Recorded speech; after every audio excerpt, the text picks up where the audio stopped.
They're the world's greatest cities, famous for their culture and beauty. But there's something else waiting in the shadows. The scammers, the hustlers, the thieves. And they're all looking for tourists to con. Stake against the wall. Russian roulette? Are you joking me? I'm Conor Woodman, and in Scam City, I set myself up as bait. This is like being kidnapped. A willing victim to be fleeced. I'll catch the scammers in the act. You know where my wallet is. I don't know. And reveal the tricks of the trade. Sorry, I'm not talking about that. Because why? It's too dangerous? And I'll expose them face to face. We are filming you scamming me. Scam City. I get scammed, so you don't have to.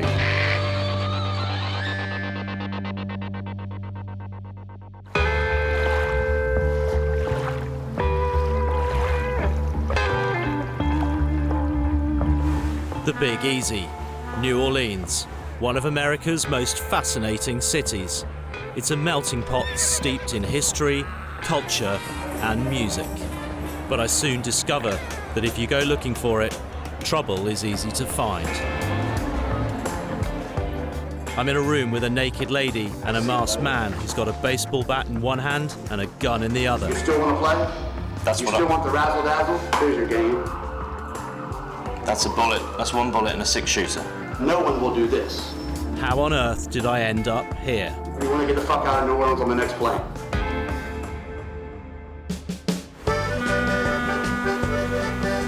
I hit town in the middle of Mardi Gras season. 2 weeks of parades, street parties and masked balls as revellers prepare for Lent with a frenzy of excess. This 300-year-old festival pulls in $500 million a year for the city's coffers, but it also attracts a variety of scams. One of the most infamous New Orleans scams is the razzle-dazzle, or Cajun bingo. Scammers rip tourists off for thousands of dollars in a rigged board game. Unlicensed gambling is illegal in New Orleans. A crackdown by police closed a lot of the city's razzle-dazzle operators, many of whom had connections to organised crime. But I've heard they reappear during Mardi Gras. Before we start hunting, the crew and I get kitted out with hidden cameras. This way we should be able to secretly film any scams that happen to me. And it's not long before I spot something that looks intriguing. How you doing, sir? I'm right, sir. Tell me about fast and slow. The one with the ball wins. Watch. Pick the ball, you win. Pick the empty one, I win. Shout to see where's the ball. In the middle. Now this looks like a variation on the famous three-card Monty scam, in which punters try to guess which of the three cards is the red one. But in this scam, whichever card you pick, you lose. Hold me down, huh? No pictures. I'm not famous yet. Don't worry about him. Oh, he's with me. He's with me. See, bet 100. I bet 100. 100? I'm betting 100. 60, 80, or 100. Watch the ball. Watch it. Okay, watch the see ball. it. See. Bet 100. Money, which one? Bet. Just point to the ball. Just point to it. I'll bet you 5. No, 60 minimum. 60? I got 60. You gotta pick the ball. Watch. I'll give you 10 bucks. 10 only wins 10. 10 only wins 10. That's fine. Ball win, empty lose. Where's the ball? Put the money up. Put the money up. The one with the ball. You gotta watch me. Now, if you don't watch me, you can't catch me. Watch the ball. Here. Yo. Hey, my friend, don't worry. He's with me. He's with me. I can't be on film. Okay. Go ahead. Please go on. Listen, let me explain. I know you're doing a movie, but I don't want to be in the movie. Have a nice day. Leave me alone, man. Because back can't feel it with the camera, man. Listen, man, I don't want to cause a problem for you. Yeah, you're causing a problem. You right here filming me. Okay, we won't do it. We won't do anything unless you're kind of cool with it. Damn. Just hold me down, man. He can't see that. Listen, we go all around the world. Okay, we make the same show all over the world, working with kind of people who do sort of tricks on the street and stuff. I want to play, so you fucking me up right now. I want to make money, man. Okay. Hold me down, man. Not only was he uptight, but worse, he spotted the cameras. We've got to be more careful. Wow, that guy really didn't want to talk to me, did he? I mean, it gives you a sense about how edgy people are here talking about illegal gambling, and also how difficult it's going to be to get anyone to talk to me about the razzle. I keep heading towards the French Quarter, one of the city's oldest districts, founded by French settlers in 1718. Today, the quarter is one of the main hotspots for tourists looking to spend their money. New Orleans has a liberal tradition that embraces mysticism and the occult. For some, that might be voodoo. For others, New Age spirituality. I've spotted on this corner around here a group of ladies who are offering tarot readings. Now, whether you believe in tarot or not, there is an art, a skill to it, and I'm not sure that these women around here are offering, well, what we might call a genuine service. There are 3 operators working Jackson Square today. I'm going to give them all a shot. That one immediately felt right. Just mix them up any way you can until you're comfortable with them. I'm Jeffy, and your name? Conor. Conor, yeah. Notice I said it at the same time. I wouldn't wait for you to say Con. I was channeling. I wasn't reading. Were you? You kind of already knew what my name was before I even said it. Right. Con. His words, not mine. I do a specific reading. It's up to you in price, anywhere between 30 and 90. You decide how much when it's done. Okay. Pick a price. Surely no one chooses 90. In the past, you felt you were in love strongly with something. You had one true love. Right. Does that make sense in a way? 1 or 2? Yeah, 3 or 4, yeah. Ah, my love life. I could do with some good news in that department. This year, I see really absolutely nothing positive of the romantic nature coming your way. Well, that's disappointing. You date really strange women. Seems like the weirder, the freakier, the better, am I right? That might not be how they would put it. You have a very strong artistic or creative aspect. Flattery will get you everywhere. Love travel. Travel, you've already had the option to do a great deal of travel. You said you're a writer. Do you do documentaries and that too? Sometimes, yeah. 'Cause it seems to suit you more. Right, yeah. You're the person who likes to dig for the truth in everything, don't you? Yeah. $20 to be told your love life is going down the pan is one thing, but how on earth did they know I was here making a documentary? They can't have seen that on the cards, can they? Thank you very much. All a bit spooky. Time to pay up and get out of here. Sorry? No. Just him. Looks like I've upset one of the locals. This is my tables. They're your tables? Yeah, those people How do you mean? work for me. They work for you? Yeah, I run that. Who's got the camera? You got the camera? This is just a stills camera. They don't take his camera, don't take it. This is just a stills, like, photo camera. But listen, we have a big light camera. We would like to kind of come and hear. Oh, no. No? Oh, no. You don't go around filming what we do. What we do is our business. Well, I mean, I'm paying them I don't to get care. tarot Listen, readings from them. I run this. This Okay. is my sandbox.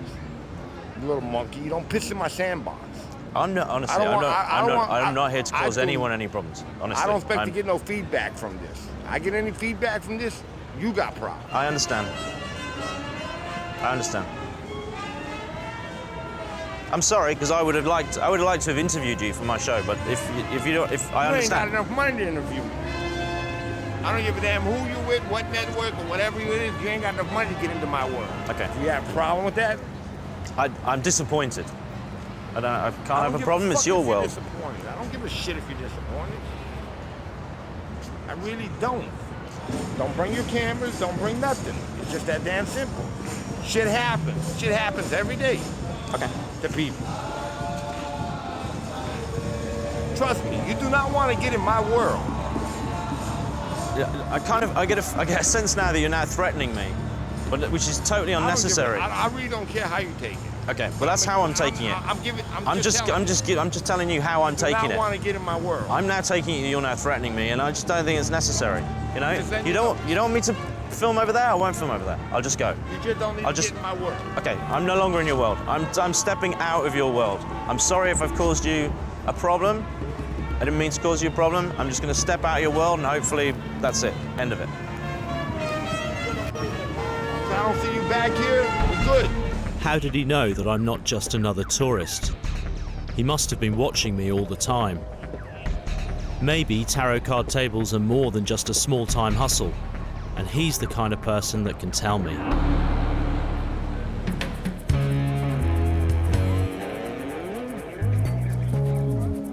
Later that night, I hit the street, undercover. This time, I'm going to be more careful. I've seen a guy on the street corner down there just doing magic tricks, taking money off tourists. I'm going to go and get involved and play the game. I'll happily lose a few dollars if it means I get to find out a little bit more about some of the serious scams that are going on here in town. Hi, my friend. Hello, my friend. How are you? Welcome to New Orleans. How are you doing? Thank you very much. Stand right there, little man, right there. Perfect. Here we go. Grip onto these as tight as you can. Put your hand just like that. Perfect. Don't move. I need a level, just like that. Perfection achieved. You got those 3. I've got these 2. And just like that, I slide one inside your hand. So you're saying there's 4 in there? And I know there's 3 in there. Go ahead, open your hand. There's 4 in there. It's good. Do you do games as well? What do you mean by games? You know, like betting games. But you can't do that kind of stuff out here. Everybody knows that. Every magician knows that. You can't just sit here and be like, I'm gonna do 3-card money or something like that. Because if you do that, you can go into trouble. Yeah. But as a performance, I can say, hey, I would say, which is your card? And you would say, that one. That one right there. And I would say, you owe me $5. Sure. Merci beaucoup, monsieur. Listen, you know, this is great, but obviously it's small change. Of course. And I imagine Mardi Gras is kind of, well, let's say there's bigger change to be played for, is there, this time of year? No, what do you mean? You know, like games, no? No, there's no real games after Mardi Gras. What do you mean? Huh? Like, what do you mean by like games and stuff? You know, well... Like the casino? No, not the casino, but more kind of street games. You know, there's a game I've heard about down here called the Razzle. You must have heard of the Razzle. You're not a police officer, right? I'm not a police officer, no. I like my games edgy. Well, you came to a dangerous place to play edgy games, and the people that are around here that do stuff like that, they might hold a piece to your head while you're playing, kind of thing. Yeah. You know, and they will just grab you by your pants and toss you right in the water without even thinking about it. People disappear. In the water, in the river. In Louisiana, New Orleans, we got a simple rule: no body, no crime. Okay, I take it. That's a warning. All right.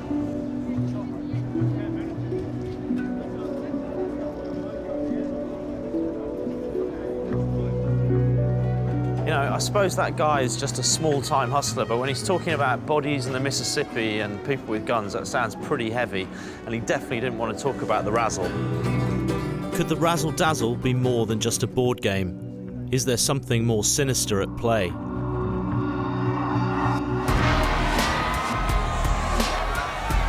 Bourbon Street is aptly named. This is where tourists come during Mardi Gras with one common agenda: to get as drunk as possible and have a wild time. I'm meeting a local who's going to show me around. My guide has one condition: I keep his identity concealed. Okay, my mysterious friend. Let's take a walk. Following you.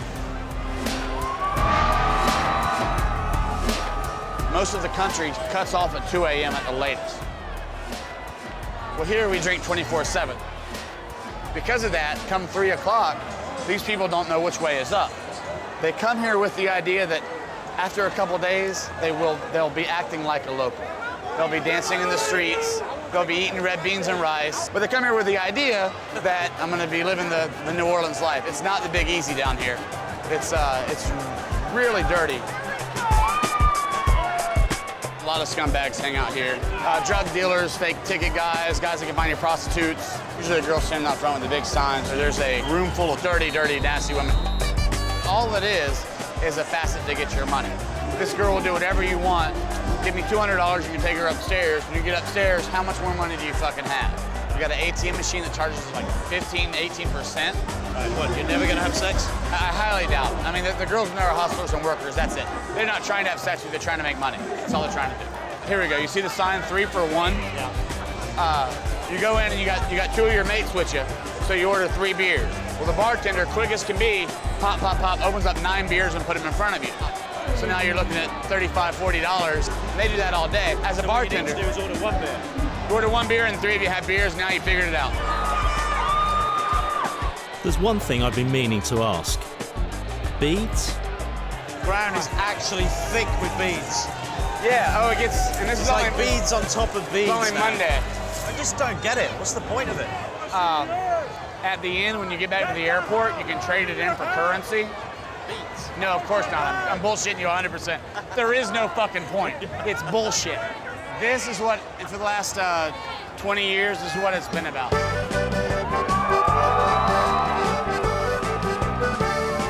Look at me, I got beads on. And the girls that want to show their tatas, that's about it. They want your money. And the beads. And the beads, you gotta have the beads, you gotta have the beads. It's easy to see the attraction of New Orleans, especially at Mardi Gras. But if you look a little closer, you start to see the darker side. My digging has opened up some new information on the Razzle scam. It seems it was making so much money from tourists that the FBI got involved and found evidence of police corruption working alongside organised crime. After today, there's still a nagging question. Is my curiosity about the Razzle likely to leave me swimming with the fishes at the bottom of the Mississippi River?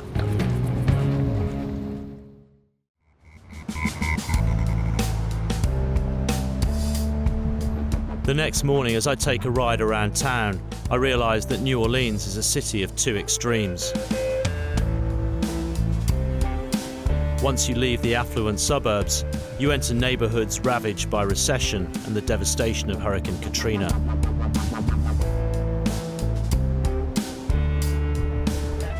This is now the murder capital of America, with 193 murders in the last year. It's a sobering thought, all that poverty, violence and murder rubbing up against tourists with wallets full of cash.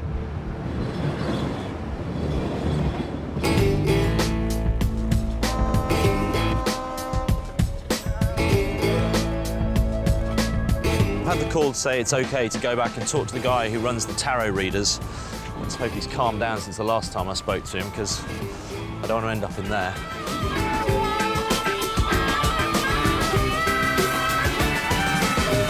Hello, sir. This isn't going to be easy. You doing all right today? He won't even shake my hand. Not exactly a good start. Remember me? Yeah. Well, the only thing I didn't like about yesterday is I didn't know what was going on. Sure, I'm sorry about that. In our community, we try to keep a net on it. So that way we know everything was going on, so there's no problems between my people. Sure. You know, nobody gets in trouble with what we do. I'm sorry about that. I didn't mean to make you or anyone else feel uncomfortable. Just kind It of made us feel very uncomfortable. Sure. And that's why I approach you the way I do. Yeah, okay. This is what I do. I go city to city and I kind of try and see the world through the eyes of a tourist in that perspective. And so when I see a group of people doing kind of stuff on the street, like tarot reading, for example, I'm kind of inquisitive. I'm thinking, is this everything it seems, or is there a little bit more to this than initially meets the eye? Who are the people that have genuine talent in this industry, and who are the people that are just kind of scamming tourists for money? There's some out there that don't know their ass from a hole in the ground. Everybody and his mother is a tarot card reader. I'll give you an example. You see the guy in the cap behind me? He used to be a tarot card reader. This guy here with the hat? Yeah. Okay. I don't know how the fuck is he gonna read tarot cards? Do you honestly believe there's such a thing as a genuine tarot reading? Or is it all just a bit of hokum and done for the tourists? Well, I can send you the one and you can judge for yourself. There's one you think's the real deal? Yeah, I can send you the one. It's a real gypsy. Right. And you get you a nice reading done. Okay. Can we get straight yeah, in? You want to go get your reading? Yeah, let's do it. Okay, take a walk. Okay. Don't ask her how much, and tell her you want a 5-card combination reading. Okay. Strange advice. Don't ask the price and take the full works. But if John Adams, Tarot Card King of New Orleans, is recommending a reading, then I guess she must be the real deal. My name is Cindy. My name's Connor. Connor? Connor. Connor. Connor, yeah. How you doing, sir? I'm good, Cindy. Well, I'm gonna explain the readings. Okay. I'm gonna tell you what I do. I usually do a 5 reading combination. That'll give you palm, terra, crystal, psychic, and aura. Are you right-handed? I'm left-handed. Put that in your left hand. Yes. That's for clarity for your reading. Okay. Also for good luck. Okay.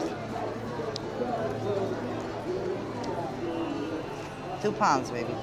This is your lifeline, sweetheart. It Yeah. does run to the back, very long, very strong. So that tells me long life is meant there for you. Talon line all the way across. Which one's that? Right here in the middle. You're steadfast. You definitely follow through when you got something to do. Yeah. And you bite off a little bit more than you could chew. Try to. Okay? Learn by your past mistakes, sweetheart. Don't hold a grudge. Somebody gets under your skin and comes against you, your loved ones. You don't let go. Do you know what you're accomplishing by doing that? What? You give those people your positive energy, your overall energy. In time, your peace of mind. You're smart, you're an intelligent man. But sometimes you think a little bit too much for your own good. It's funny, everything that you say resonates. Very true. Lots of things that I would recognize about myself, for sure. You're smart, but you try to figure it out too much. You try to figure out people too much also. People in your own DNA, baby. You're not going to figure them out till the day you die. Let it go. People are who they are. It means be ready. Yeah. Okay? Yeah. Good advice. Good advice. Cool. Any questions? No. Thank you And very I much. wish you good luck. It was a pleasure. Oh, my pleasure is mine. What do I owe you, Cindy? For a 5 reading combination, sweetheart, it's $250 because it's $50 a reading. $250? Yes, sir. I gave you a 5 reading combination. Wow. That's a lot more than I've paid for other readings. Well, sweetheart, I go by your energies. I told you about your life. Wow. It's like, I didn't see that in the cards. 250 big ones. Have fun, baby. Enjoy the city. I don't want to forget any of that for 250 bucks. You'll remember. Yeah, I wish I'd made notes. It'll come to you. Okay. Bye, Cindy. Have fun. Another reading, and again, everything that she said resonated really a little bit too true for me, but you know, this time it was 250 bucks, and I am absolutely kicking myself for not asking the price before I sat down. Where is John? As I wait for John to reappear, it occurs to me that the reason I didn't ask for the price was because he told me not to. Don't ask her how much, and tell her you want a 5-card combination reading. Very illuminating. It's $250 as well, though. It's like, whoa, how much? And I paid 25, 30, 35 bucks to all these other readers the other day. I thought it was going to be somewhere in that ballpark. You want to drive a Volkswagen or you want to drive a Rolls Royce? Which one you want? I've been married for 12 years, and I still don't understand, so I don't ask no question. As long as the bills are paid, I'm happy. I don't care. So I've just paid $250 to John's wife. Okay, well, I'm down $250, but at least we're friends. That's a good thing. That is a good thing. I leave John at the banks of the Mississippi and head for the French Quarter. The mood is changing, the daytime crew are packing up, and as night falls, the serious revelers are coming out to play. When this party ends, the place to be is at one of the big balls that happen. When the parade's finished and the bars all closed. Thanks, mate. The main ball tonight, the really big, hot ticket in town is the Mum's Ball. It's totally sold out. The only way to get a ticket is from a tout. The masked ball tradition in New Orleans dates back to the 18th century. They were once just for high society, but now they're notorious for being bacchanalian free-for-alls. And the Mom's Ball is the most decadent. Problem is, I don't have a ticket. Thanks, sweetheart.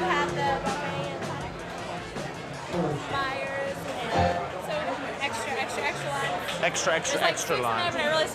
That's perfect, thank you.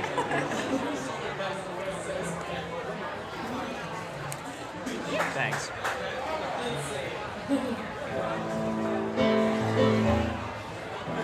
Dude, I love your accent. Thank you. I'm not sleeping with you. Damn, that just ruins my whole night. Where are you from? From London, England. London? Yeah. name's Ray. Hey, Ray. How you doing? Man? Are you from down here? Oh, yeah. I live around the corner. I was actually waiting on my girl to get here. Right. I was going to take her to a ball we have down here, and that's what we're trying. We're trying to get some tickets for the Mum's Ball tonight. Just the two of y'all? Yeah. I've got a pair of tickets. How much would you want for your ticket? $150, and it's one pass, and now there's two people. One pass, two people? Yeah. $150. Can I see the ticket? Now, you can't open it until you get there. Really? I'm not shitting you at all. That's, people try to put them in freezers. They do all kinds of stuff to try to get the seal off.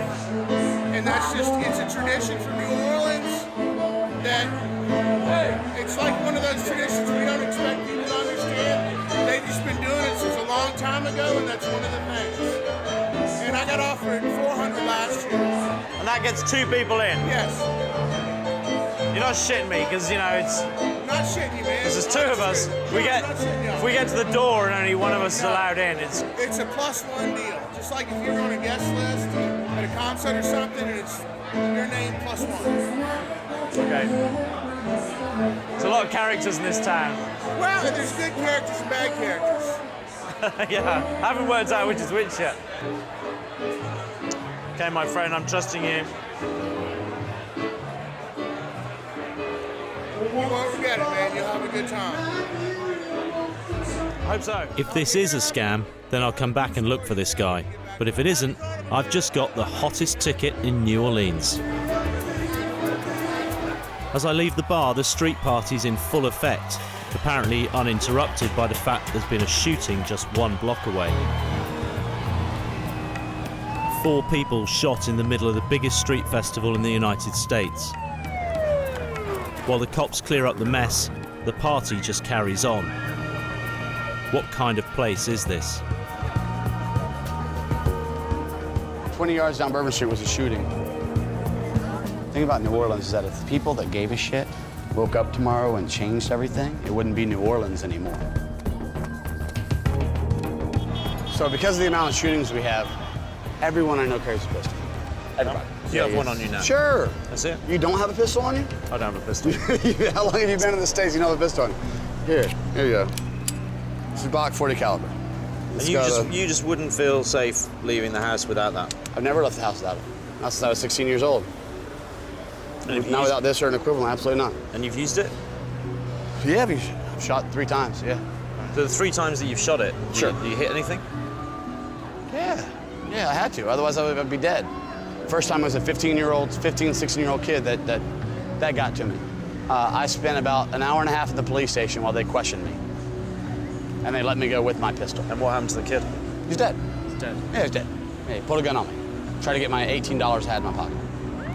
But more than that, I saw the look in his eyes that he was going to kill me. He didn't care that I had 18 bucks. He didn't care if I gave him the money. Was he armed as well?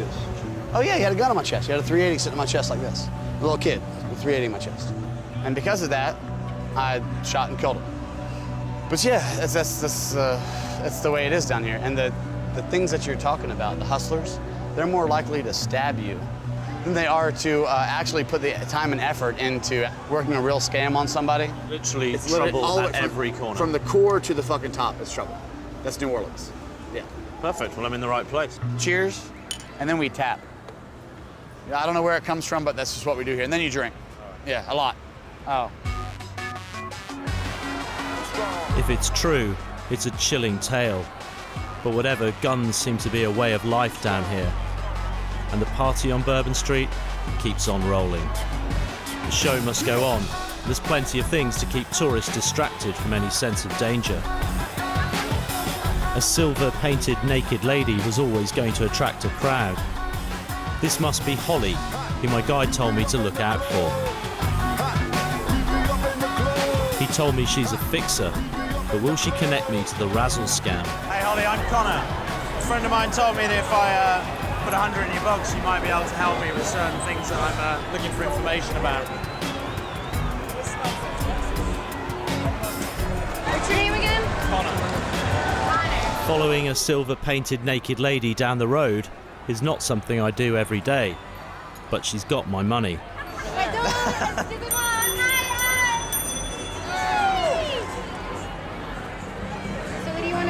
I'm in New Orleans looking to have a good time, but not the kind of conventional stuff maybe on the street. Maybe I'm looking for... I'm not going to give you a menu. Tell me what you want or get the fuck. I want to gamble. You want to gamble? Yeah. There's Harris right there. Not casino. I don't want to do casino. I want to do the New Orleans style street gambling. I want to get into doing the kind of things. You can find a magician. No, those guys just are doing tricks. I'm talking about... I don't understand. You have to be more specific. It depends on what your flavor. What's my flav? Yeah. My flav is local. Whatever it is, wherever it is. So I want to play the game here that's the New Orleans game. There isn't any poker games going on tonight. There are some tomorrow. I'm not talking about poker. I'm talking about New Orleans games. The kind of games that, you know, I hear go on here during the Mardi Gras. What do you hear? Like shit you read on the internet you hear? Of course, yeah. Of course I read shit on the internet. Who doesn't? What'd you hear? I hear there's a New Orleans Mardi Gras game. Some people call it the bingo. Some people call it the razzle. Some people call it, I don't know, whatever it's called. You don't have enough money. You don't know what the fuck you're talking about. It doesn't exist. Really?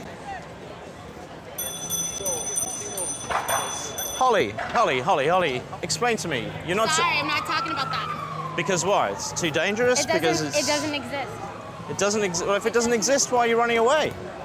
Because it's bullshit. It's bullshit. You don't have enough money. I don't have enough money, but so it's not bullshit. So it is bullshit. It's not bullshit. It's only on my shit. Okay. I don't trust you now. That's beautiful. You gotta ease your way into it. Okay. You gotta remember this is local. This isn't for tourists. Every now and again we get tourists in on it, but it's not.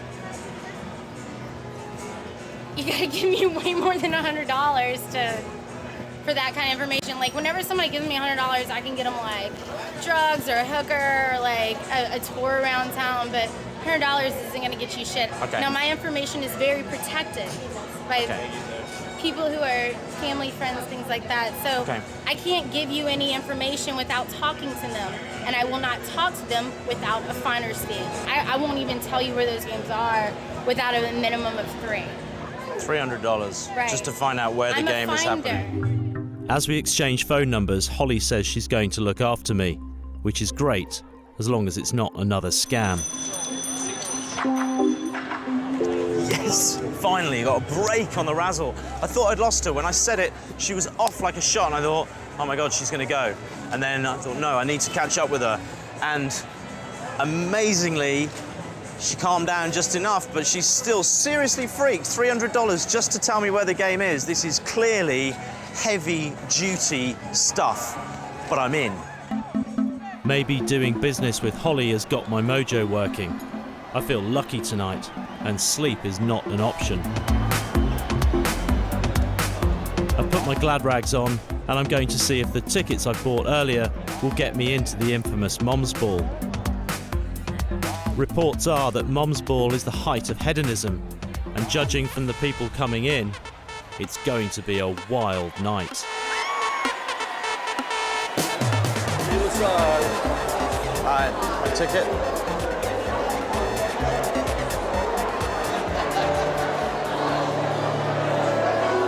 I never saw this before.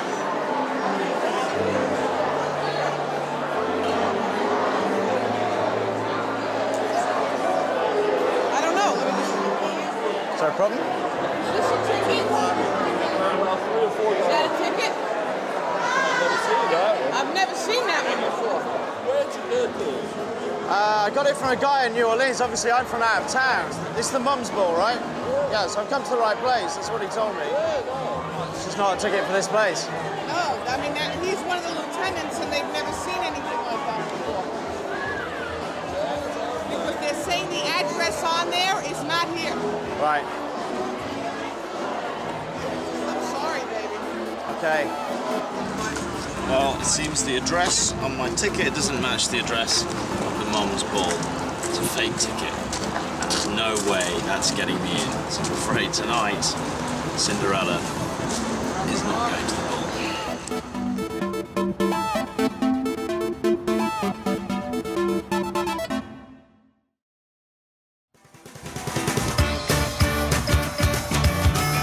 I wake up late and the party's in full swing again. The streets are full of the weird and the wonderful because tonight is the big one, the last night of 2 weeks of partying, Fat Tuesday, Mardi Gras.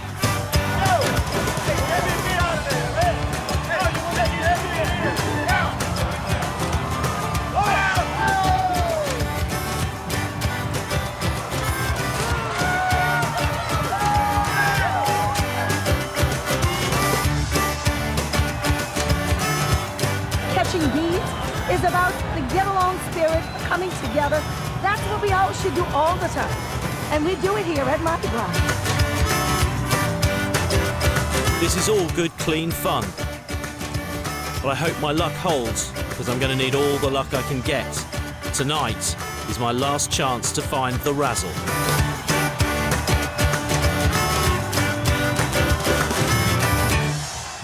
But before I look for the razzle, I have some unfinished business.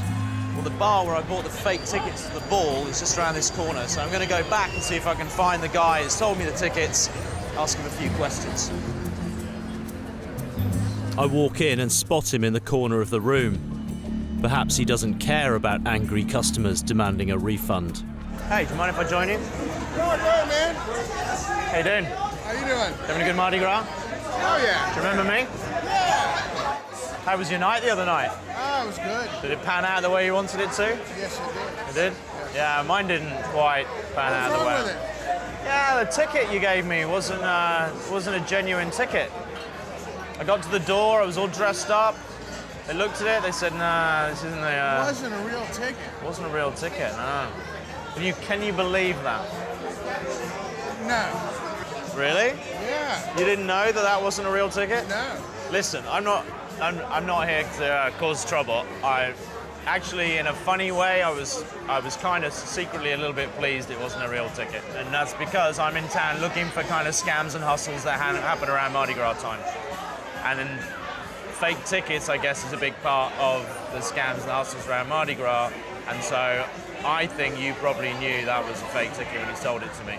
And what I'm saying is that's not a problem for me. I'm not here to cause trouble and say, give me my money back or anything like that.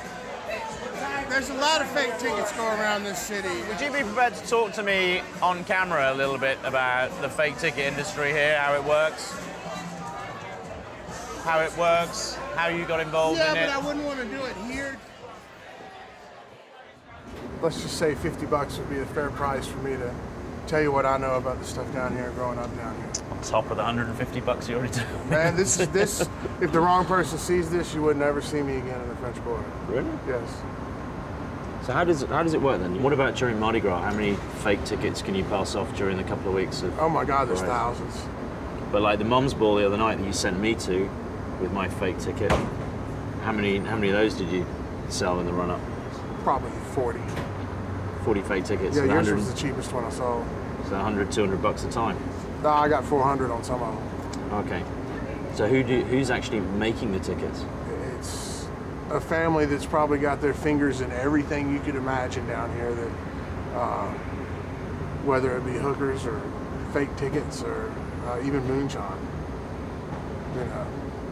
And so you pay them a price for each ticket? And they do, give me some of it, but what happened is I made a bet on the Super Bowl this year that the Saints would win. Kind of a fool's errand kind of thing.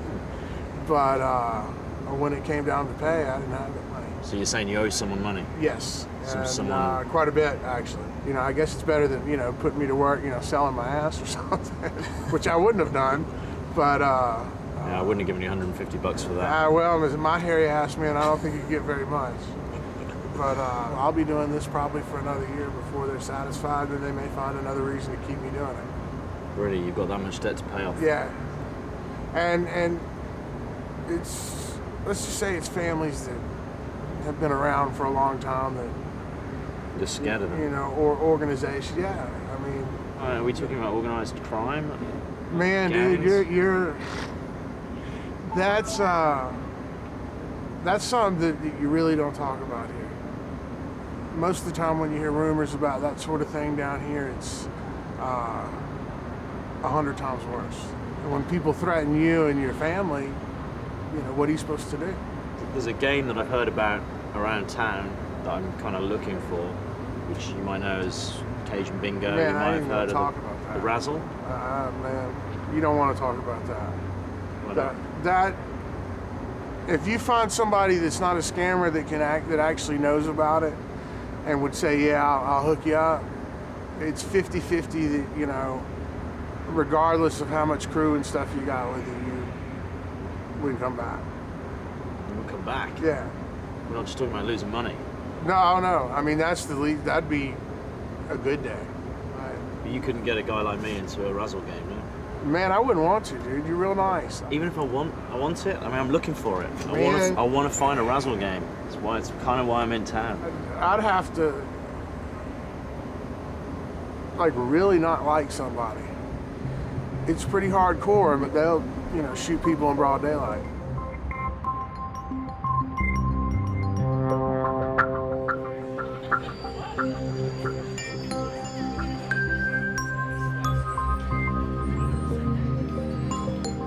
Some people call it the Razzle, others Cajun Bingo, but they've all told me to stay away from it.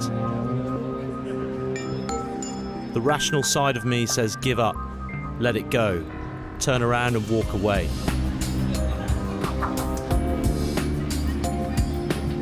But my irrational side says there's nothing crazy about taking advice from a silver-painted naked lady. I'm going to meet Holly. I'm going to meet her on the corner down here, and she's going to take me to what I hope is a game of Razzle. This is without doubt one of the craziest things I've ever done. But if I want to find out how the Razzle works, this is the way to do it.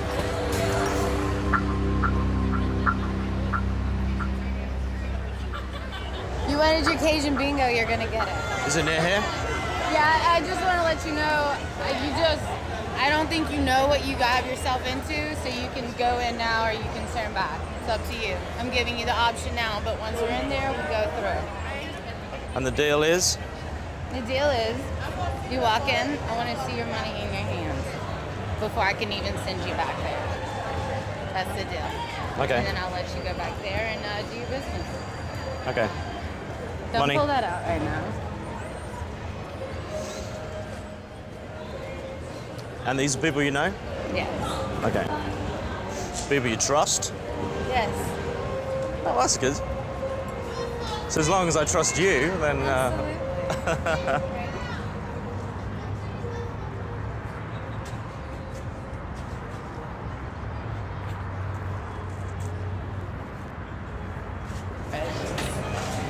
That's you. Thank you.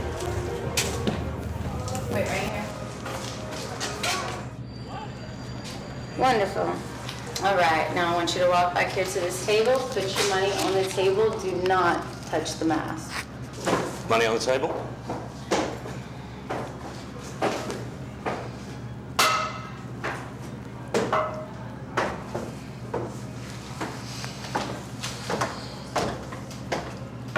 Have a seat, buddy.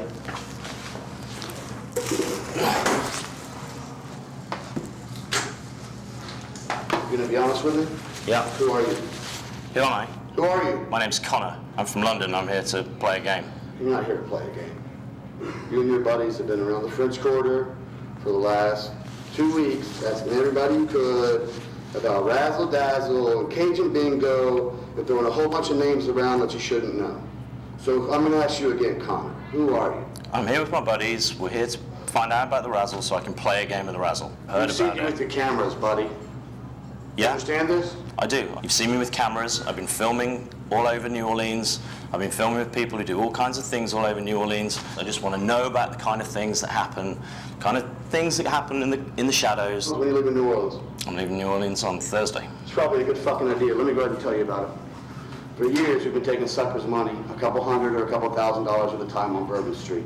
We've been doing it with a razzle-dazzle, a sleight of hand, a three-card Monte, whatever you want to call it. Well, then we got busted, so we changed it. Now we look for big marks. We look for people with a lot to lose and a whole lot to gain. And we take their money. We take every last penny we can. Now, you want the real game? You want to know what these people are willing to bet? What they're willing to play to get out of the gambling debts and the problems and the greed and the lust that they've chased after? To get out of those problems? Here's your game. That's a bullet. That's one bullet in a 6-shooter. No one will do this. They'll get the fuck up and they'll walk out like you're about to do, because they don't have the balls to play the way we play Cajun bingo down here. Now, do you still want to play?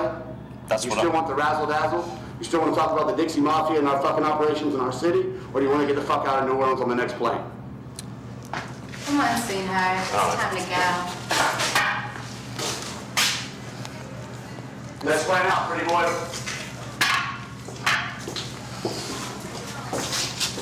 Happy Mardi Gras.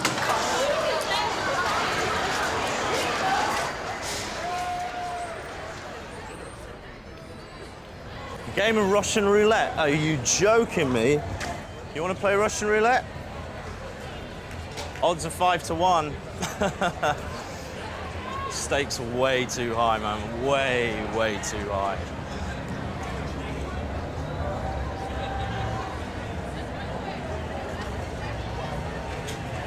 As a scary-ass guy with a mask comes down the stairs with a baseball bat. It's incredibly intimidating. He says, you want to play the razzle? I'll tell you what the razzle is. And he reveals he's got a gun with a single bullet there. Basically what he's offering me is odds of 5 to 1, my $1,000 on the table versus, you know, put one bullet in, spin it, stick it to your head, and pull. Forget it. Forget it. Forget it. Forget it. Hey, it may be a scam, it may not be a scam, I don't know. But the guy's got a baseball bat and he's got a gun in his hand. You know what? Lots of guns, lots of scary people. Hey, maybe that's the razzle. Maybe the razzle is a gambling game. Maybe it is Russian roulette. Maybe it's just intimidation. But whatever it is, I'm getting the hell out of there. I'm $1,000 down, but you know what? I'm still alive. Did I experience the razzle-dazzle? Or was I set up? I'll never be sure. Asking any more questions is only going to take me somewhere I don't want to go.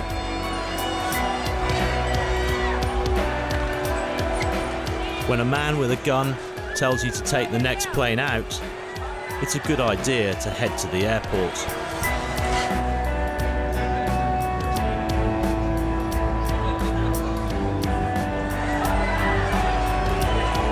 New Orleans is one of the most seductive American cities I've been to, but a word of caution.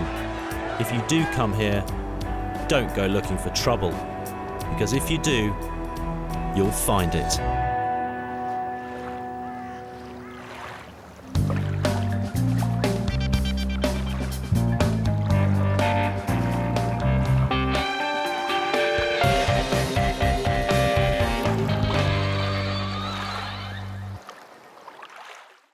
They're the world's greatest cities, famous for their culture and beauty. But there's something else waiting in the shadows. The scammers, the hustlers, the thieves.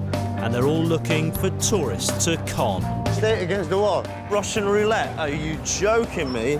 I'm Conor Woodman, and in Scam City, I set myself up as bait. This is like being kidnapped. A willing victim to be fleeced.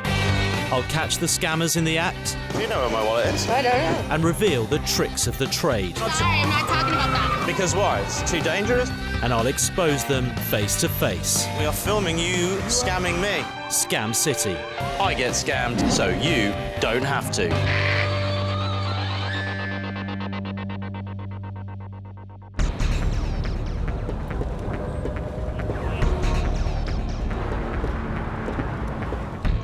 I'm in Mexico City on the hunt for scams, but I've stumbled onto something far more sinister.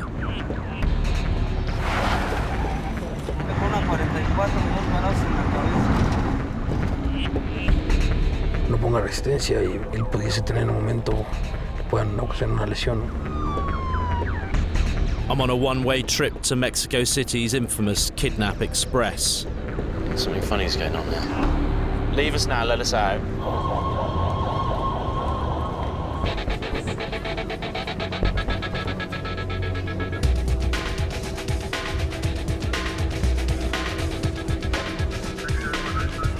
Arrived in Mexico City. I'm at the airport. I'm going to get a taxi. I've got to be very careful about taxis in this city because they're associated with extortion, kidnapping, all kinds of heavy stuff. Everywhere I've travelled to, I've seen taxi scams at work. But here, I've been told it's not just tourist cash on the line, it could be their lives.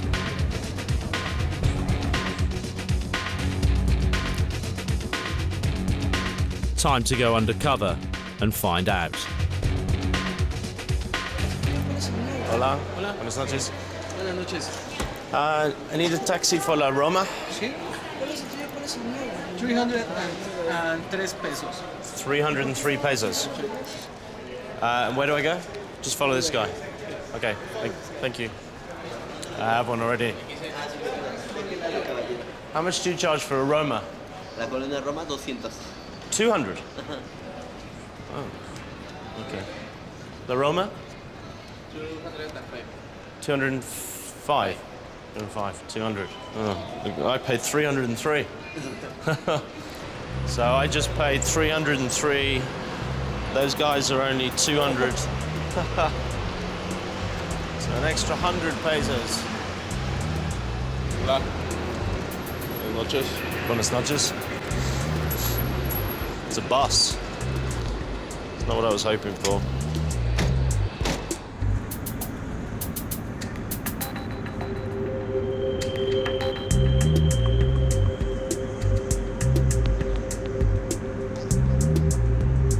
What's your name, my friend? Daniel Casas. So Daniel, explain to me, how come I pay 300? 300. Servicio ejecutivo. But all the others were 200. 200. 200? Yeah, the other guys there were 200. Why? Carro pequeño. So I got a big bus. I didn't ask for a big bus. I don't need a big bus. I'm on my own. La empresa lleva un orden. Tienen que salir tantos carros pequeños por una camioneta grande. How many vans are we talking about in a day? Pues tenemos un promedio de entre 7 y 8 servicios por día. 7 or 8. So it's only really a $10 scam, but 7 or 8 every day, that's 70 or 80 extra bucks every day. An extra $500 a week. It starts to add up a bit, doesn't it? Sí, a la larga suma. What other kind of tricks are there that taxi drivers here in Mexico have to make a bit of extra cash? Los taxis del distrito son libres, o sea, no llevan un control. Muchos de esos taxis los traen personas que no están registradas. How difficult would it be for me to find one of those taxi drivers? And what do you think would happen to me if I did? Lo ven extranjero y como no sabes, te van a cobrar 5 o 10 veces más. O la otra es que te quiten tus cosas.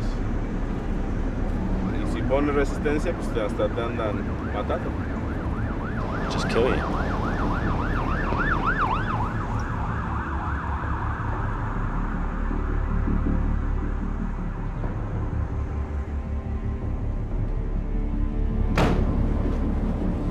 Well, okay, I got scammed for $8 by my new friend Daniel, but from what he's saying, could have been a lot worse.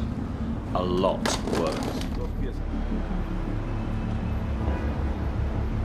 But is he right? Can it really be true? And how can I crack this scam without getting into serious danger?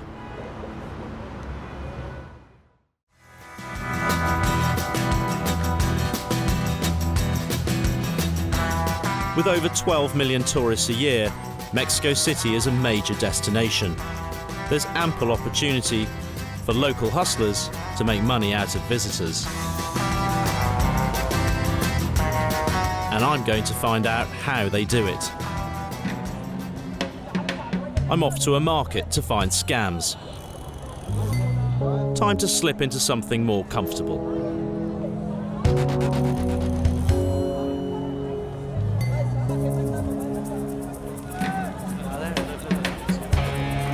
It's not long before we spot one of the oldest scams in the book, a variation on the 3-card Monty.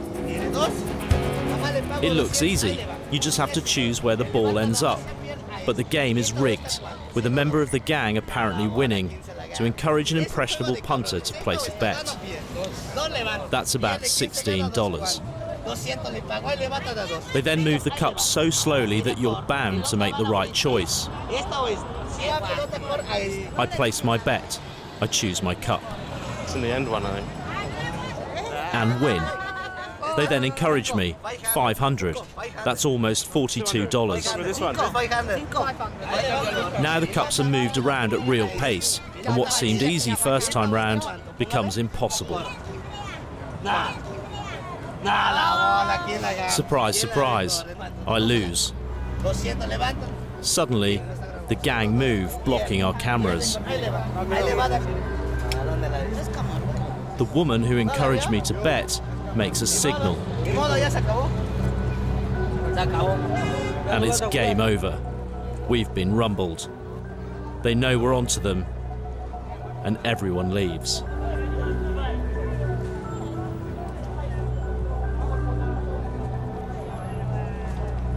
Ten minutes later, the gang have set up the game again. It's all the same people betting. Look. I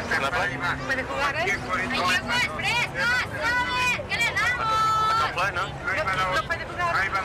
They're kind of blocking us out. You see the wall? That's it. My cover is completely blown. Things are getting tense. My only option is to try and confront them. If we could just show us it, how they do it. I don't mind, just to show me how to, just to show me. We can't see? But what about just me? Just me? No. Déjame trabajar, por favor.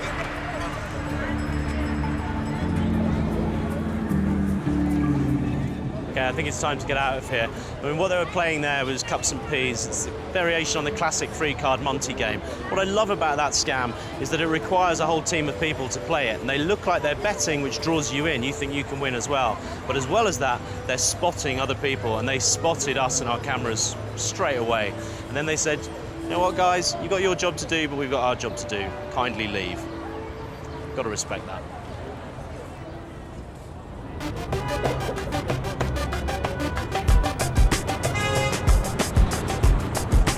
The scam that brought me to Mexico City is express kidnapping, carried out by bogus taxi drivers.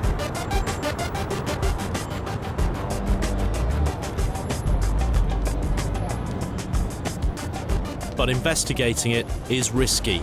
The obvious way is to hail a street cab and chance it. Buenas tardes.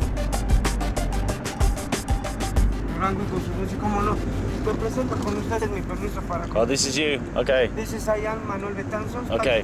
You're not going to kidnap me. No, not this time. Es taxi seguro. No sé mucho inglés. Le voy a cobrar 100 pesos. Le doy one ticket. Okay.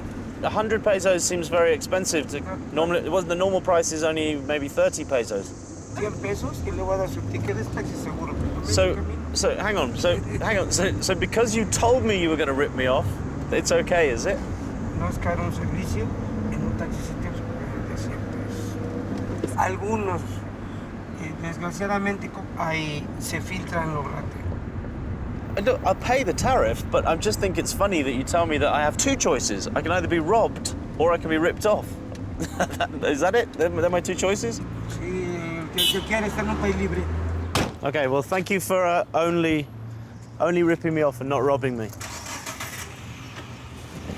Adios.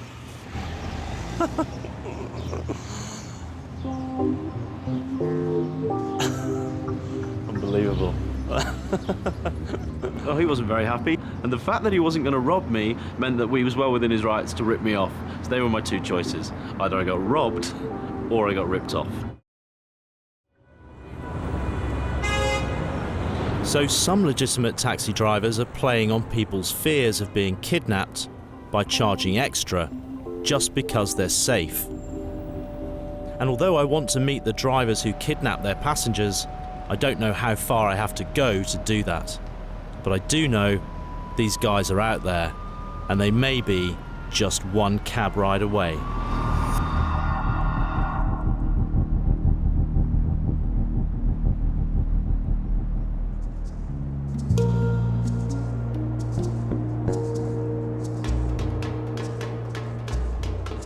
While I'm in Mexico City, I can't resist checking out some of the biggest tourist attractions in town. the ruined city of Teotihuacan.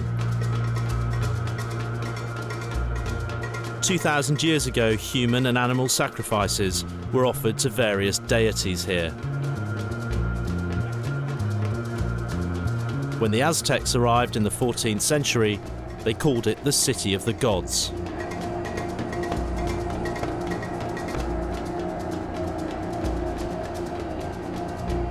But I'm here because where there's tourists, there's scams.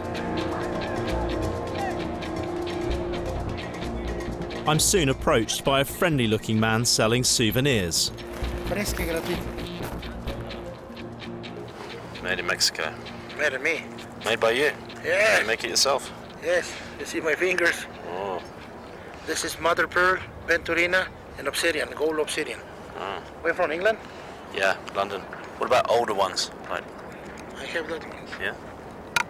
Yes. You can get those? Yes.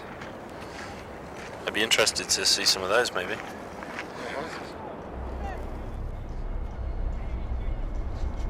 So what is this?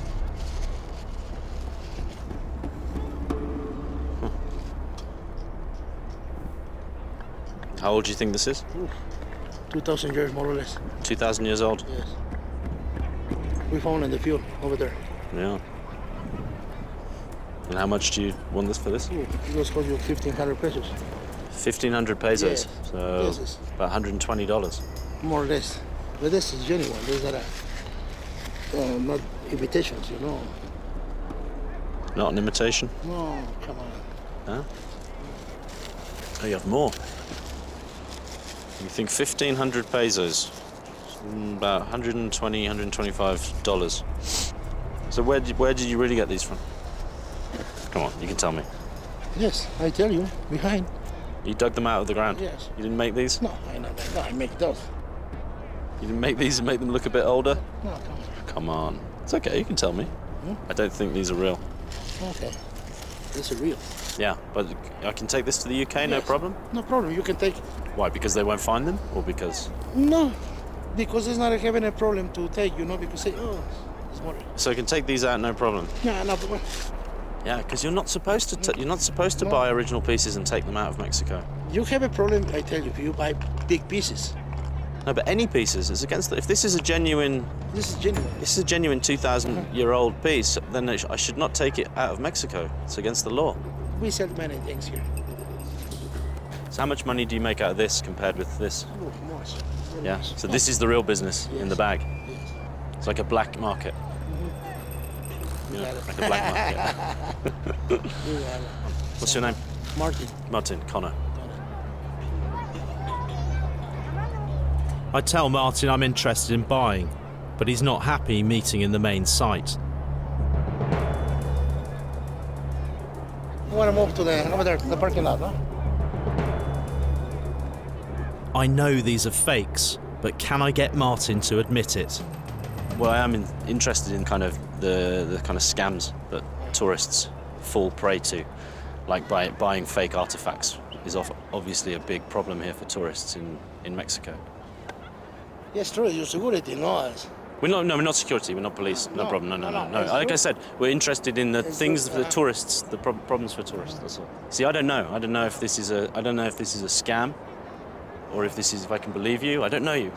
It's quite a big risk that if you're a tourist buying this kind of thing, that you're being, scammed. You're paying money for stuff that's not genuine. Do you know what I mean? Sometimes. Yeah. Yes. It's a big risk. So come on, tell me the truth about the pieces. Which pieces are fake? The clay. The clay mouth, fake. No, fake. Over there is more pieces, but the clay. And she's grounded. Ground the old clay. The old clay. Make a new piece with the old clay so it looks like the old piece. Wow. Old looking clay one is a new one, but you make it look old? Yes. So that's the trick. You're not worried about getting in trouble with the customs? What I buy, this is imitation. But if you get stopped at customs, you just say, oh, this is an imitation. That's imitation. You tell them. So you scam them. Yeah.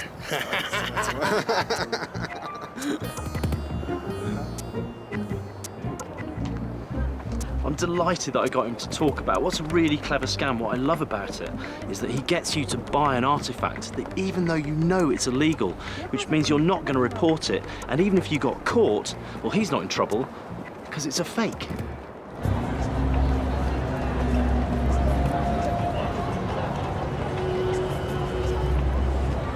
To meet a taxi driving kidnapper and survive, I need to find some protection.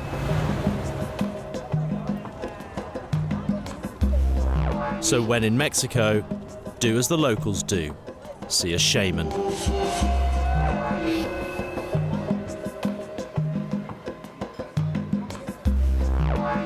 I've come to Sonora Market for that extra bit of help. There's a long tradition of witchcraft and black magic here in Mexico, so I've arranged to see a shaman, see if she can offer me some protection from some of the dark forces at work here.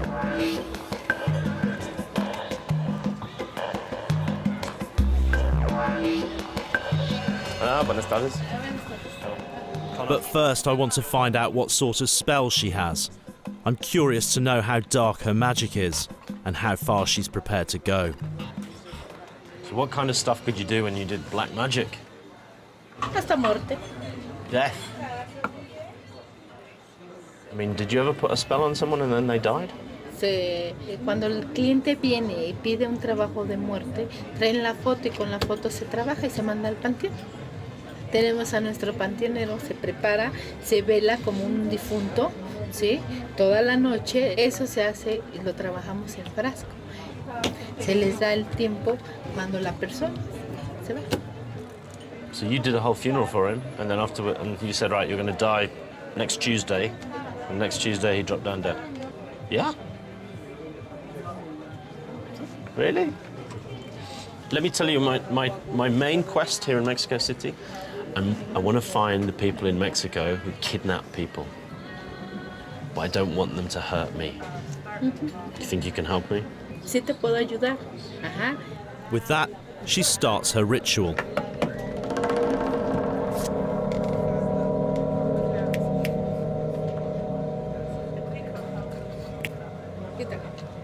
The diagnosis and treatment for my protection is a new one on me. Ese es un rompimiento, liberación, que es lo que usted necesita.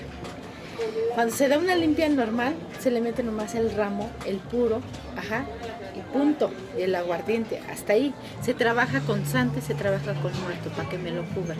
How is this going to help me? En eso, a que en verdad esté endulzado, le vaya muy bien, encuentre lo que en verdad él quiere, ajá, y que le salgan las cosas como debe de ser.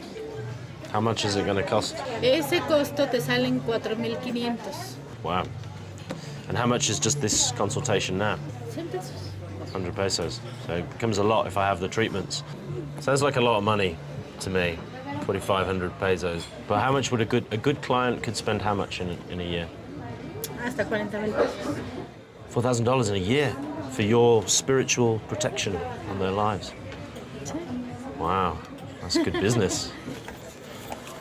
I pay the 100 pesos for the consultation, but pass on the spiritual cleansing.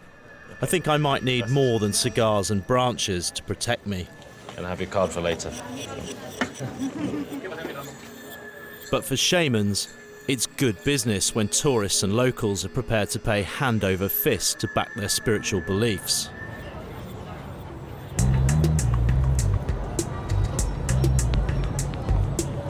I'm here to track down taxi kidnappers, but in my spare time, I can't resist seeing whether Mexico City has its fair share of pickpockets.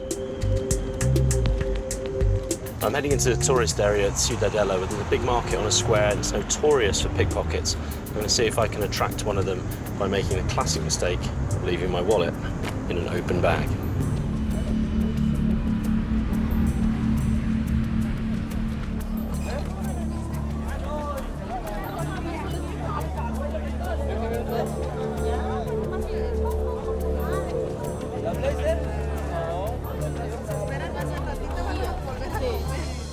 Whether I just got lucky, or because it isn't busy around the stalls, my wallet and I are not parted. The lack of crowd may be because there's something else going on.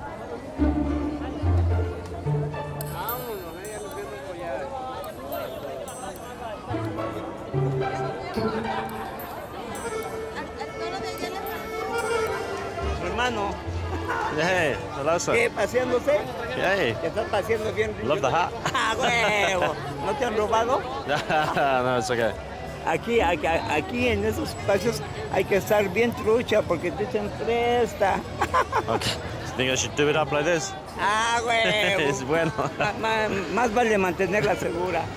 Qué bien, Conor. Conor. And you?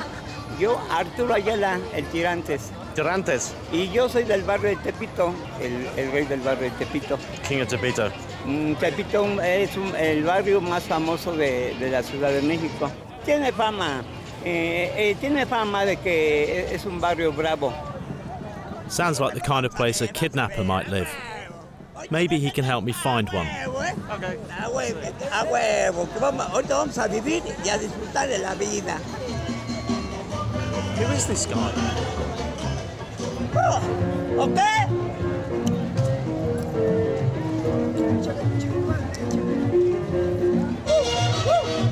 ¡Qué rico!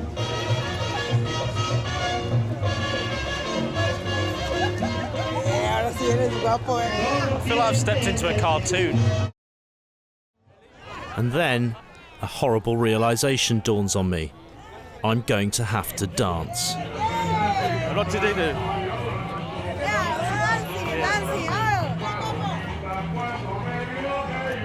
Oh, now you're just showing off.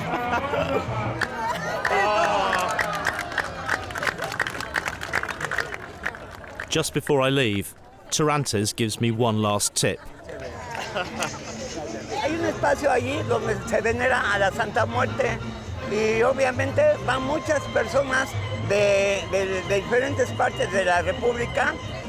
Thank you, my man. ¡Oh, qué rico! Worshipping death sounds surreal, but here in this square, as evening falls, it makes sense. Feeling slightly uneasy, I hail a cab.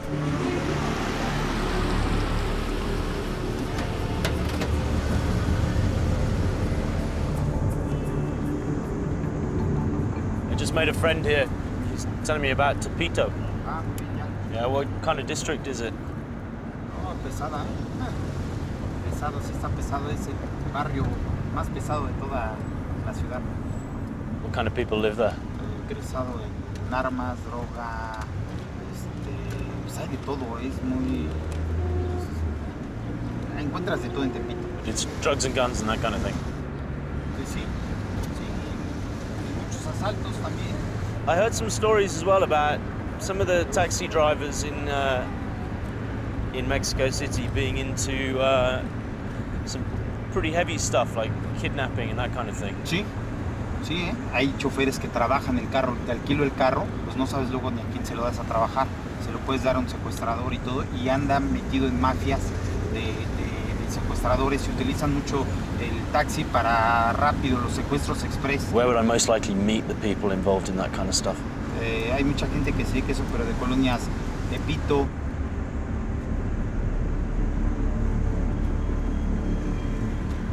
Although the last taxi driver explained more about express kidnappings, I haven't come any closer to the kidnappers themselves. But at least now I have an idea of where to look.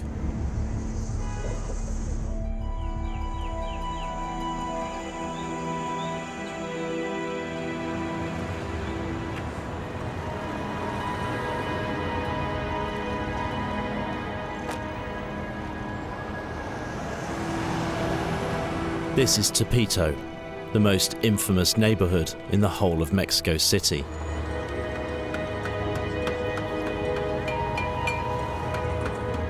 It's where the taxi driver said that some of the kidnappers come from.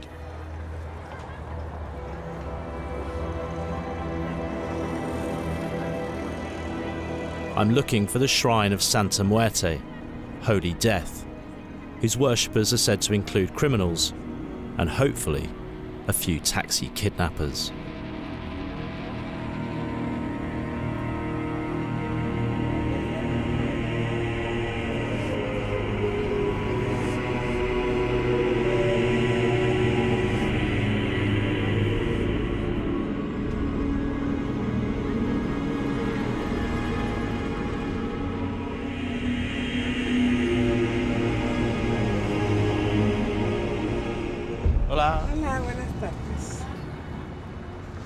Ustedes no son de aquí. No, I've come from London. But I heard about the Santa Muerte shrine. I wanted to see it for myself. Hay que respetar. It's just for a Mexican thing? Sí, pues viene desde los aztecas, desde los mixtecas. Siempre la muerte siempre ha existido. Por los siglos de los siglos, siempre. So it's a bit like the Grim Reaper then, with the scythe. Come and cut your head off. No, ese es un pendejismo de todos ustedes. Un vil pendejismo. Ella no corta ninguna cabeza. Esta guadaña es para cortar todo lo malo que tenemos en nuestros caminos. Pero en vida. Ahorita que estoy viva, que me cuide, que me limpie mi camino, ahorita. Ya muerta, ya bailé. Okay. And what kind of people then come and pray to her? Puede ser de criminales, de drogadictos, de prostitutas. Ella no hace a nadie menos. Ella recibe a todos.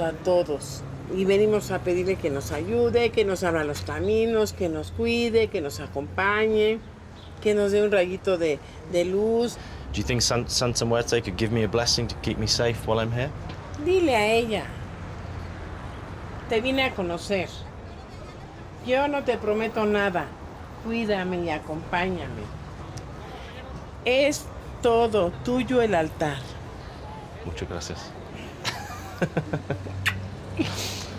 Ahí te lo encargo, mi vida. Cuídalos, acompáñalos, pero no nada más a él. A todos, acompáñalos. Te dejo tantito.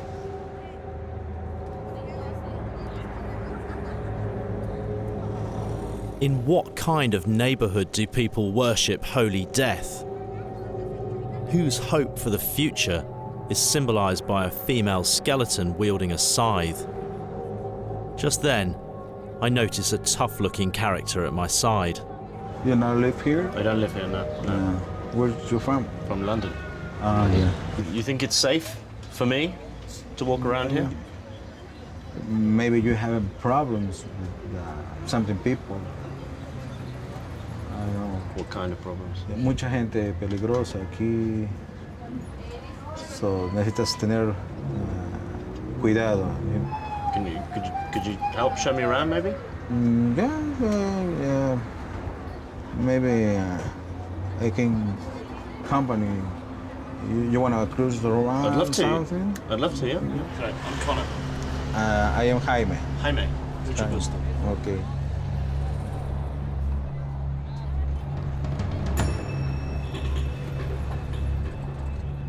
I'm not sure if this is a good idea, but Jaime has agreed to show me round his neighbourhood. He tells us to hide our cameras. And then we take a walk into the heart of Tepito. This is a dangerous street. It's a dangerous street. Why is it dangerous? What kind of things? Because you get by drugs, robbers. Robbers? Uh-huh. What do you think would happen to me if I walked here on my own? How long do you think I'd last? 5 minutes? Yeah, in 5 minutes you lose everything. Come here.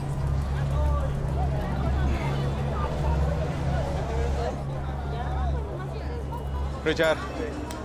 Carnal. Ahí va. Carnal. I start to realise that Jaime is a well-known face around here. Hola. You know everybody? Yeah, more or less. And he knows the rules. When you walk here, somebody looking. Hey, give me your money or your phone or something. With gun or knife. This is where roads. Does that happen a lot? Yeah. Very quickly, our presence is noticed. Vine con mis amigos. Sí. ¿Eh? ¿De dónde vienes? Apenas venimos llegando. De Londres. And it's clear that without Jaime explaining that we're his friends, we'd be in big trouble. Is it just robbing? Is there drugs? Drugs and clones of production. Oh, counterfeit. Yeah. Oh, okay, right. Everything. Everything. The counterfeit scam is one I've seen before. In this market, there's a mix of legitimate and knocked-off goods and massive amounts of fake ones. That's not the right smell. I know this is a very well-known perfume, very famous perfume. It's not the right smell. Maybe this one is counterfeit. This doesn't look very right, Yeah. very professional. Where's the guy?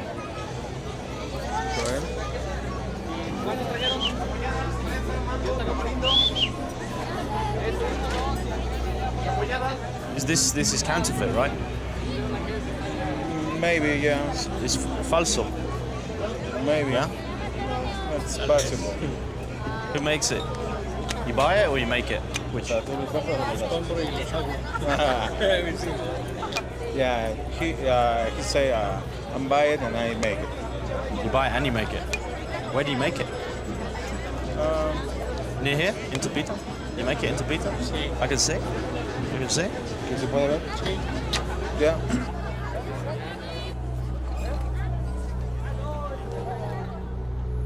There's no doubt that I'm only being allowed to see this because I'm with Jaime.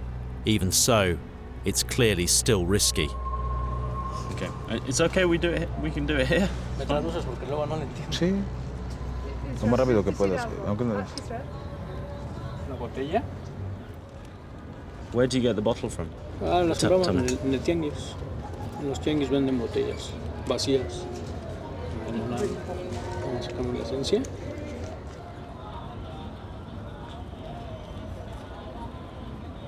If you made one with a different brand, so you did, I don't know, Calvin Klein or Carolina Herrera, or would you put the same? Cualquier marca te la venden. The same, just in a different bottle. Yeah. Sí. And so, how much do all the little bits together cost you to buy? La botella sale en 80 pesos. La esencia 40. Esto 120 pesos. How many would you sell in a week?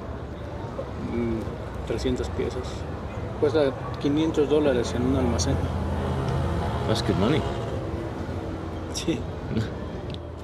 Just as the demonstration is coming to an end, Jaime's mood suddenly changes. Es que ya muchos guardaron los tres. Pero ya Juan, porque le estamos dejando la bronca a este cabrón. Jaime wants us out. He's decided the tour is over and we leave while the going is good.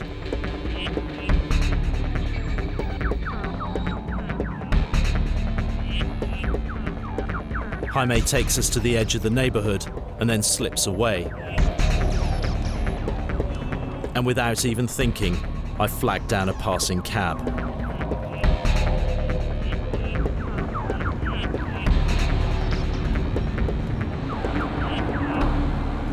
Why? How come you going to be a taxi driver? Comerciante vendía ropa de paca. Why did you make the change? Tenía problemas con un individuo. Sí, que quería extorsionarme. Right. Una vez llegó un doctor. No me dejaba. Llegó un domingo, mi esposa es cubana. Llegó un domingo, me puso la pistola en la cabeza. Me espantó.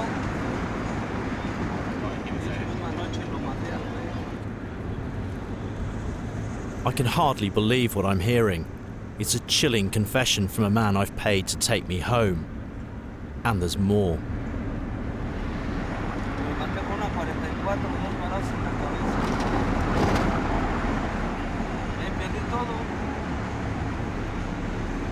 Wow. Todo lo suelté para salir de la cárcel. Porque no me comprobaron el homicidio.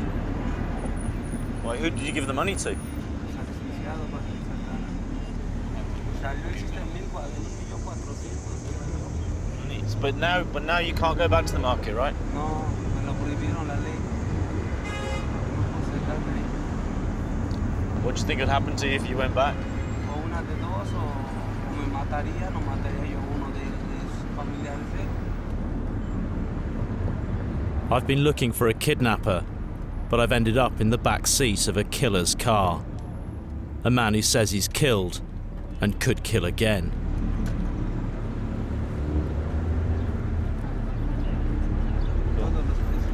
Play the game. Okay, gracias. But I just got lucky. I've made a contact and we exchange numbers.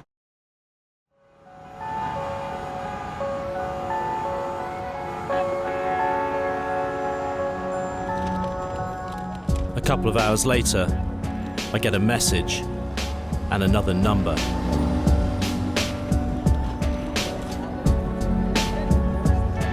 We've arranged to meet an undercover officer in the Mexico City Police. He's agreed to talk to me about kidnapping here, but he's asked that we keep his identity absolutely secret.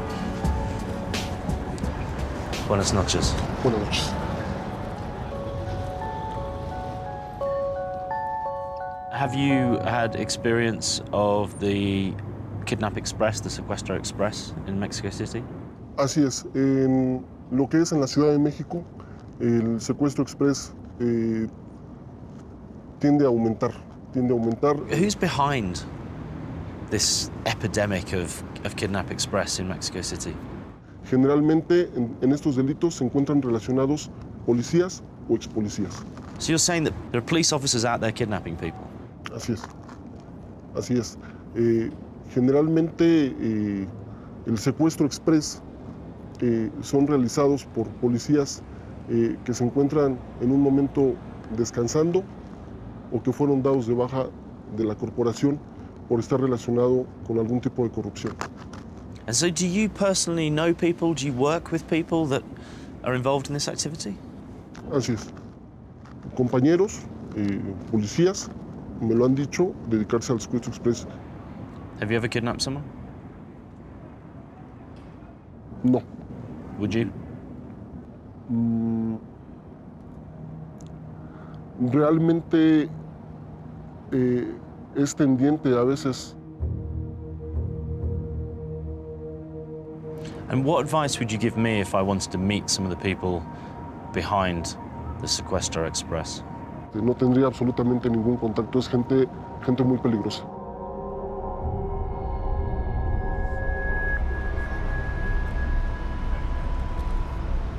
Despite the warning, he hands me the number of a possible kidnapper who might talk. So if this cop is telling me the truth, it's a bigger problem than I thought.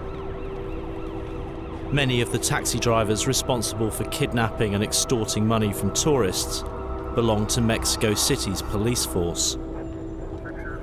And it begs the question, if you can't trust the police, who can you trust?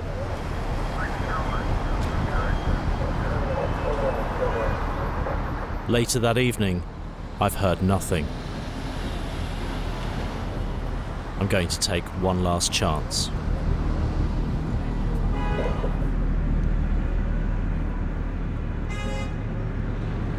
You busy? Algo. Sí. Poco.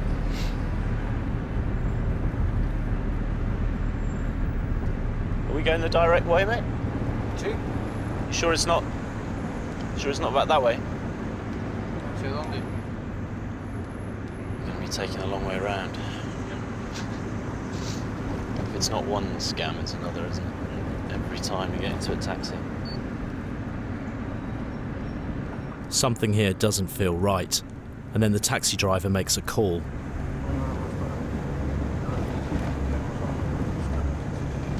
Who were you talking to on the phone?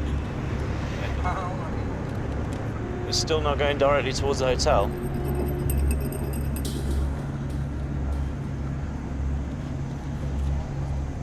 I don't want to end up in a place that I don't want to go to, do you know what I mean? Come on, where are you taking me? Leave us now, let us out.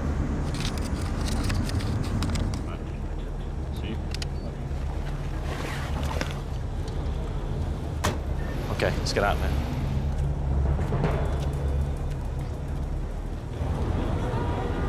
I don't know whether I'm paranoid because of everything that's happened to me since I've been here, and I'm sensitized to it or what, but there was something definitely wrong. We were not going directly to the hotel.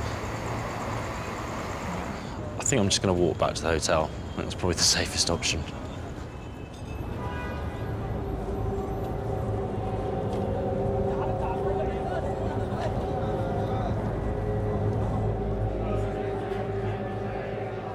Shrines for worshipping death, a taxi driver who says he's a killer, and cops who are kidnappers. Maybe I'm losing my nerve.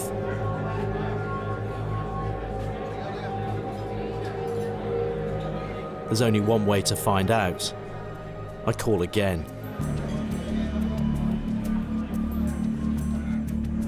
The meeting is on, but the arrangements are on his terms.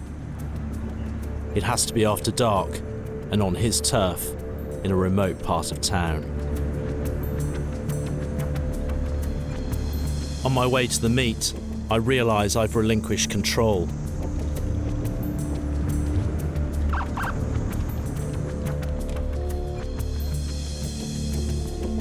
I sit and wait on a deserted side street.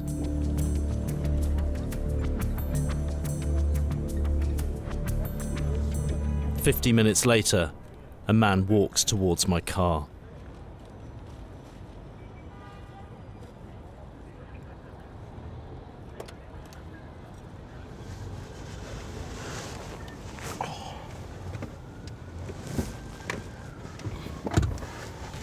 Hey.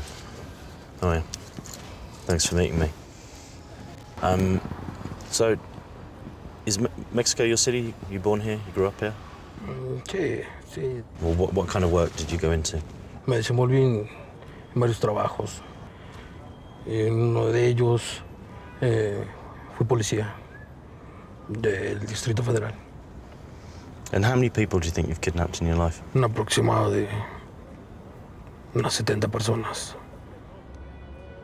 And can you explain to me how it works? What do you actually do?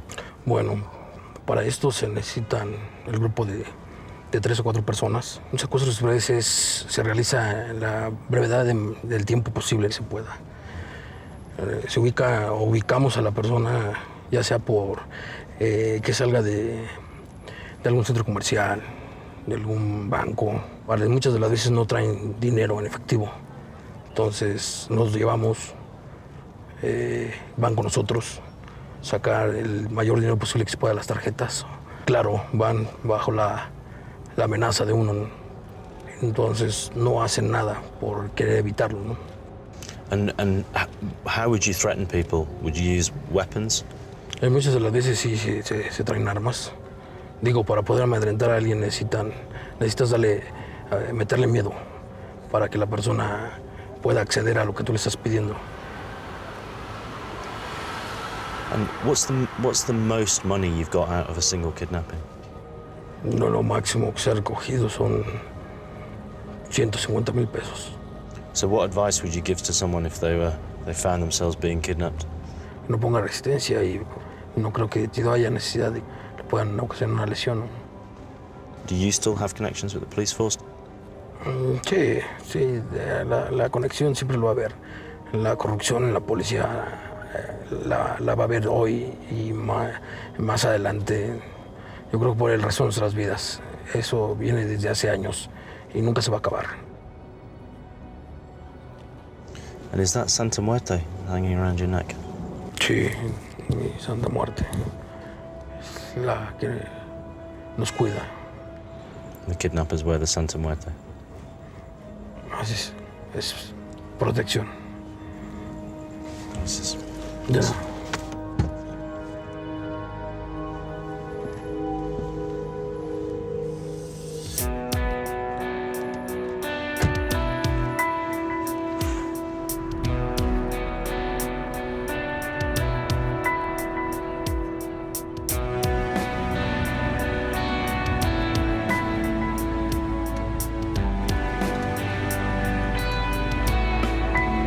Chilling, isn't it, the way he can talk about kidnap, torture, extortion of people as though it's simply a business, and that's because that's exactly the way he sees it.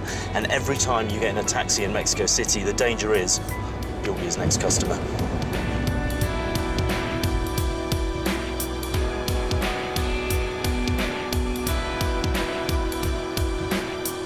I get the feeling Mexico City is a place where the more you look into the shadows, the darker they get. It's a city where you can pray to an image of death and then take a ride home with a murderer. And if you're really unlucky, you can hail a cab and a moonlighting cop will stop and kidnap you.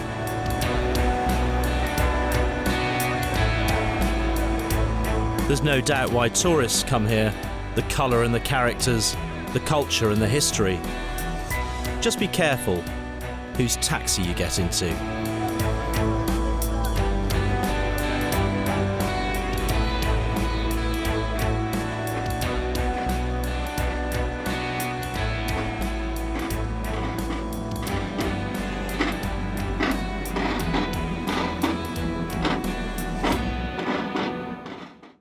They're the world's greatest cities, famous for their culture and beauty. But there's something else waiting in the shadows. The scammers, the hustlers, the thieves. And they're all looking for tourists to con. Stay against the wall. Russian roulette? Are you joking me? I'm Conor Woodman, and in Scam City, I set myself up as bait. This is like being kidnapped. A willing victim to be fleeced. I'll catch the scammers in the act. Do you know where my wallet is? I don't know. And reveal the tricks of the trade. Sorry, I'm not talking about that. Because why? It's too dangerous? And I'll expose them face to face. We are filming you scamming me. Scam City. I get scammed, so you don't have to.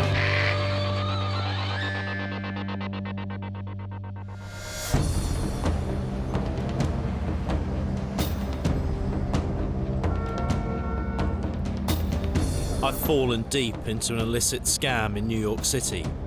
Maybe too deep. Okay, you get me a price right now. 2,000 bottles of Chanel number 5. Now you ready now? I'm ready. You got the money for it. I've got 20 grand in my hotel, it's fine. They say it's safe nowadays. But is the Big Apple really so shiny and clean? For me, it's very dangerous. What I do now, they know they kill me. They will kill me.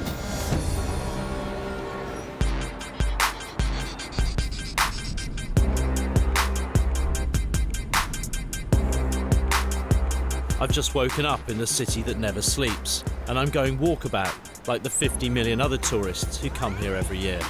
But I'm souvenir hunting for scammers.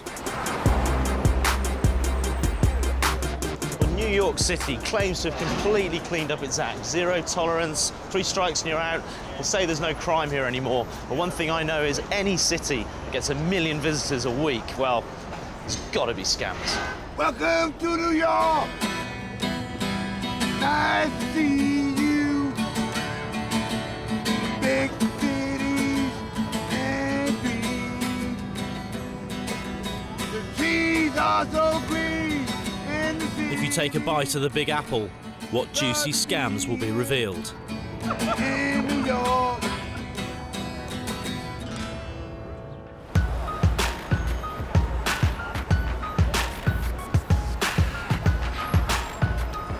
Times Square is the biggest tourist hotspot in the city.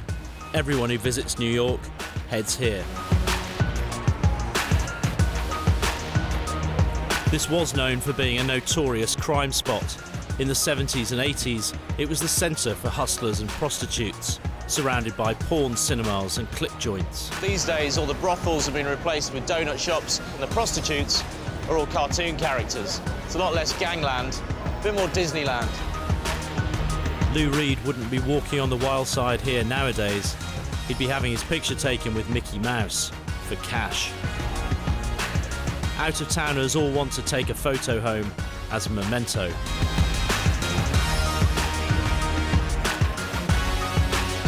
But is it all as innocent as it appears to be?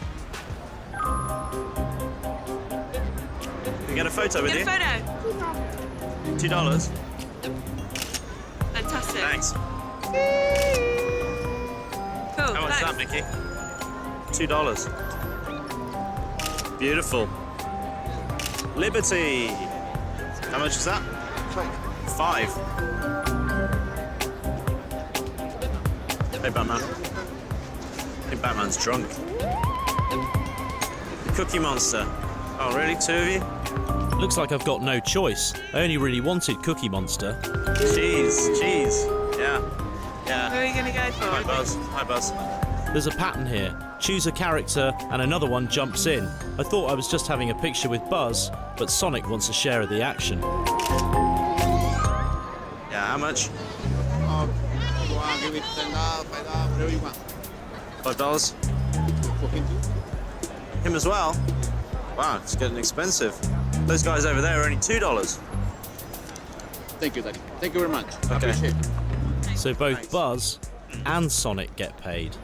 You pose for a picture with one, and the other one comes and stands next to you, and then of course you pay one, you have to pay the other one as well. These unlicensed characters have been known to lose their rag with tourists who don't pay up. But after a recent arrest, today feels like they're almost on their best behaviour.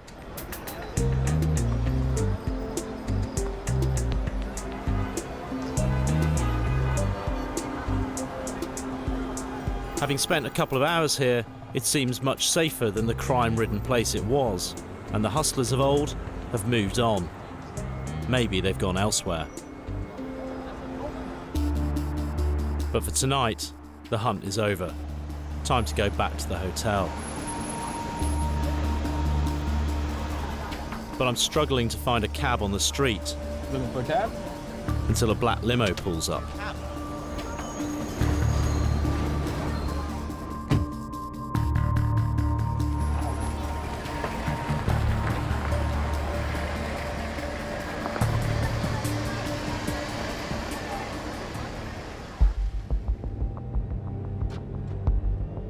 Where are you from?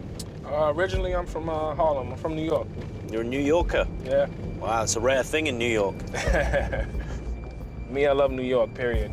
Anybody asks me where I'm from, I never separated Brooklyn or Harlem. I was born in Harlem.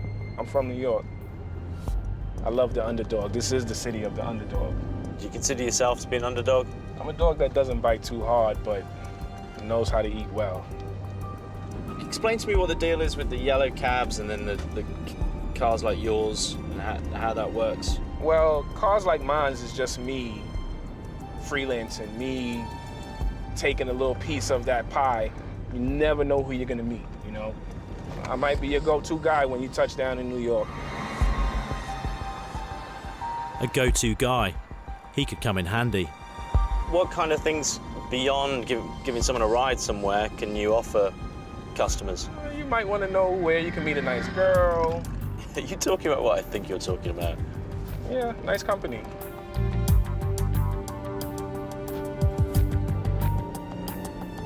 A lot of people say New York's kind of lost its bite. You know, that it used to be a kind of rougher place than it is these days. Do you think that's true? Some people come here and think that it's the best thing since sliced bread, and some people come here and see it to be the most scariest place. This is where you come, I guess, if you want to feel the experience of getting to know the supposed crazy things or scary things.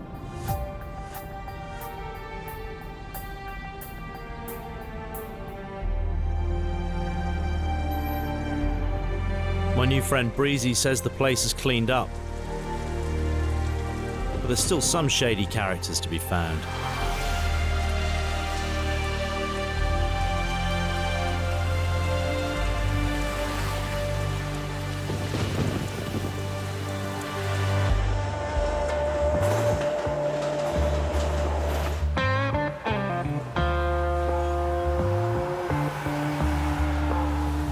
I'm in Harlem, which used to have a reputation as a tough part of town, but nowadays it feels like a changed borough.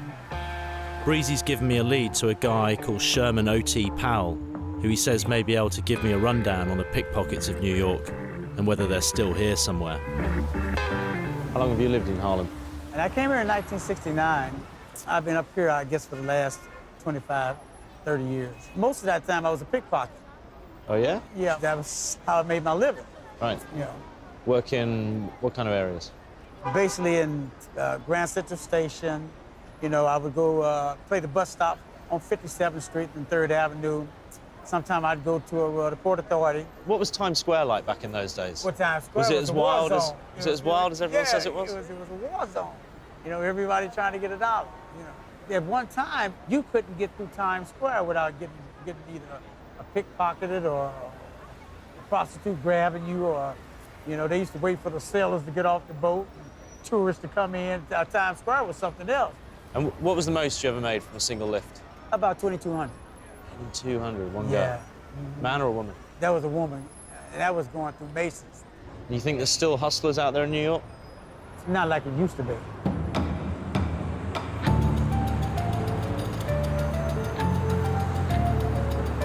So even Sherman's gone straight.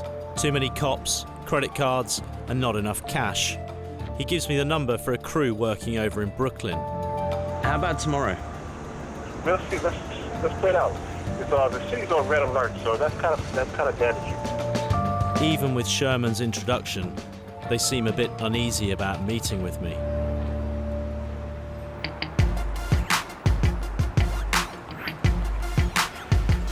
The 3 strikes and you're out zero tolerance policy has had an impact. My job is going to be tough. Where are all the double dealers? I'm going to head down to Canal Street, where there's loads of shops. Tourists go there to buy souvenirs and that kind of thing. See if I can find any scams down there that are a little bit juicy. New York has a great reputation for shopping. It's home to famous department stores like Bloomingdale's and Macy's. But like millions of tourists, I'm looking for a bargain, which means I'm heading to Canal Street.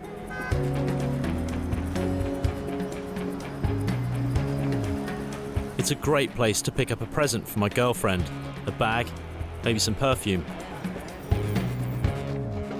Which one? We're looking for some Chanel No. 5. But... Yeah, I do have. You do? Yeah. Okay, that's it. See? Yeah, please. Stay here 1 second. Okay. Oh, cool. How much is it? It's 45, sir. 45? It's a big bottle. Big bottle. Is it real? Yeah, of course, the OD perfumes, you see. $45 is just over a third of the retail price. Can you not open and let me have a sniff?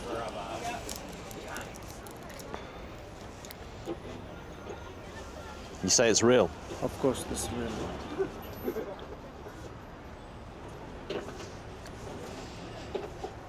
Yeah. This is strong. Yeah. You like the mademoiselle is very a little bit musky like that. You know? Smells like the real thing. So, what's your best price? Give me 35, okay? 20. 20 bucks. 25 is okay. 25? 25 bucks. Same one you only buy in the store. Same perfume. Same one that I would buy in Macy's? Yeah, same thing. Cool, man. 25 bucks is almost too good to be true. When something feels too good to be true, it usually means it isn't. But with every second shop along Canal Street selling cheap perfume, there must be a lot of wide-eyed tourists who at least believe they're getting a bargain.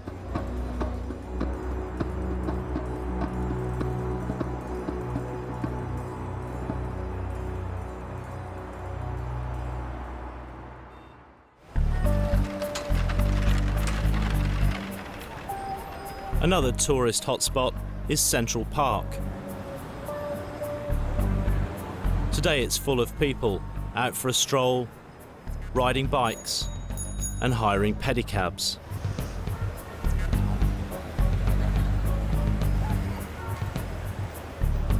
You are alone, I charge you $70. $70, okay. Yeah. Within moments of my arrival, I'm getting the hard sell. Where are you going Thanks. now? Thanks. I'm going to think about it. I am giving you good price. You are? 60. I don't want to lose you. I charge you $60. 1 hour long and 3 stops. Okay, I'll think about it. Just as I get rid of one guy, another one's on my case. You pay 75. There's no tax. Right, $75 for 1 hour. For maybe more. You don't. I'm not gonna give you a time limit or a stop limit. Okay. Second reason, I also stopped by John Lennon's house. Okay. Is he in? Yeah. Is he in? Is John Lennon? Yeah. John This is my not, guy. John Lennon is not home since. No? Come back to me, man. I'm just talking to this guy. He just. Thank you. Oh, you switching John now? Lennon. Huh? John You Lennon. switching? Well, I'm looking for the best price, aren't I? What's the problem? How much is best Hey, price? listen. I It's talk all, to this guys before. You So what? Don't make me angry. Is it what's the? That's okay. He doesn't do rickshaws. It's not even. He offered me $60 for a pedicab. For a pedicab, yeah. Look, I tell you something. Only few people licensed to give tour in the park. So are you licensed? Yes. Can I see your license? I don't have my license on me. Oh, you don't have it on you? All right. Some people tell you like, oh, it's this building, Madonna lived there. It's not really. You know? Really? Some people are People will lie to you? That's the whole time. I'll give you 65. On the other side of the street, I notice an official-looking guy with a clipboard and a badge watching what's going on. Is he monitoring the touts? He's not a pedicab driver. He's not? No, he's not a pedicab driver. So he's just like a tout that is the go-between, and he takes a commission? And he takes the commission. So really you should have one of these to even approach a tourist? Absolutely, that's called solicitor, basically what he's doing. He just works with other people. He's like a middleman in a case, so to speak. He offered me 65. He'll make a cut from that 65. A few years ago, it wasn't even like this. It was all just pedicab drivers hustling for their own.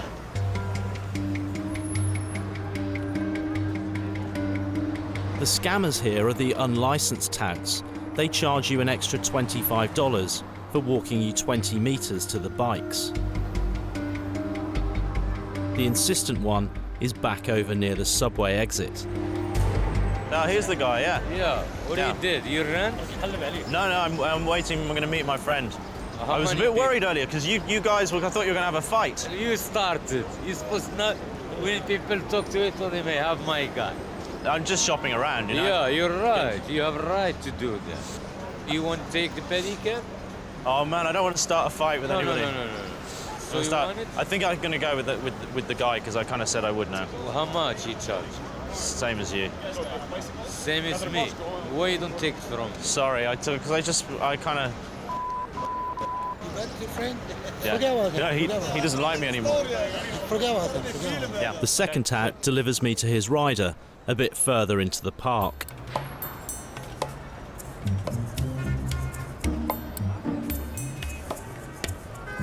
But the thing is, if the police catch you, you got a ticket. Yeah. Yeah, and it's gonna cost you $200. But the police are out in force today,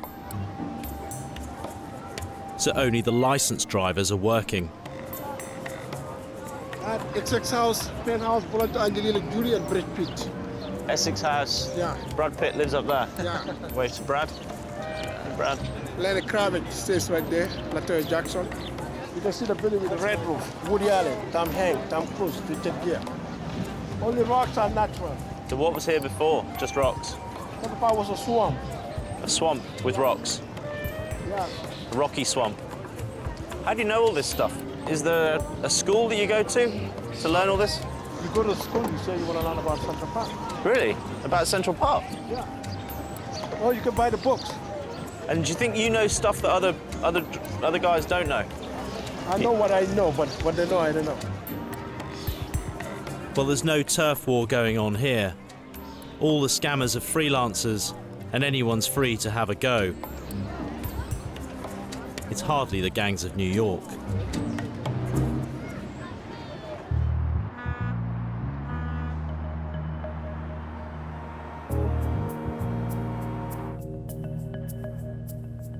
I know a bargain when I see one, but that perfume I bought on Canal Street must have a story behind it. The shopkeeper insisted it was real, but I have my doubts. With Steve, the cameraman, I'm going back to pose as a commercial buyer. I want to see if I can talk them into admitting the stuff is fake, and maybe even find out where they get it from. Can you do an order? If I give you like a particular brand, would you be able to see if you can find it? How many? Maybe 10? 10 piece? Yeah. When? Huh? When you need? Today? Why? When? Yeah, today if possible. I'm here for a couple of days, so. But it's a Tom Ford, but it's not this one. It's I'll write it down for you if you like. You want now? It's not Black Orchid. It's not Black Orchid. It's called Noir de Noir. While the runner goes off to check the stockroom, the manager appears and gets on the phone to his distributor. He takes his business card out of his pocket, which gives me an idea. Now I've got the number of a distributor and his address.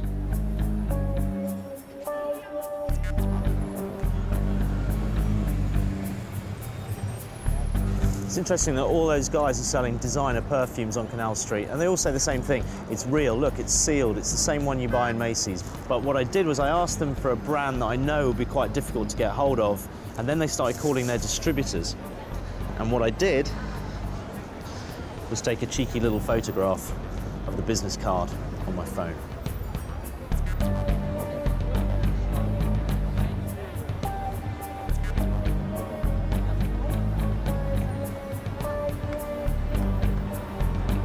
The booths and shops on Canal Street that sell scent are pretty small, and I've noticed they're constantly serviced by runners. Very little stock seems to be kept on the premises.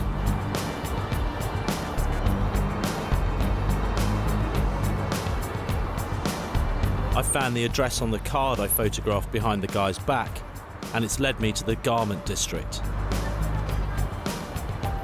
The shop is well stocked, and if he's supplying Canal Street, then somebody must be supplying him.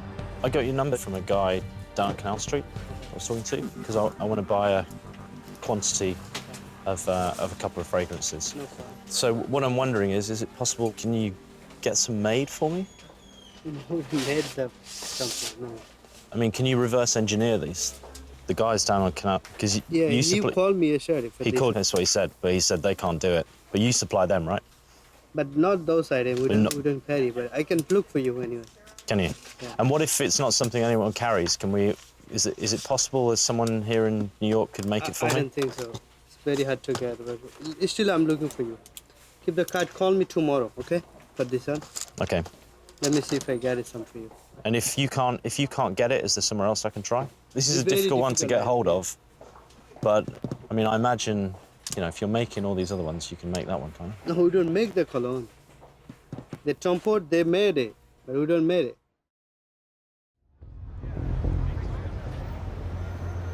This guy insists he doesn't make the scent, and he's not giving anything away about where the other stuff is coming from. He's a bigger version of the guys on Canal Street. He's supplying them, they're just another outlet.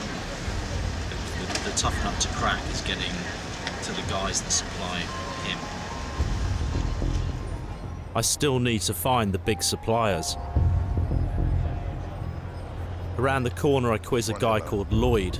He's on the street selling perfume. I want to know where he's getting it from. What is it in the shops? Macy, they cost like $58.99 plus tax. They're not real though, are they? Yeah, they're real. They're real. Come on. It's two different types. Yeah, they're good. I'll sell them for less, more, you know what I mean? Sometimes 20, whatever I get. Go on, you can tell me, what do you buy them for? About $5 each. $5 each. Where'd you get these from? Well, I get it from some people to promote. Where's that? Downtown.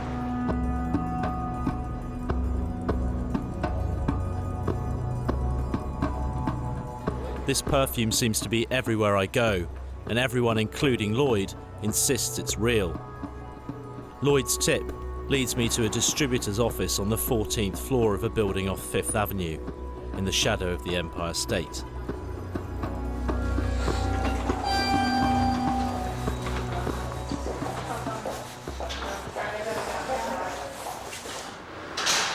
There's no perfume company there. There's no perfume company there.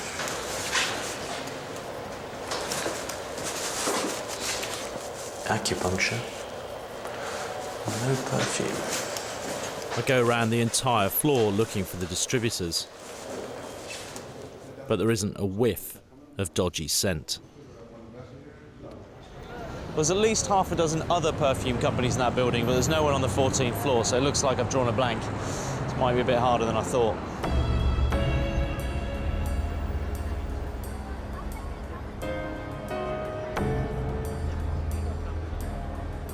For now, the perfume trail's gone cold, but after 2 days of chasing them, I finally made a breakthrough with the pickpockets. They've agreed to meet.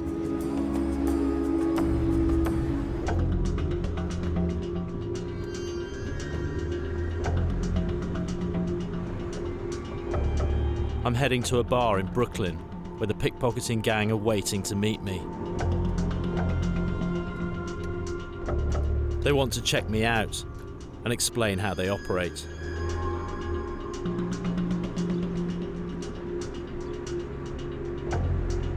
They're very nervous.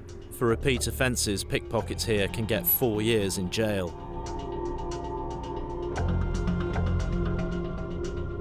So far, they've proved very elusive, and I'm not sure if they'll let me into their world.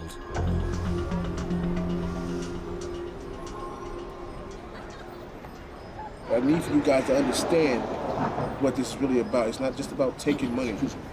It's about kind of like speaking against the system, because the system has ignored us. So now we're speaking against, and it has to be heard. So tourism in America grosses a lot of money, you know. And since the whole gist of it is, why should people come here and have a good time when the people that lives here doesn't have a good time? So that's a very interesting perspective. The tourist is not going to stay around long enough to press charges. You know, to press charges is lengthy. You know, and most tourists, they don't have the money to stay in New York for months at a time. You know, and to come back and forth for court dates. So that's one of the advantages. Usually, tourists don't want to press charges because they don't want to stay around for it. They want to go home. Right. No charges, and you go home as well. So you stay away from Americans? It depends. Depends on what America you're talking about. Okay. Black America, yeah. Only the wealthy. Only the wealthy, that's it. Right. Robin Hood, that's what it is. You like Robin Hood? Modern day. Modern day Robin Hood.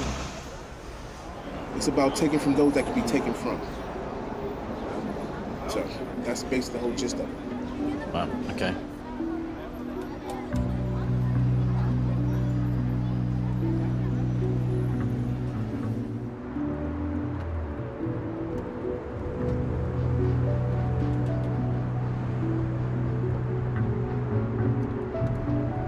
Political pickpockets, they say. Robin Hoods. Stealing from the rich and giving to the poor. Themselves, presumably. They certainly talk a good game, and we've arranged to meet again tomorrow.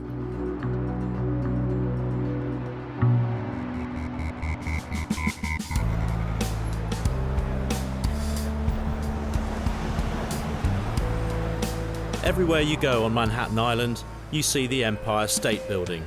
It's the jewel in New York's crown. On the approach to the great building, there are loads of tourists eager to see the unparalleled view from the top, along with a load of guys in brightly coloured jackets. Could they be security? Empire State, guys, we going up? What's the quickest way up? The quickest way up is fast track. Yeah. That is 49 plus tax. You get a view on the 86th floor. Standard, you go in, you wait in 1, 2, 3, 4, 5 lines. Yeah. Fast track, we bring you in through security.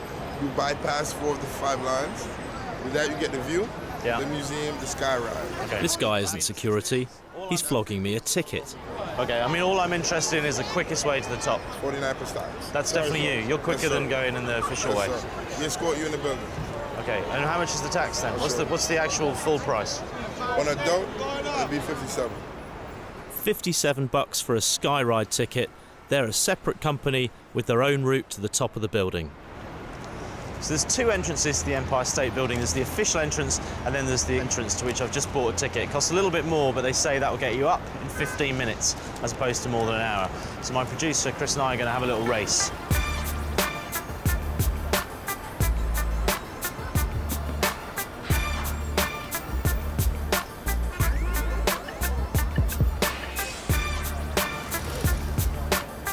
So I go up through the official entrance with my official express ticket. $10 cheaper.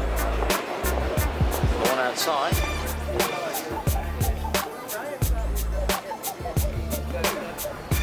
Chris goes in through the Skyride entrance with the so-called fast track ticket, and within 20 yards, he's waiting in line.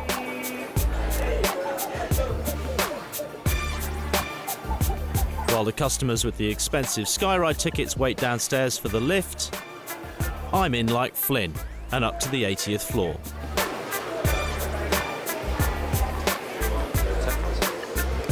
The Skyride line with Chris in it waits, while the official ticket holders swan by. And the view of New York is stunning. I thoroughly recommend it. I wonder how Chris is getting on. Okay, so by my reckoning, that took exactly 19 minutes from the bottom to the top.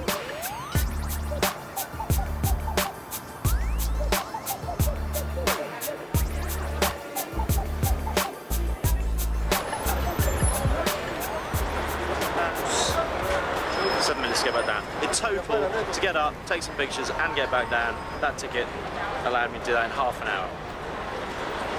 I think I might be waiting a while for Chris. In all, it takes 2 hours for Chris to go up and come back down, which gives me enough time to make a couple of calls and set up a meeting with a contact in Chinatown.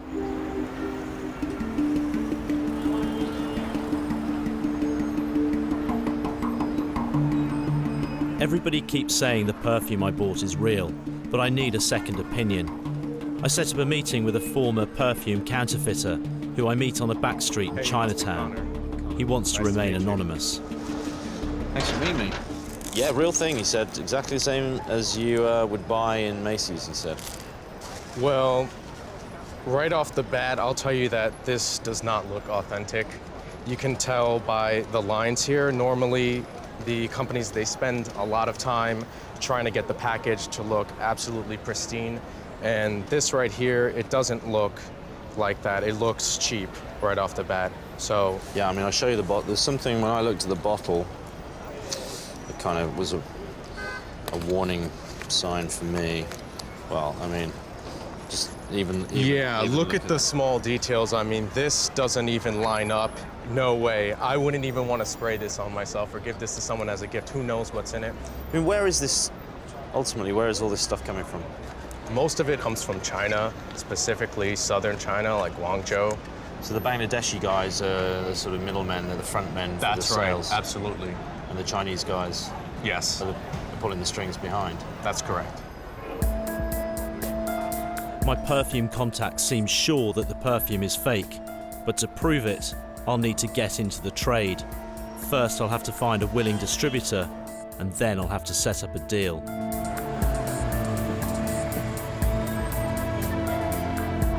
I'm back in the garment district, and I'm going to pull a new tactic. If I ask for a very large amount of Chanel, maybe they'll agree to sell it to me. So this was how many? 3,000 these? 2,000. 2,000? Okay, I'm going to check with him. You know, we don't do the, fake, original. Only original. Yeah, original, but... These guys are stonewalling me. I may have to completely rethink my tactics or drop the perfume scam altogether.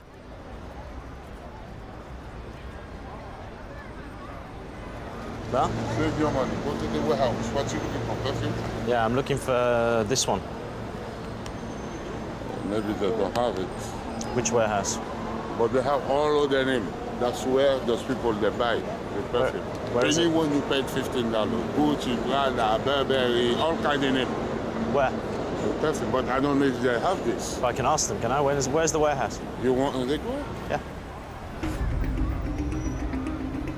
How did this guy know I was having trouble getting to the suppliers? Was he following me?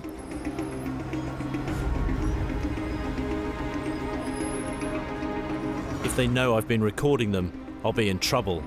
But if I break out now, I'll blow my chances. Wired up, following a complete stranger who I just met on the streets of New York to do a dodgy perfume deal is probably not the smartest thing to do. Hey, how are you, my friend? Good, nice to meet you. So this guy said you might be able to help me. I'm looking for that. No idea. And if I want to buy number 5, Chanel number 5? Chanel number 5, right?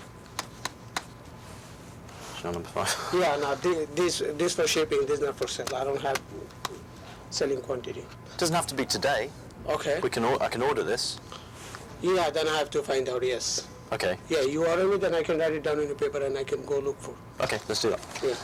But this... It's all going smoothly, then suddenly he doesn't want to take my order. Those two places, I know they carry big quantity. You can talk to them. Let me write down my number for the... Give him the number. He's actually going to deal with you. Since you came with him, you know. Yeah. He's actually going to deal with you. He's going to deal with me for 2,000 bottles of perfume. Trust me. you met him first, so he's actually... Yeah, no, that's absolutely fine, but I'm going to buy 2,000 bottles of perfume, and I'm going to buy it directly from the guy. If you don't want the business, that's fine. Okay. So the distributor won't get me 2,000 units, and he's palmed me off to a guy from the street. It doesn't make sense. Only in America. My new broker, who I met on the street, is a Haitian who I'll call George. If you pay me, I'll help you with this. How much do I have to pay? Trust me, if you pay me, I'll help you with it. Yeah, no, I'm happy to pay. That's my job, that's what I'm doing. I understand that, man. I appreciate that. I'm happy to pay you a commission if I do a deal. That's no problem. But I have to find what I'm looking for, you understand? You can be working for the company. They don't know you, they're not going to trust you. I tell you the truth, how it's running. Yeah. The channel, you take my number. Anytime you're ready, even you need 5,000, 10,000, even right now, you need 5,000, I can give you 5,000 channel. You can get it. You want it right now, I can get you that right now. Okay, you get me a price right now, 2,000 bottles of Chanel No. 5. I do $15 a piece. 15's too much. Too much? How much? $5 a piece. No, I'm not going to get it for $5.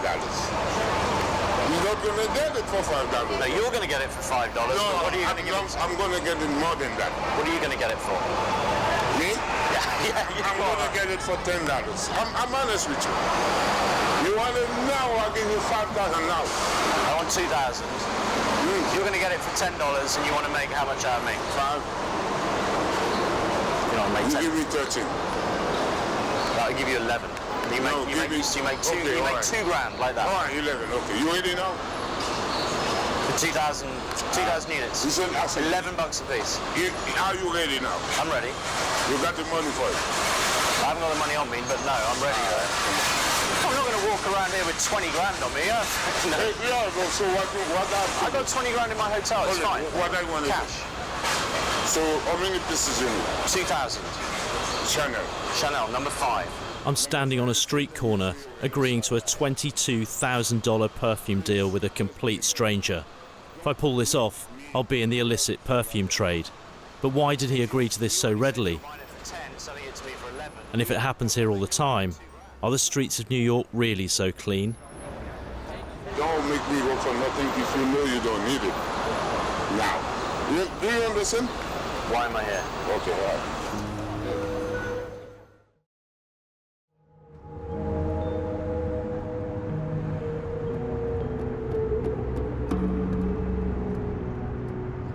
Well, saying that I wanted to buy 2,000 bottles of an expensive perfume, so I've left it with him because he says people trust him. He's going to see if he can find 2,000 units. We've agreed a price of $11, clearly counterfeit, and he's going to call me back. I say I'm a bit nervous about turning up to meet a guy with $22,000 in my pocket, though.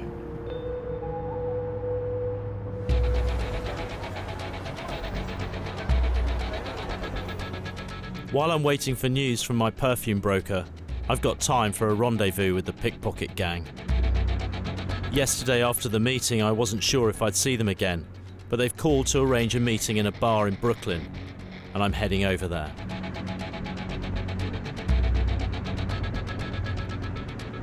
They're going to give me a demonstration of their pickpocketing techniques. I agree on the basis that any money they steal, they give back.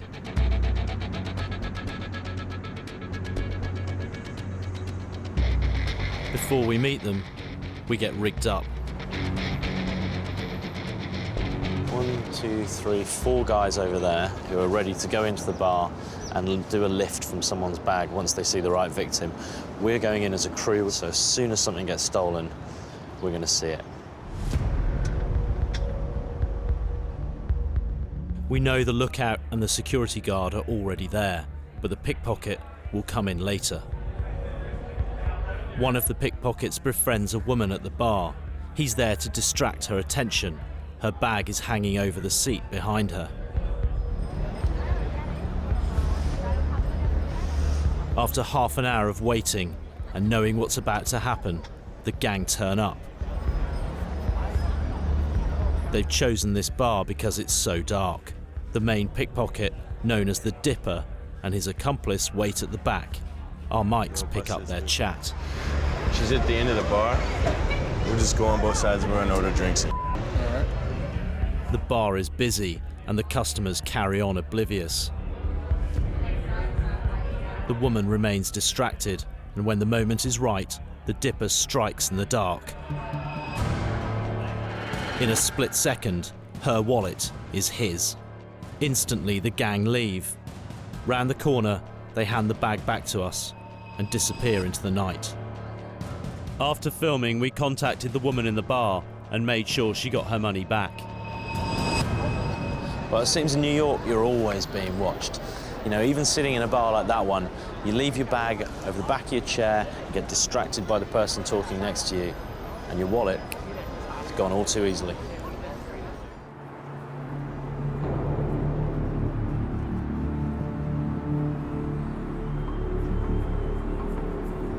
While most people are enjoying a normal morning in Manhattan, I've got a possibly dangerous deal to complete. But my Haitian broker appears to have gone to ground.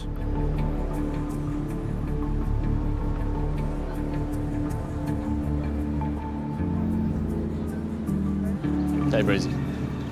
Nice. See you again. How's it Yeah, going? you too, man. Thanks for coming down. I've been encountering various scams in New York. One that kind of found me, really, was selling perfume, saying it's kind of real perfume when in fact it's fake perfume. I told people that I was looking for 2,000 bottles of Chanel No. 5. Okay. My concern is that that's a lot of money. It's 22 grand. And am I going to turn up and meet this guy again with 22 grand in my pocket? This is New York, you know, be careful. Like, they're looking for anyone that seems eager. You want to make it back across the water. You know, be careful where you're going and who you're allowing to know, you know, I have this much money on me and I want this perfume, and you can't really trust everybody like that, you know. Even if I turn up without the money, the fact that he's expecting me to have the money, or even there's a possibility that I have the money. That he shows up with the actual merchandise and then you're looking like a little more than, you know, unprepared. Leave that one alone. Take my word on that one. What's the worst that can happen, Breezy? You don't want to end up floating in the East River or bumping into anybody's boat and we're wondering, you know, who's that dude? Who's that guy there?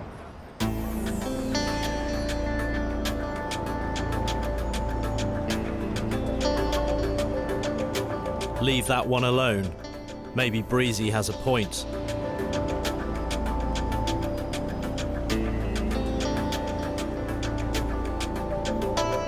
Sleeping with the fishes in the East River is not exactly how I saw my future. But I've come too far to let it go. There's a man waiting for me with $22,000 worth of fake Chanel No. 5.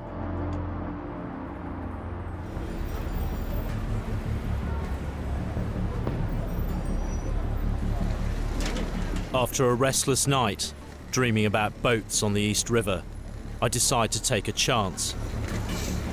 I have to know whether he's come up with the goods and to see if he can take me further along this fake perfume trail. I know Breezy said to stay clear of these guys, but they're the only people that I know who are going to give me the lowdown on what's going on in this counterfeit perfume industry. So I'm going to go back and talk to him one more time. It's business as usual this morning down in the garment district, but my guy won't return my calls. Does he have cold feet too? Or is he working out an angle on how to rip me off? He's nowhere to be seen, but the lookouts and the runners are. Sorry, mate, there's a guy he usually hangs around here.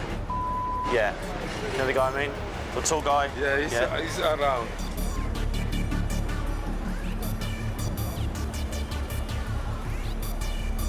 It won't be long before they spot what we're doing. I can't hang around for too long. Then from nowhere, just like before, he appears. Hey, my friend. Hey. How are you? Remember me? You never called me.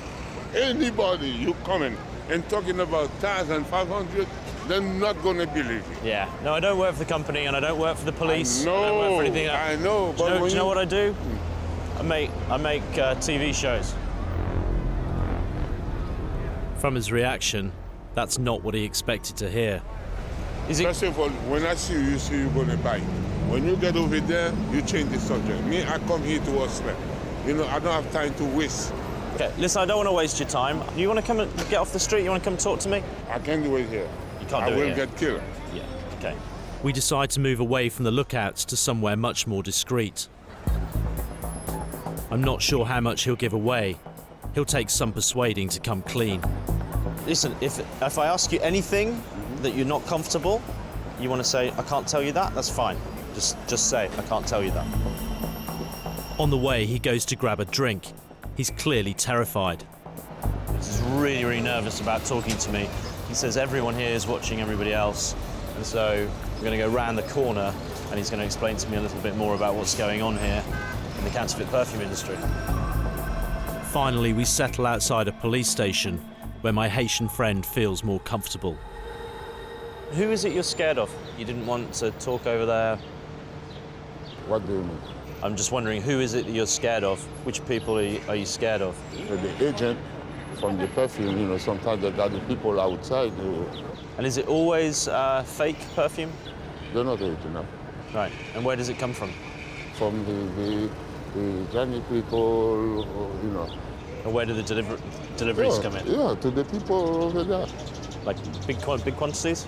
Yes. What sort of price do you think they're buying them in for? They sell it like $10, $12. Maybe they buy it for maybe $4 because they have to double the money. Whatever perfume you see here, they're all fake. It's nothing original here. All of it is fake? All of them is fake. All imported from China? Whatever perfume you see there on Broadway, they all is fake. For me, it's very dangerous. My life is online. What I do now, they know they kill me. They will kill me.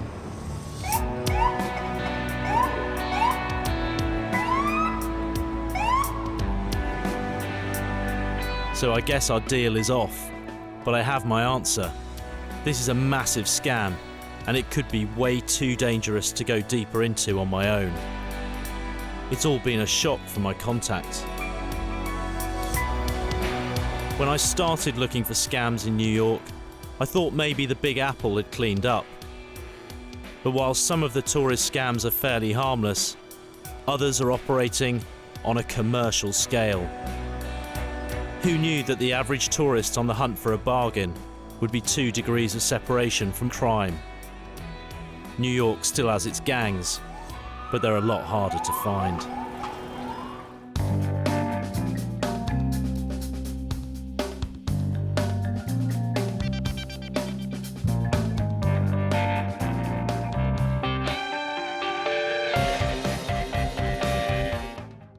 They're the world's greatest cities, famous for their culture and beauty. But there's something else waiting in the shadows. The scammers, the hustlers, the thieves. And they're all looking for tourists to con. Stay against the wall. Russian roulette? Are you joking me? I'm Conor Woodman, and in Scam City, I set myself up as bait. This is like being kidnapped. A willing victim to be fleeced. I'll catch the scammers in the act. Do you know where my wallet is? I don't know. And reveal the tricks of the trade. Sorry, I'm not talking about that. Because why? It's too dangerous? And I'll expose them face to face. We are filming you scamming me. Scam City. I get scammed, so you don't have to.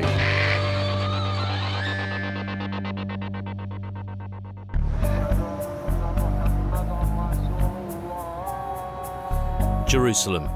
Over 4,000 years, it's been besieged, captured, and destroyed, and now it's divided.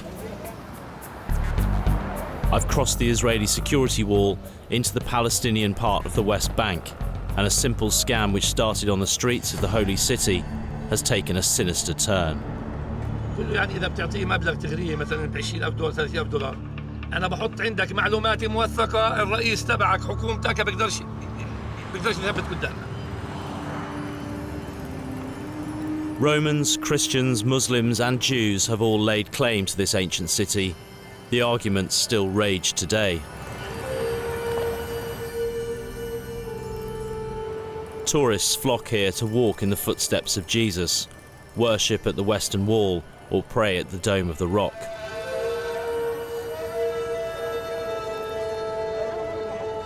With all these spiritual distractions, are the scammers having a field day?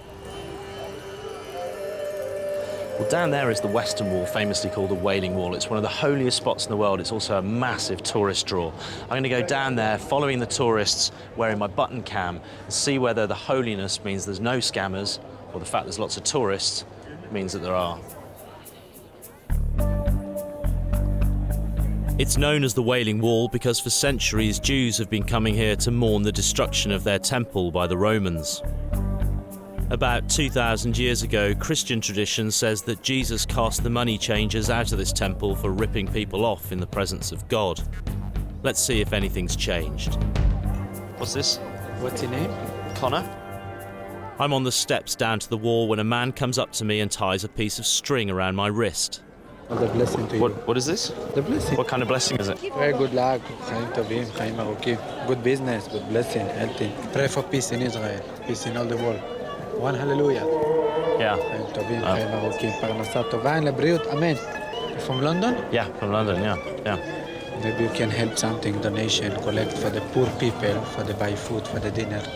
You collect money for the poor? Yes, for the buy food. Rabbi, you have 8 children. He has 8 children? 8 children. Oh, so we're collecting for his poor children? You need food for the Shabbat. Okay, so it's not for the poor people, it's for your people. Oh, you want money? Yes, what you can give to the poor people. You have some paper money, maybe? Paper money? A few coins isn't going to cut it with this rabbi's private charity. Clearly he values his blessings pretty highly. This is a blessing from the synagogue? Yes. And are you qualified to give a blessing? Thank you very much. Hey, how are you? That's something special, my brother. It's important. Oh, it's some money? Yeah. Are you a rabbi? Small rabbi, not a big rabbi. Small man. Oh, okay. So you're a small rabbi, medium-sized rabbi, big rabbi. Extra large rabbi. One day you'll be extra large. Nobody knows. Inshallah. Inshallah. Yeah. To give something, my friend. Okay, we need 200 shekel for Shabbat. You need how much? 200 shekel for Shabbat. 200 seems like a lot for a little bit of this thing. we give for free. We don't charge for this. The string is free, but their Shabbat will leave me around $60 lighter. Okay. Give 100 shekel. 100 seems like a lot for a little blessing. So it seems he's happy to haggle over the size of the donation. Oh, my friend. You help for the poor people, for the 8 children. I mean, that's like $30. Thank you. That's a big donation. Thank you, my friend. Hashem give you. Oh, I get a kiss. Blessing to you. I get 2 kisses. Good visit. Oh, wow. Well, it's worth it. You want another 100? Well, thank you, my brother. They give you all the blessing to you. Yeah? 100 shekels worth of blessings. Okay, goodbye. Shalom, my friend. A good Shabbos. I can't work it out. Did I just pay $30 for world peace? The rabbi's dinner? Or 2 kisses from a bearded man? Oh no, they're approaching me again. Hello, my friend. You give me, I go home. That's it. You're going home? That's the end of the day. Because you give something good, I can buy. You already made enough money today that you can go home at this time? Yes. Already? Half day? My brother, thank you. Hey, you're finishing work already today? Because of you, I can buy things for Shabbat. Right, so getting 100 from somebody like me. It's like I win the lottery. It's like you win the lottery. I win the lottery today. My small rabbi and his mate have knocked off early for the day. But not everyone is happy. הוא גנב, הוא גונב את כולם. הוא לוקח את כולם ועושה ברכה וסתם, הוא גנב. הם גנבים, הם סתם מברכים, הם רק רוצים לקחת כסף, הוא הולך עם בחורות. So he's not really a rabbi? נע רבה, כולם משוגעים נע רבה. זה הצגה, נע רבה. אלה גנבים, עושים רבח, שמים חוטים, סתם. הם אפילו מכוניות מחוברות למטה. What would happen if יש להם דירות, יש להם הכל. גברת, תגידי לו. You have to admire their chutzpah. At the holiest site in Judaism, there's guys claiming to be rabbis to rip off tourists. What do you think would happen if I came down here dressed like a rabbi and put these on people's wrists? Well, could I make some money? הם ייתנו לך מכות, חכה, היום אתה לא רואה כלום. כולם הלכו לרבי מאיר בעל הנס. Well, there's all kinds of people making money out of tourists here, but you only have to look. The people begging at the bottom, getting coins in their pots, with the two guys at the top dressed up as holy men and giving out these red bracelets made enough of the folding stuff to go home by lunchtime.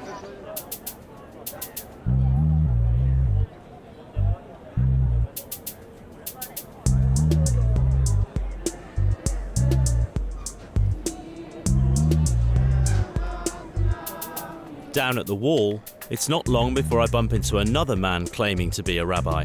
But you're a real rabbi, right? I'm a real scammer. You're a real scammer or you're a real rabbi? Both. Because I met some guys up there who were claiming to be rabbis. I don't think they were really rabbis. Look, on the steps. On the steps. For money. That's the guys, No, yeah. you got the right guys, man. Yeah? They're your guys, man. They're not really rabbis, right? They're the scam guys. They're the scam guys. But you're the real deal. So there's real rabbis and fake rabbis. The problem is telling them apart.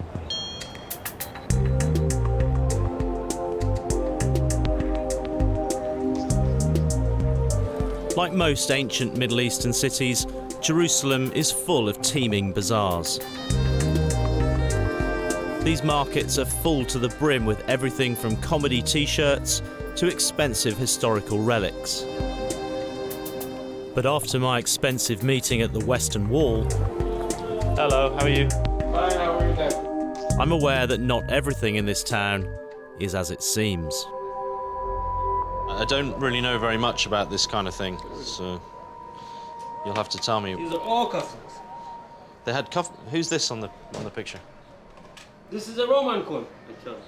It's a Roman coin. Yeah. I've heard there's a market for fake relics. The first item I'm shown is a pair of silver cufflinks, fashioned from an old coin. This Vespasian. Vespasia, who was he? Who is he? Caesar. Caesar. Wow. This must be pretty old then. 69 CE. And they were wearing cufflinks back then. I made cufflink, yes, I made. Caesar was on his toga? Whatever you like. But Caesar wore cufflinks? Yeah. Caesar wore cufflinks. No, back then there were no cufflinks. No, I'm joking. So how much do these things sell for? In shekel or dollars? Dollars. Dollars, $275. $275. Nearly $300 for Caesar's cufflinks. I think I'll test the market for something a bit cheaper. This is a piece of pottery, but it has a Hebrew letter here, found in Masada. Look at this, these are Hebrew letters. Okay. See that? It looks a bit like water to me. Nice piece. Looks like an E. And this is an R. No? This is Hebrew, it's not English. It's not. Yes. It's like English. $70. $70. 70. That seems good value for a piece of history. It'd be nice to go on my... This is my certificate. To whom it may concern, there's one small broken... Clay. Clay. One broken clay, 2,000 years old, part of pot found in Masada, time of Roman period. Sold for $70. A piece of history with a guarantee. But if you can fake a relic, you can fake a certificate. Hey, you must be Shimon. Yeah. Thanks for Nice to meeting meet me. you. Please, sit down. As an archaeologist, Shimon Gibson pulls these things out of the ground for a living. He knows the real thing when he sees it. This is my purchase. Fancy box, isn't it? It's a lovely box. Yes. Can't fault the box. Now, the things that kind of stuck in my mind were, it's 2,000 years old, it's from Masada, it's Roman, and it has a Hebrew inscription. So as an expert in the field... Well, first of all, I've got to tell you that be gentle. I've spent $80 on this. Okay. And I have a certificate.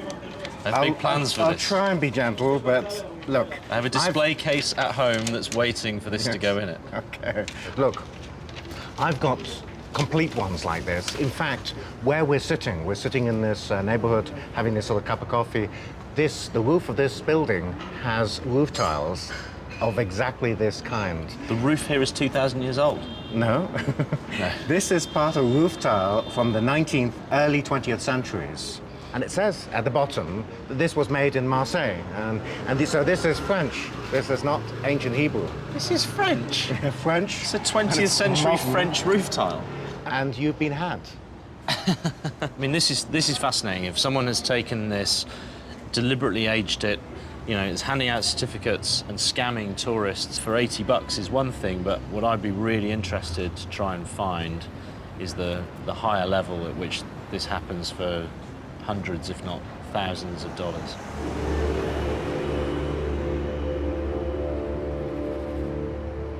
False rabbis and now fake relics. How far does this go? There's a lot of shops and a lot of tourists here. This could be big business. The cross before me, the world behind me. The cross before me, the world behind me. I'm rolling with the Christians, going to the place they believe Jesus ascended to heaven. No turning back, no turning. The Mount of Olives. They're looking for a spiritual connection. I'm looking to see if they get ripped off.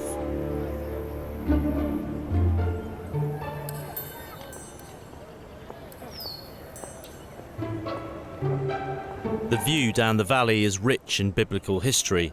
The cemetery has been used by Jews for 3,000 years. According to the Gospel, Jesus prayed here with his disciples after the Last Supper. To understand the geography fully, you need a photo map. How much are these, mate? $1. In shekels, how much is that? 5 shekel. Yeah. As I put my wallet back in my pocket, I notice my money's gone. Hey. Mate. This is your money? Yeah, that's my money. Careful. Careful indeed. That's a nice little trick, mate. That's a nice little trick. When you took 20 shekel, you want to give it to me? You fill it down. Just you don't see it. No, I didn't. You don't see it. You took it out. I put the money in the wallet and show him that it can't fall out. You took it out? No, but It's not going to fall out, is it? What? It doesn't fall out. I just don't understand why you gave it back. Do you always do the pickpocket? No pickpocket. Huh? No good. Don't say like this. Why? How do I say it? What should I say instead? What? What should I say instead?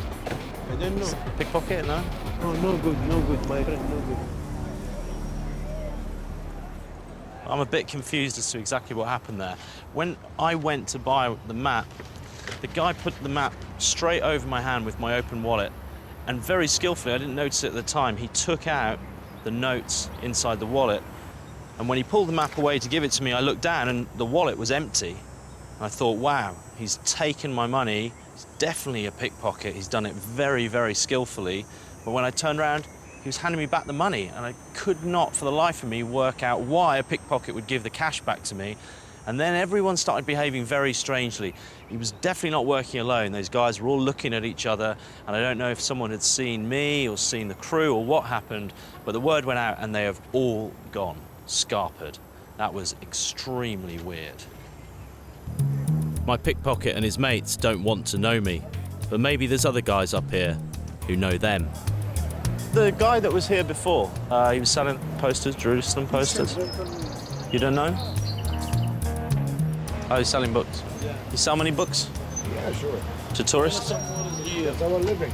You know, do you know, he's not a guide, no, he sells like postcards and stuff. He pickpocket guy. The wall of silence intrigues me even more. I'll be back.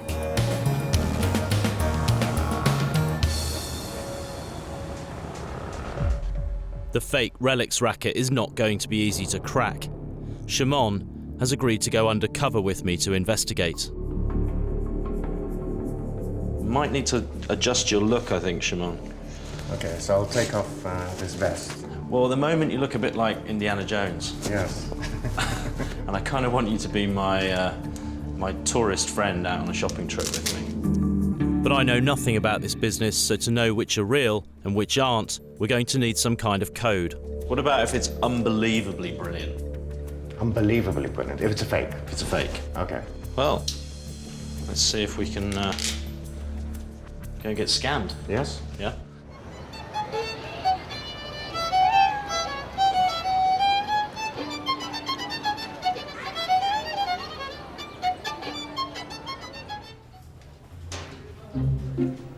Good. Yeah, but how good? This shop is very high-end, and something has caught Shimon's eye. Good ones. That's unbelievably good.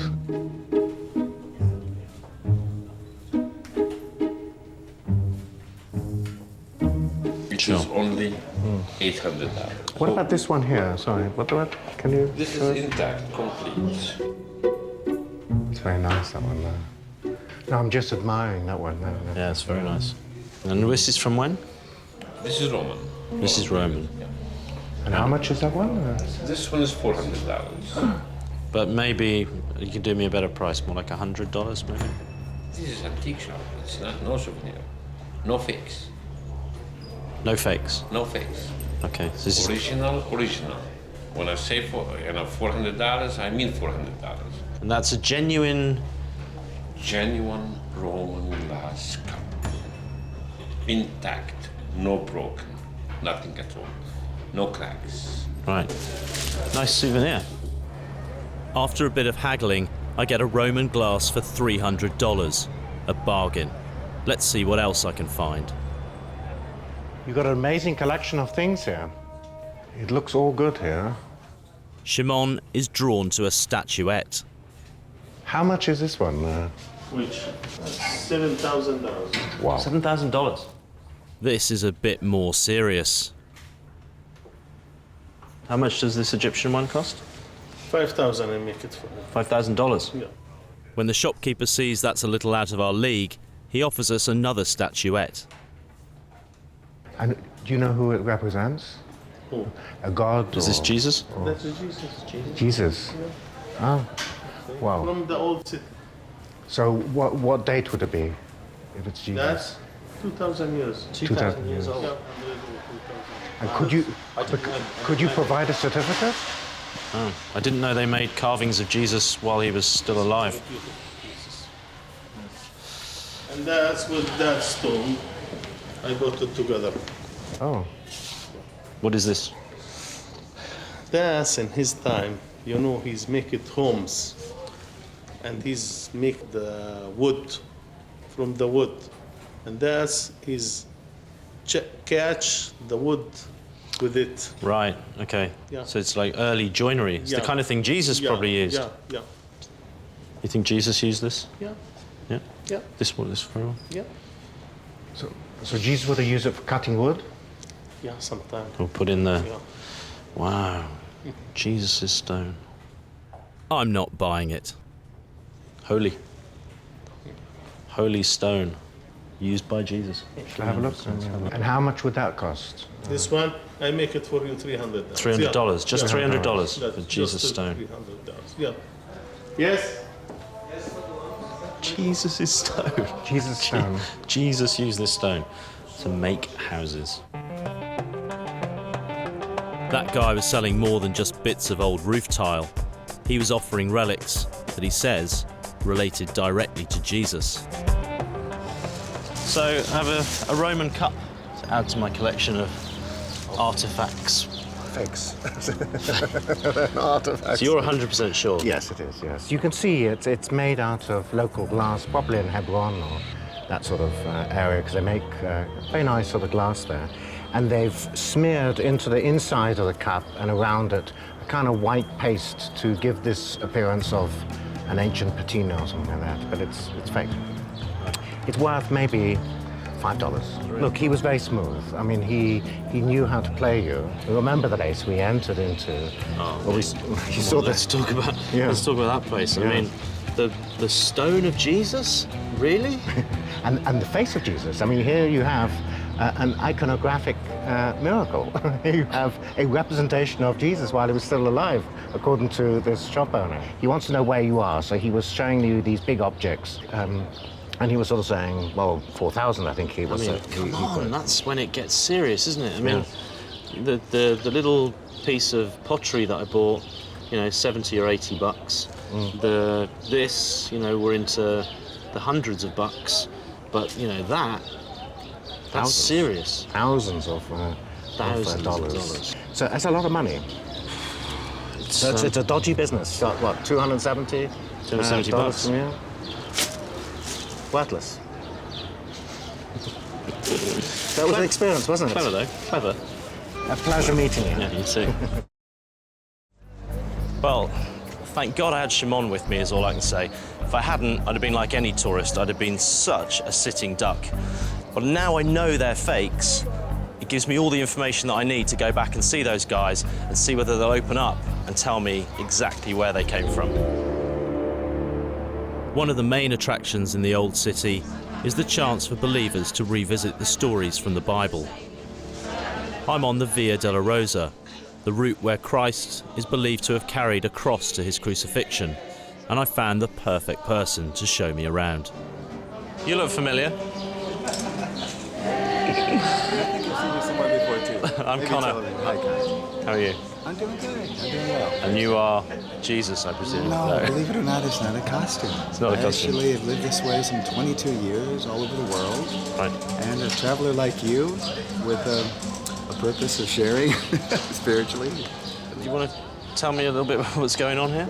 The various stations. So this, the second, is where Jesus was given his cross. Is this the actual spot where Jesus was given now, his cross? Now, that's a good question. This is something that's more on the line of tradition and more of a private revelation, but it is definitely approximately the area. Definitely approximately. Well, you know, we can kind of get a little hung up on the details. Okay. And this is? This is the courtyard just before the entrance of the Holy Sepulchre Church. Right. So this is the site of the crucifixion? No, actually, this is just outside of where the crucifixion, and I'll say more importantly, where the tomb, where Jesus was laid to rest and where he rose. Right. And we're sure about that? This is the spot? You know... Are you sure? If you're sure, then that's enough for me. I'm sure that it's great when we celebrate that mystery at that place and have for centuries. It's very powerful. So according to the man who looks like Jesus, the holy sites may only be approximately in the right place. Okay, it's not a scam, but in this town, I guess everything is a matter of faith.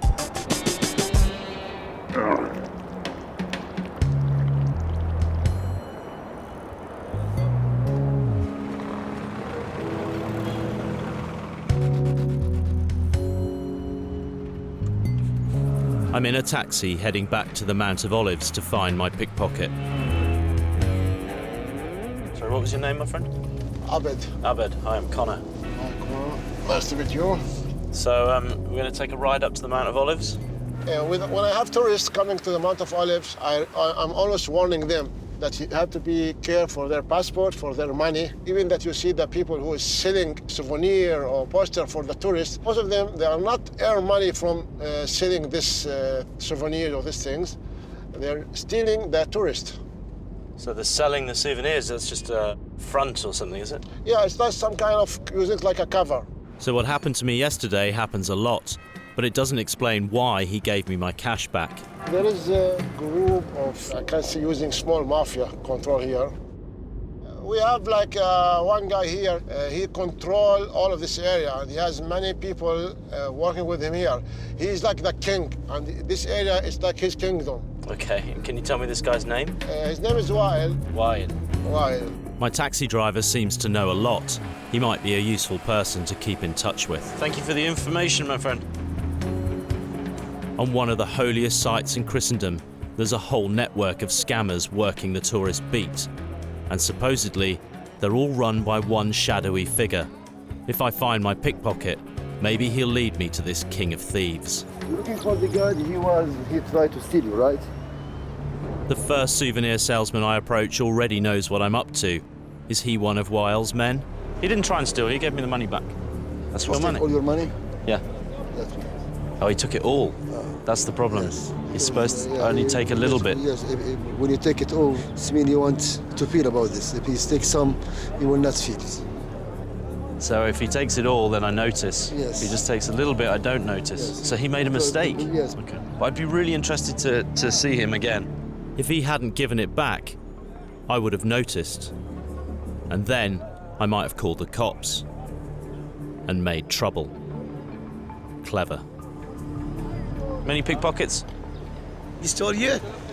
Yeah, yeah, he did. Tried, yeah, he tried. He tried? Yeah, He don't win. You always be careful wherever you go. ديروا بالكم من جبل الزيتون. How are you? No, from London. Just then I'm approached by another guy. They tried to pickpocket you? Yesterday. Well, listen, I want to find this guy. You think? Because I want to talk to him. I want to see. I want to. Yeah, come with you. You know him. Yeah. Come with me. Okay. What do you do on the mountain? Me? I'm in charge of the whole salesman here. You're the boss man? Yes. Is this the king of thieves my cab driver tipped me off about? You think it's possible we can find this guy? Sure.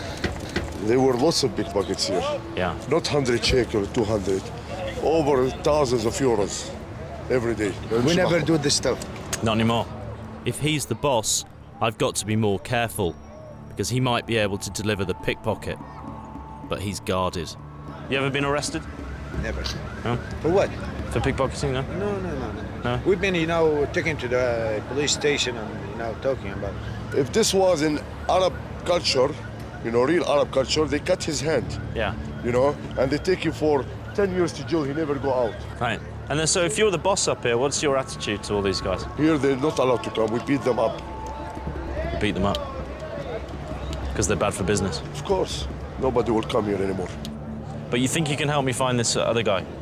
Which one? The pickpocket guy. The one who took for your money? Yeah. Great, because I'd like to meet him. I don't care, I know who I am. Here, look at the tourist police. اطلع قدام. وقفي على جنب يا اختي.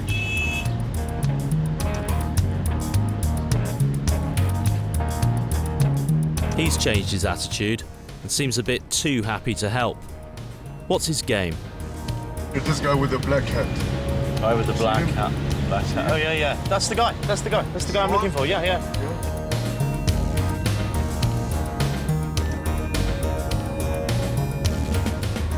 هذا انت امبارح صار كان زبون صاحبي ولك هذا تأسف له. Hello. صاحبي.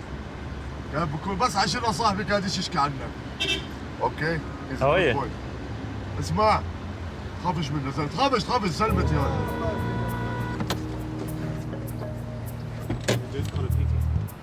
I've found him. Now all I have to do is get him to talk. So what are you doing today? A bit of... No.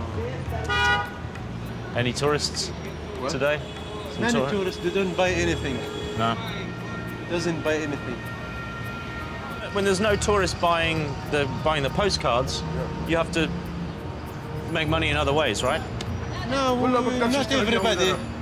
The people is very hard, not like before. Well, you take money from tourists sometimes, right? What? Sometimes you take money from tourists. You sell him something. Oh, come on.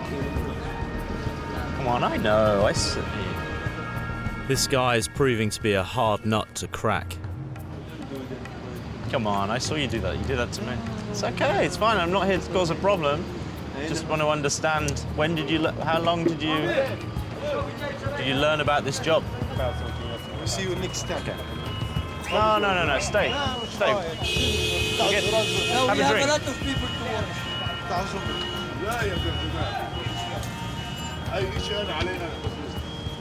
He needs to earn some money? He needs to earn some money? There's something else going on here that I don't understand. Maybe YL can help me. So Walid, what do I have to do to get this guy to talk to me? Tell me more about his life. Again, I will make you an appointment with him. Yeah? We come somewhere in the city, he's not... drink coffee, I bring him with me. Go for a drink.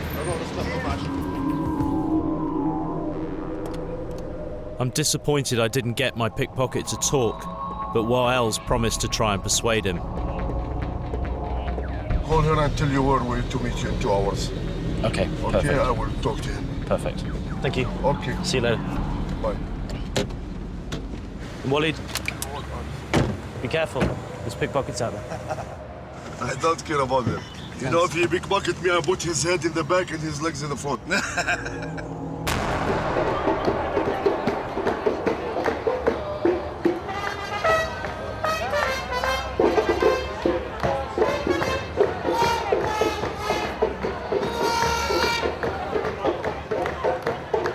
I'm back in the old city on the trail of the fake antiquities. First thing is to try to get the shopkeepers to admit they scammed me. So my friend I had with me yesterday, he's a professor of archaeology. If I can get them to admit it, maybe they'll help me find out who is behind this elaborate scam. We were thinking whether maybe you were thinking I was a bit stupid, that you would sell me this as 2,000 years old. An effigy of Jesus, made like when he was alive. I mean, even I know that can't be possible. And quite a few of the things in here, like the, like, you know, this one here and this one here, he identified as fakes. Top of the head. You are lying. I'm lying? Yeah. Why you are lying? Because what I would... 1 minute, come. I don't like to see you. You don't like to see me because I'm a liar? Yeah. So you're trying to sell me a fake? Because you are lying. I don't like to see you. But please, please don't speak anything. You're selling me a fake and I'm the liar. I am not sell to you anything. Go. Go. Sell. You are stupid.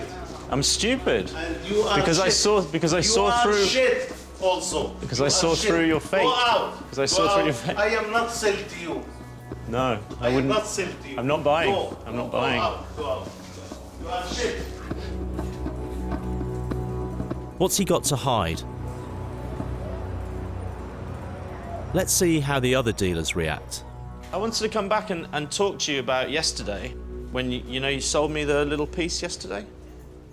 You sold me a little piece of pottery. Yes. You remember it? Oh, I bought for my dad, yeah. That's a roof tile from France. Roof tile from France? Yeah. What? Roof tile? From France. A bit like the ones on the roofs here in these buildings. A roof tile? Yeah, a roof tile. Is that a surprise to you? No, not a roof tile. And this is French writing. It says the same on all of them. Roof tile that's written on it something? Yeah, so they're all the same. They all kind of say "Fabriqué en France" or something like that. It's the name of I think it's the name of the company in Marseille. It's the time of Templar. Okay, what do you want to do with it? Okay, I give you back your money. No, I don't. No. Tell me a story. No, I give you back the money. What is this? The Bible. Okay, Yeah. I swear to you that I did not know that is a piece of tile. And I swear to you, we're not trying to rip you off or sell you something that is fake. Surely swearing an oath on the Bible can't be part of the Holy City's consumer rights. You guys are doing honky-ponky business. I'm sorry. bring I'm it sorry. back. Would you be prepared to kind of explain to me a little bit of this on our TV camera? You want me to get killed? You get killed? From the people that they make? They kill me easy. Suddenly, this isn't funny anymore. If they see in TV I talk like that, after 24 hours I might be dead. Why should I put myself in trouble for what benefit? That's dangerous. Even for you, I think you should take care. Why you should go to the root of that? Why? Because I want to find out the truth. If you find the truth, you might be in danger. Why you should do that? Go to the root of dirty things. Why go to the root of dirty things? That's exactly what I want to do. Dig deep to find out how organised this business is. I've got one more lead, the dealer who sold me the Roman cup. I have to confess, we were on a bit of a shopping trip yesterday. Yeah. We were looking for fake antiquities. Yeah. And I think you sold me one. No. Yeah. No. Yeah. You know the cup? The little Yes. cup? Yeah. Yes. Yeah, it's a fake. If it's a fake? Yeah. It can never be a fake, but if you still say it's a fake, you get your money back, but it's not a fake. Okay. So first of all, first thing, I don't want my money back. Okay, first thing. Because I'm looking for these. And the reason that I'm looking for these is that I'm in Jerusalem, I'm making a film. Yeah. Okay, so I'm with a TV film crew, and we're trying to get to the bottom of this industry of fake stuff. And so that's why I was with my friend who's a professor. No, I'm sorry. I'm not trying to catch you out. What I would love, would you allow me to come here with my big camera and explain to me what you know about the industry? I don't know much. I can't help you. You know more than I do. Okay. So for me, I don't know how to fake things. I'm not that expert in antiques, but there are some people, yes, that has an expert. I'll have to ask them and let you know if they meet with you. Finally, a lead. That would be great. But it is not connected to merchants in the city itself, you know. And why is it risky? For them, you know, because it might be used to destroy the business in the old city, you know, that they have.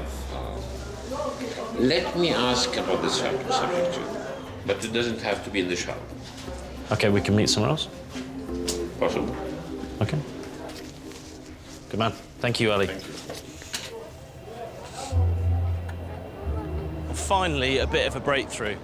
Okay, he wouldn't admit that he knowingly sold me a fake, but he did tell me that there's an industry in selling fakes, and crucially, he's got a number of someone who might be prepared to talk to me.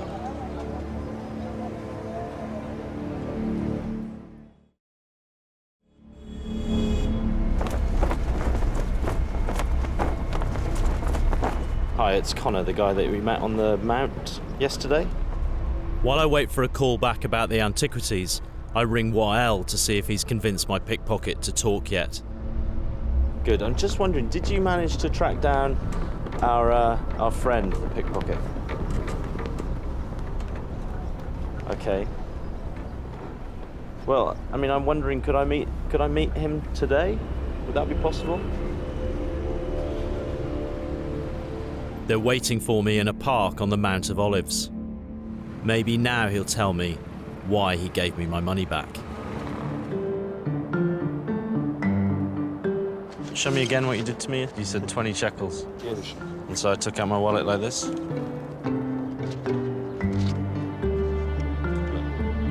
It's gone. So you've done that with which fingers? Show me again, slow motion. How much? So you used these two? So it's these two fingers. So when did you first... How old were you when you first time? I not do it all my life. Only that, you know, all that time only. وأقول لك إمتى بلشت فيها? When you started يعني this? 1 week. Nah, come on. You didn't learn this in 1 week. يعني مع السياحة. Yeah. 3 months. Really? Yeah. I think you're better than that. No, 3 months. I said to you. I think you're better than 3 months. 3 months. I think you've been doing this for years. Because there's no way you don't become this good. I work with the tourists 18 years. 18 years. 18 years. I knew he was good. Where did you learn this technique? I saw the people. From the other pickpockets. From the other pickpockets. They trained you? Yes. Yeah. He watched them what they do when he was young, and then he started to do it, you know. It's like university. The Mount of Olives University of Pickpocketing. That's not in the Bible. What's the most money you made in one day? $20,000. $20,000. $20,000 in one day? Yeah. You believe that? I believe it. One people. One person had 20,000. Yeah. Someone's walking around Jerusalem with $20,000. The Russian, they carry lots of money. And what did you do with it? He gave it away to his brother, the one getting married. You gave it away? After all that? We go to some places, I buy things, you know. We say things come easy, goes easy. Easy. Easy come, easy go. $20,000. Even if you took a zero off, it's still a lot of money. Or in the Mount of Olives, about 10 or 12 people. No, but not anymore, Abed, not anymore. Abed's spoken out of turn. Wael steps in. We had to talk to the police general here, the captain, and we told him that any pickpocket you don't arrest him, we're going to smash him. Just smash him. Yeah. You scared of him? Yeah. Because. So who scares you more, him or the police? No, the police. All right, man. Come on. Well, it's good to meet you. So I was right.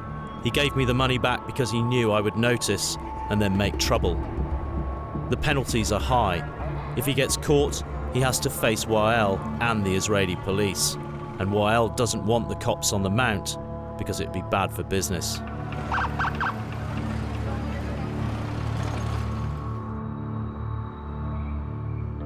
The antique dealer who sold me the Roman cup hasn't called back. The trail is dead and I'm running out of time.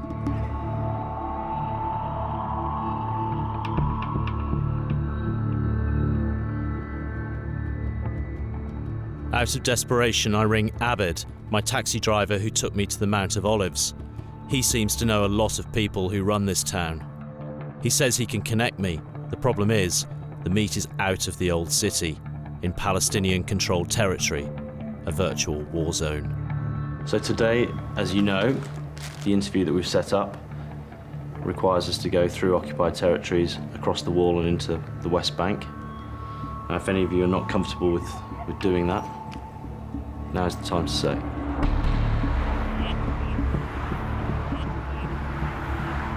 We head out to a rendezvous across the wall that divides Israel from the West Bank.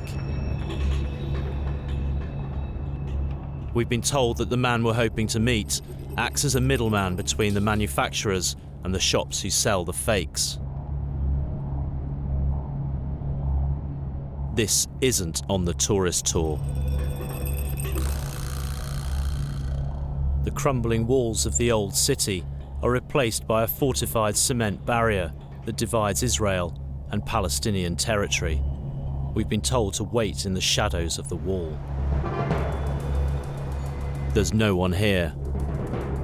We have to wait. Abed phones his contact.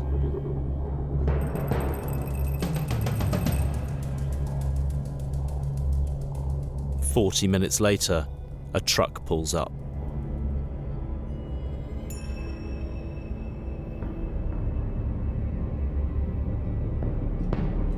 Hi, Salam alaikum.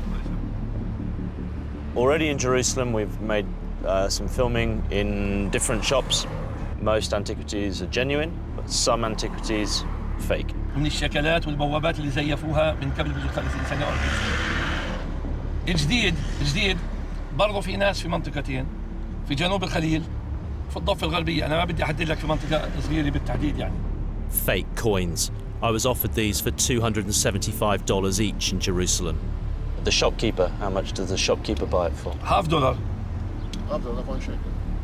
$50. The shopkeeper buys it for $50. Yes. Do you mind explaining this to me if he gets a camera? ما بقدرش أنا ما بديش كتاجر لا ما بزبطش معي. ما بنحطش لا اسمك ولا شيء لا ما بقدرش أنا أظهر بالصورة هاي. يجيب لي مشاكل كثير رد علي. يا زلمة أنا هنا في عندي ملفات كتاجر عند الحكومة هان وهناك. إيش له علاقة في الآثار يا زلمة؟ For the securities. You're wanted by security? Yeah. And they still want you now, so you're a wanted man. Can I show you something? Let's see if he really knows what he's talking about.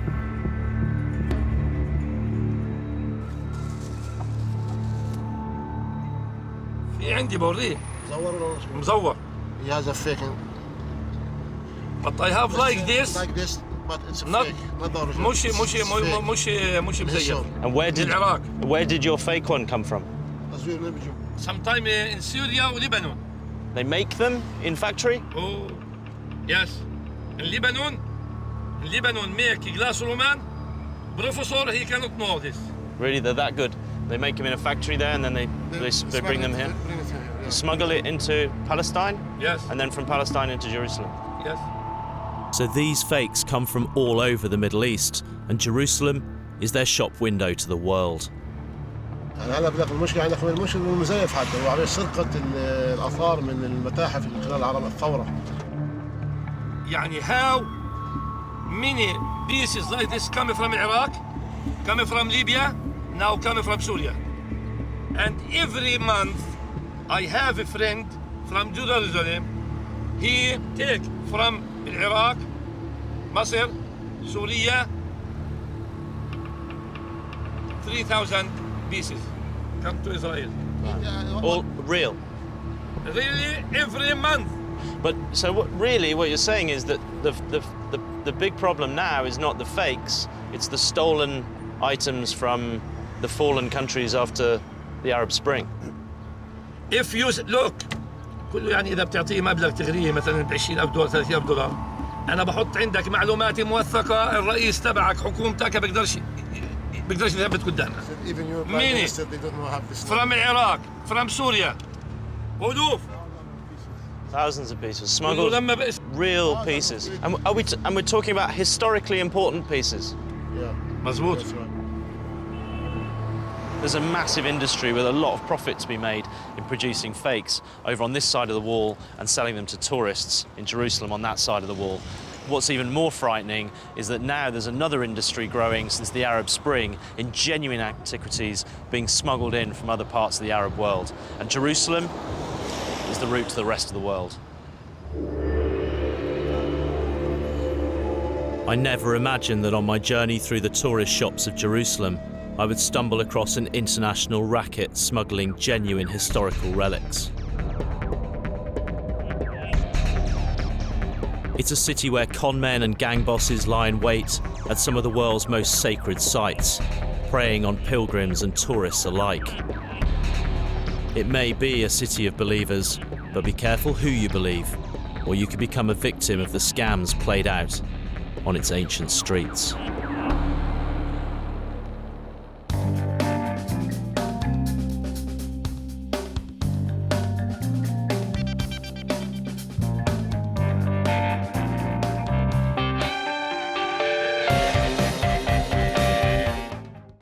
They're the world's greatest cities, famous for their culture and beauty. But there's something else waiting in the shadows. The scammers, the hustlers, the thieves. And they're all looking for tourists to con. Stay against the wall. Russian roulette? Are you joking me? I'm Conor Woodman, and in Scam City, I set myself up as bait. This is like being kidnapped. A willing victim to be fleeced. I'll catch the scammers in the act. Do you know where my wallet is? I don't know. And reveal the tricks of the trade. Sorry, I'm not talking about that. Because why? It's too dangerous? And I'll expose them face to face. We are filming you scamming me. Scam City. I get scammed, so you don't have to.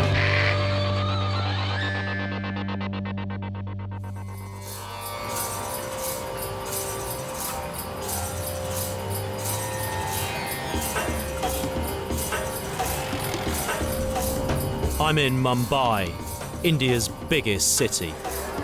It's the country's business and entertainment capital and home to the renowned Bollywood film industry. There's big money here and lots of tourists. It's a perfect breeding ground for scammers. But I've got a problem. My apartment has been gate crashed. What do we have to do to make this go away, Tony? Smile, talk to him nicely, give him some money and that's it. It's all getting a bit out of hand. Okay. Go, whoa. Come on.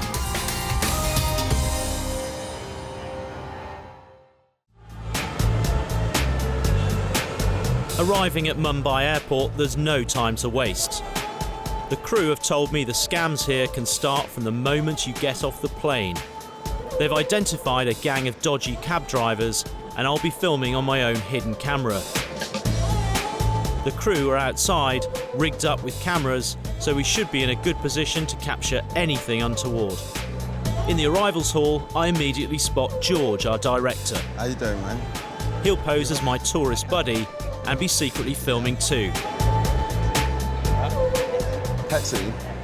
Okay, we want to go to the Strand Hotel. Do you know where that is? Yeah? Okay. We do something seasoned travellers never do. Take the most insistent driver. Strand Hotel, my friend. My hotel, Strand. I'm told this journey should take less than an hour, which is a relief since I've just got off a 10-hour flight, it's boiling hot, and there's no aircon. We haven't gone very far when, without me asking him to, the driver pulls over. Hi sir, welcome to India. Good morning, sir. Oh, hello, sir. Myself, Vijay Thakur, sir. What are you after, mate? Yeah, sir. You're getting a ride with us. Thank you, sir. I've got no idea who this man is. Perhaps he wants to share the taxi fare. Your first time coming in India, sir? First time coming in India? Yeah. Okay. So, sir, this is the RTO form. Sorry, what's this? RTO form. You want to fill up. RT Road officer. Transport Corporation. What for? You are coming in first time in India. Okay. So you fill up this form and will give to RTO officer. Well, so I have to fill in a form just to drive in a taxi? Yes. Do you have a job title? Yeah. What is it? I am the travel agent. Oh, okay, right. One of actor Bride Pitt, Angelina, Bride Pitt, they are coming. I am giving hotel. So you're Brad Pitt's travel agent? Yeah. What's he like? Very good man. Very good. You like Very him? good. If you want to go to hotel, I have some hotels. Well, I've already booked this hotel. Okay. Is he quite clear we're going to the Strand Hotel? Because I wasn't sure about his English before. All roads are blocked. So we are going another road. Oh, he knows a different way. It's a different way, but a good way. So, sir, what you feeling? I'm feeling a bit confused as to who you are. Why, sir? Why you are confused? I am with you always. I am with you, sir. I know you're with Don't me. worry, sir. Don't worry. That's why I'm Don't confused. worry, sir. You are giving me some tips, sir. What You for? are giving me some tips, sir. Yes, sir. Sir, Sir, मीठी भाई हम लोग cross कर गए. I've got no idea who this bloke is. Just got in my taxi. Made me fill out a form that's clearly not an official form. You know, what's the tip? One thing is clear, form or no form, he wants my cash. So, sir, this is the RTO forms money you give me, sir. 11,236. Do I not give this to the road traffic officer directly? Where you found traffic officer? If I don't know where he is and he's not going to take money from me, why do I need to care? If you don't give me, myself paying. Why are you paying? Because I am the travel agent. But you're not my travel agent. Where are we now? We are going hotel. On the way. This doesn't look like where my hotel is. Very good road. Yeah, very good road. Doesn't look like a good road. It's like the back and beyond. Who are these dudes? What is this? We make another unexpected stop, this time a roadblock. The travel agent gets out to investigate. Sir, there is some problem. I are saying you are not going through this road. Why? Sir, this is a religious thing, no, sir. So we have to go back that way then? Sir, they are not going through this side, sir. No, this is one way. This is a taxi ride from hell, or to hell. This is the main pandit. Oh, can we come through? No. Rajan. Sir, if you want to go, he's saying you pay 51,000 rupees, then you go. 51,000 rupees? Yeah. It's like $1,000 to go through there. No, sir, this is the thing. I'm sure there's plenty of genuine religious practice in India, but I'm a little sceptical about this. Meanwhile, the travel agent seems to be practicing his Bollywood dance routines. What's he doing now? He's dancing around. Hari Om Jandane Bandade Nityam Pavitram Papanasanam Lakshmi Tishtati Sarvada Tena Bandhe Machal Machal Om Dirghayo Om What's he doing? Pay money and sir, we will go hotel. This is like being kidnapped. Oh sir, I am with you. Why you are kidnapped? Because you're holding me here in this car, and now you're trying to extort $1,000 out of me to get me through here. Please pay. Or what? What are you going to do? Are you going to harm me? Are you going to injure me? So sir, please pay. No, we are going sir, very hot. Yeah, my head is as well. My head is hitting sir. $1,200. I'm not going to give you $1,200. What are you talking about? You don't know me. For what? What am I getting? This is a kidnap, and I'm haggling with you over the price of my ransom. No, you're not kidnapped, sir. I am the travel agent, sir. This is ridiculous. This is a ridiculous situation. I'll tell you what, £40. They asked for $1,200, I give them £40, $60. Oh my God, it's so hot. I'm hot, I'm tired, I'm in the middle of God knows where, and I'm desperate to get to my hotel.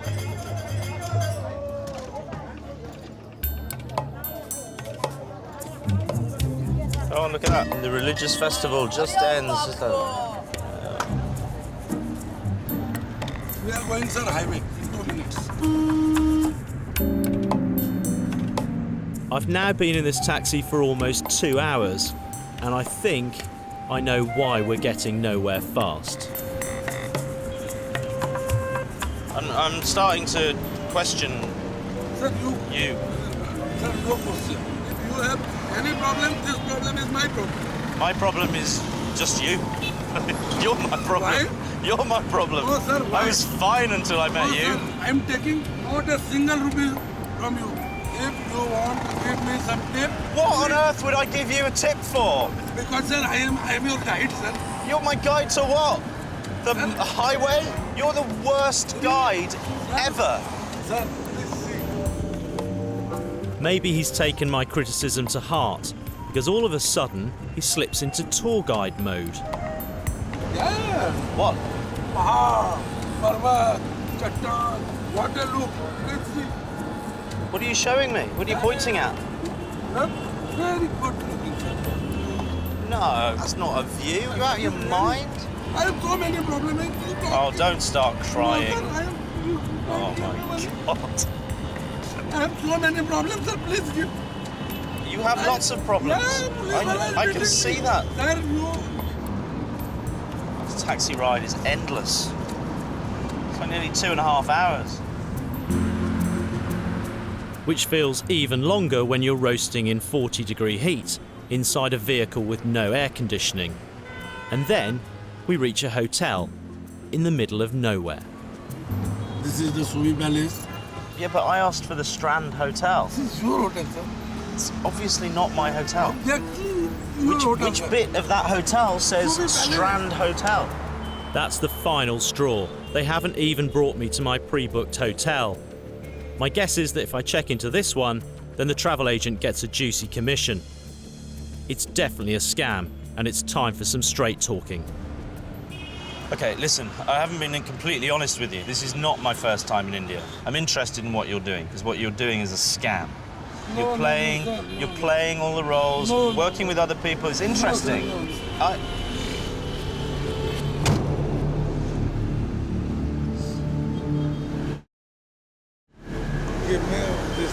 No. He's asking for an incredible $200 for the journey, and then something else gets his attention. Huh?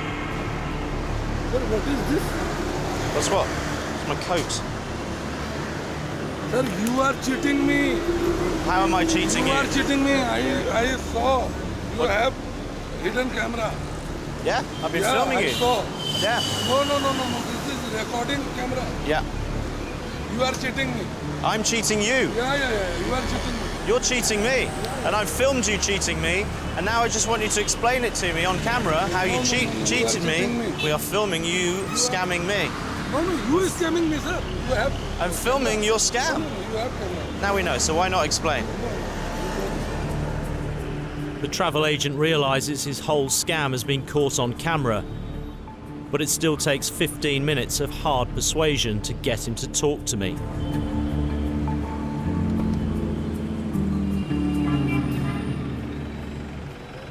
Are you really a travel agent? Can you organise tours? No, I'm not a travel agent. No. So you knew the people that stopped us in the street? मैंने उनको बोला था ऐसा करने के लिए. And the RTO form? This is.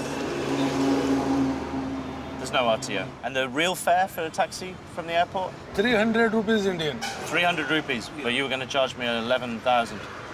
Yeah. So is that your tactic then, is to grind people down, make them more and more tired, that people just say, oh, okay, fine, take it? हाँ, दिन भर के हाँ, इसलिए रुकते हैं कि थक जाते हैं और यहाँ आके आराम करते हैं अपना. And are you always thinking of new ideas? हाँ, मैं बिल्कुल नया तरीका सोचता हूँ कि कैसे कस्टमर हमारे फंसे, कैसे हम उनको उनसे कितना पैसा हम कमा सकते हैं. You talk a lot. You like talking? Yeah, I like this type of work What do you like about it? because making money. Did you really meet Brad Pitt? No. Do you know what? I didn't really think you had met Brad Pitt. I thought maybe that was a lie.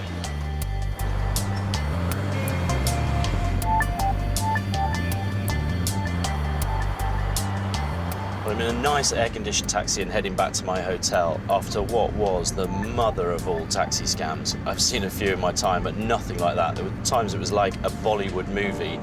Started off as a bit of a comedy, ended up as a proper horror show.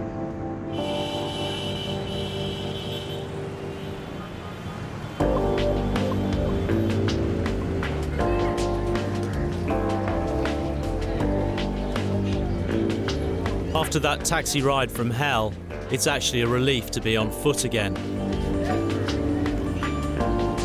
I'm heading out to Colaba Causeway in Mumbai's city centre. This is where many visitors come to buy souvenirs and see some of the city's most renowned sights. So I'm going to get my hidden cameras ready and stroll around like a typical tourist. Let's see if I can attract any scams.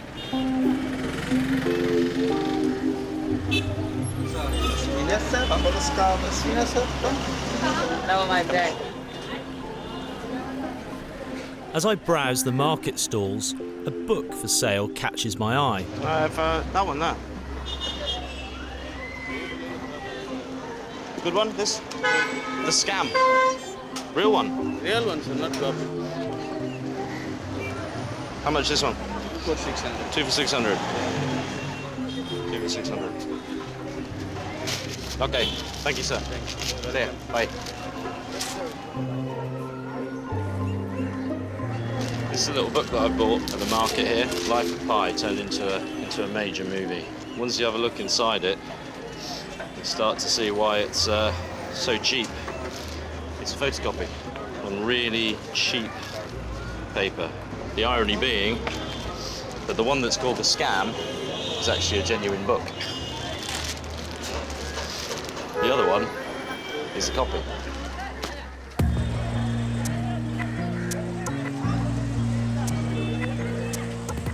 I'm not really here to go shopping, but then I spot something that I just have to buy.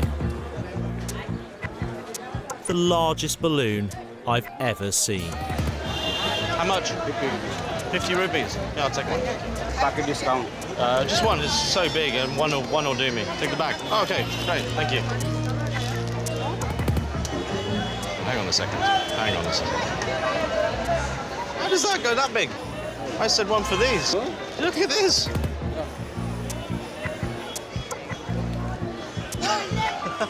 How do I get one of these? Big one. No. Just promotion. Advertising. That's a little scam, isn't it? So he's walking around with a big balloon. I said, can I buy a big balloon? He said, yeah, no problem, 50 rupees. So I bought one. In fact, he gave me a whole packet for 100 rupees. I thought, well, what's a brilliant deal? And then look, blow it up.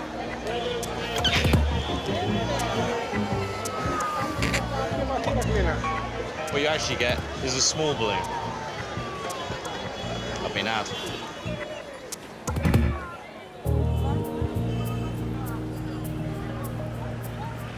In India's biggest city, there's got to be bigger scams than this. There are billboards everywhere advertising the latest Bollywood movies, and it gives me an idea of where I should go next to look for scams. Well, this is the place all the guidebooks say the Bollywood scouts turn up looking for tourists to put in their movies. I'm going to go in there with my hidden camera on and see whether I attract any attention. This area is a popular spot for Western tourists, and I'm guessing many of them would jump at the chance to be in a Bollywood movie. But where there's tourists, there's bound to be scammers. I walk around aimlessly for a while, and then... Hi there. Hi. I'm an actor. Am I an actor? Yes. Oh, no, I'm not. You can be. Really, I'm not kidding. My name is Molly Kapoor. Molly. Yes, Molly and I'm a Kapoor. casting director. and it's my job to look for talent. Yes. Really? Yeah, you have a minute. Can we have a coffee somewhere? And I have a very interesting proposition for you. Yeah, we'll grab a coffee, yeah. Come, let's see. We'll get. Okay. Can getting spotted really be as easy as this? I guess I'll find out. Molly takes me into Leopold's, a well-known restaurant on the Colliber Causeway. So, I'm a casting director, and we're doing this film. And I was in the vicinity to find for someone I feel fits the bill. We need a foreigner around mid-30s. Are you up for it? This is one of the most random things that's ever happened to me in my life. Life is full of random things, isn't it? It's a great part, and it's a 10-day shoot, and you will get paid. Kind of how much? Around £300. £300 a day? Yes. Wow, £300. And it used to be 10 days. Yes. There's huge money involved. My shoot is going to start tomorrow, so I need to fix this today. You have to make up your mind very quickly. Okay, why not? Why? Why not? Yeah, Why not? Why not? Wow. Why not? Give me a high five. Why not? Have you shot a portfolio? No, of course not. No, but because I will need to send your pictures to my director. Can I take them on my iPhone and email them to you? No. That won't work at all. It's professional setup we are talking about. They're going to pay you. Okay, we can do something. We can quickly go and find a place where we can shoot a portfolio for. Okay, well we could use my hotel, that's nice. Wow, that's brilliant. But we will need a photographer, and none of them will do it for free. Okay. So are you willing to shell out some money? How much would it be, do you think? Around £500, yes. A lot. We're talking about professional portfolio here. And you're gonna earn that money in less than 2 days. £500 is $750. Serious money, but she tells me I'm going to make $4,500, so that's a good deal. It seems a little too good to be true, but I'm going to play along and see where we end up. I think 4 he will agree. Okay. Yeah. I'm up for this. It's not every day I get asked to be in a major movie. Yeah, so breaks don't happen like that. You're the chosen one. I arranged to meet Molly in an hour's time back at my hotel. She'll bring a photographer who she says will do my Bollywood portfolio for $600. Molly says she knows I'm going to be a Bollywood star, but what she doesn't know is that she's the one being filmed. As soon as I get back to the hotel, I tell the crew to start setting up in concealed positions. Molly and her photographer may not be shooting straight, but our cameras will be. An hour later, I get a call to say I have 2 guests waiting in reception. Hi, how are you? What was your name? Aditya. Call me Bob. Bob. Adi. Conor. I'm Conor. Yeah, Conor. My photo shoot is ready to begin, but guess what? Molly has just remembered something. Oh my god. Okay, I forgot one thing. Just sit. So you're not an actor, of course. No. And so for every actor, there is an association. And if you're acting on a set, you have to have that card. So we will have to get your card made quickly, but it will cost some money. How much? It will cost you around £300. But we need the card. Unless you can't shoot tomorrow. You But I'm can't shoot definitely in today. the movie tomorrow. Yes, you are in the movie 100%. tomorrow. Of course. You don't have to worry about that, but we have to pay for the union thing. Okay. $450 for an actor's permit card. If this is a scam, then she's now playing me for over $1,000.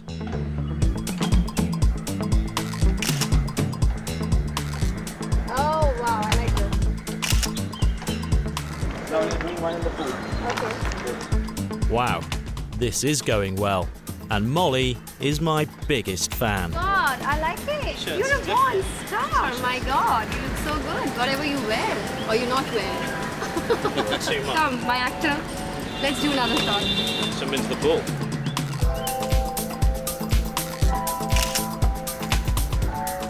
Some bad boy poses. Cool. We've got the shot. The more the merrier. Should we just take a look at the picture inside? Yeah. Oh Oh, I like this. I like this. Who knows? You will get the next Superman movie. I have to quickly rush back. I have to show these pictures because I have to get your card made. That's my job and I'm really getting late. So, what about the payments?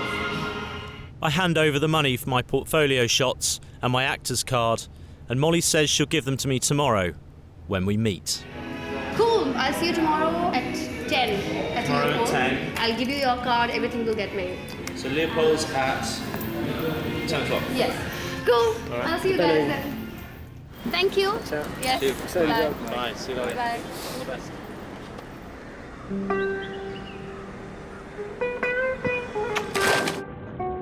I've just spent over $1,000 on some photos and an actor's union card. Tomorrow, I'll find out if it's enough to get me on the silver screen.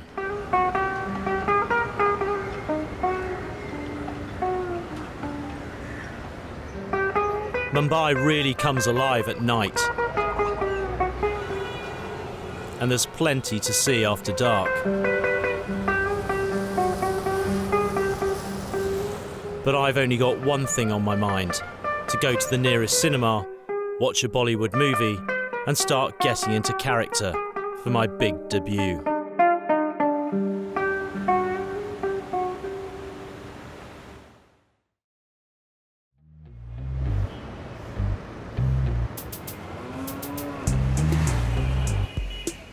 The following morning, I go to meet Molly as arranged for my first day acting in a Bollywood movie. I've got to admit I'm feeling a little bit nervous in case I actually do end up on a big film set today.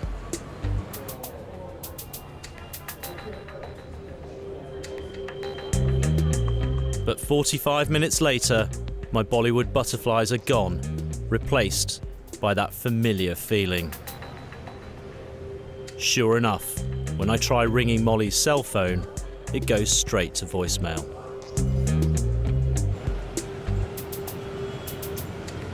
Well, it's nearly 10 to 11, no sign of Molly, and I can't reach her on the phone. It looks like I've been well and truly taken for a ride. I'm down, what, nearly $1,000?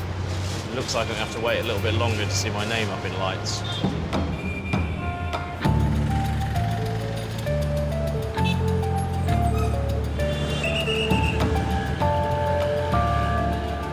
I spend the next few hours looking around the area, hoping to spot Molly, but not because I'm dreaming about Bollywood.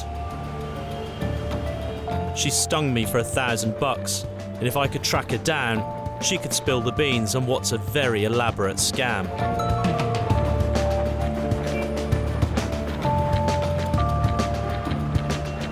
But Bollywood's not the only business in town. There's also a big market in spiritual guidance. I'm going to see one of Mumbai's established gurus. My contacts here have given me an address, but will it be a chance to enlighten my spirit, or just lighten my pockets? Okay, here we go. Let's go. Let's go.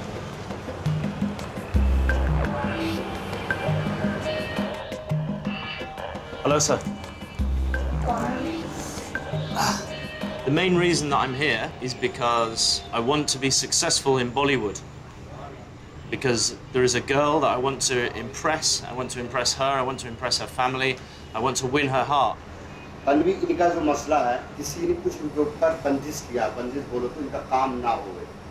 you think you can move this obstacle from my path? 2013 के अंदर guaranteed के साथ पूरा इनका काम हो जाएगा। अब इसके ऊपर जो मैजिक का है वो हम निकालेगा। अभी बोलो कुछ करेगा तो चलेगा, इसको करेंगे क्या? Yeah, he's going to try and gauge what's wrong with you. So he's going to do some stuff. Are you okay with that? Yes, of course. So, what can we do? वो काला कपड़ा, वो कपड़ा, और वो नारियल, बोले नारियल, ये नारियल इसके सर से घुमा, ऐसा घुमा, या जो तीन इसके सर पे लगा, बस सर, इसको पकड़ के रखते हैं। Just hold on really tight. और इसको तोड़ने का, ऐसा घूमे, ऐसा बोलो घूम, अरे जोर से बोलो, टूटना चाहिए। That's to crack. और पीछे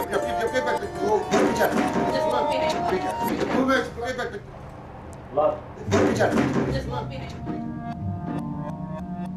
Or maybe it's just the old ketchup in the coconut trick. It's blood. He said it's blood. It's blood. I'm not entirely sure what I'm supposed to make of all this. I definitely... Yeah, I mean... I'll play along and see what he comes up with next. Yep.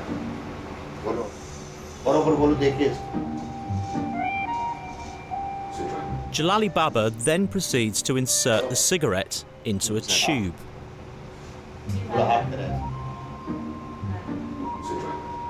And it's a tiny little cigarette. That last trick was slightly more impressive than the coconut, but I failed to see what's holy about it. It would definitely help if you showed me something else.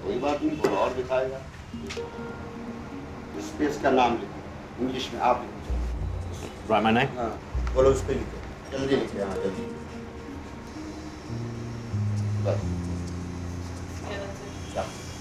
Paper पे इसका नाम है ना और कुछ है No. बोले इसमें पानी में डुबा दे बोलो कुछ है No, just paper. बोलो भिगावे वो ऐसे घुमावे पेपर ऐसे घुमा Conor, you don't worry. Within 2013, you will become an actor. I, Jalali Baba, will pray to God, and your work will become guaranteed 100%.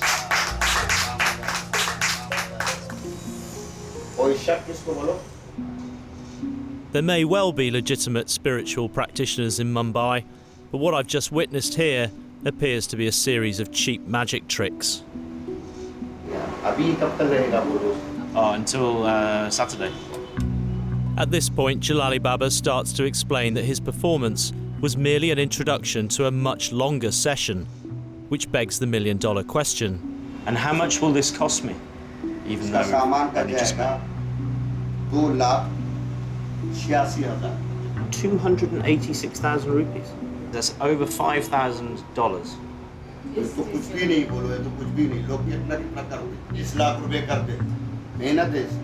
I don't have that kind of money on me. Right now, I maybe have £200 on me.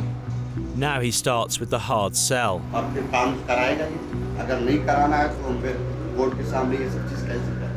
I'd better keep him sweet. Will 16,000 be enough to cover the cost for now? And to begin the preparations for the next stage? Sounds like a good deal. Time to leave. I pay Jalali Baba $300, the minimum I can get away with. Thank you.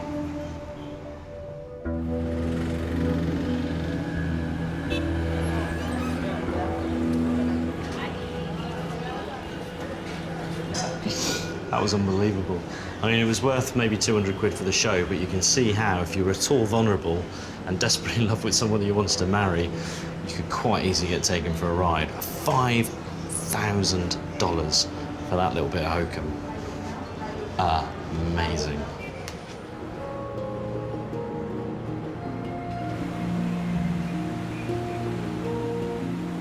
That holy man shared one thing in common with all the other scammers I've met in Mumbai: a flair for the dramatic. You can get conned out here for sure, but one thing you always get is a good performance.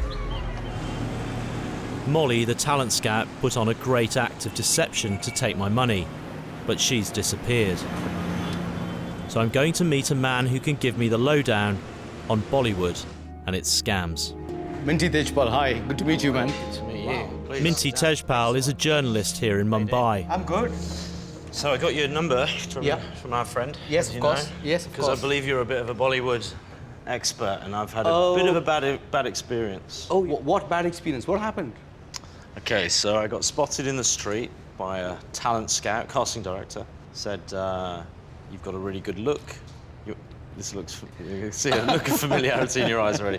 It's a pretty popular scam because a lot of hopefuls come into the city every day. A lot of these people who are scamsters and who would do these things, they would drop the right names and they would have the right information, Conor. That's part of the convincing trick. If they are going to spot a hopeful and going to be pitching a film or a future to them, They would know which film's on the floor, who's the director, who's the producer. You can't be an outsider and be running a scam in any industry. You'd know the ins and outs. So where would the wannabes hang out if they wanted to get spotted, if they wanted to be in a Bollywood movie, where would be the kind of hot spot? Yeah, okay, you're in the wrong zone right now. Kulaba, no scene. You want to head for films, Bollywood, hit the suburbs corner. There's an area called Lokhandwala, and within a 5-kilometer radius, there are a couple of coffee shops there. And in that same belt, all the big studios are there. It's the hub. Everybody heads there because there have been stories about directors spotting talent this some years back. They want to go sit there and have their coffee and look pretty, and that's the hangout zone.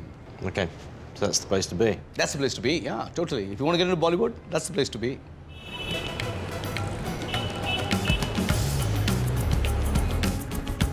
Like a moth to the flame, I'm off to another place where talent gets spotted. Lakwandala.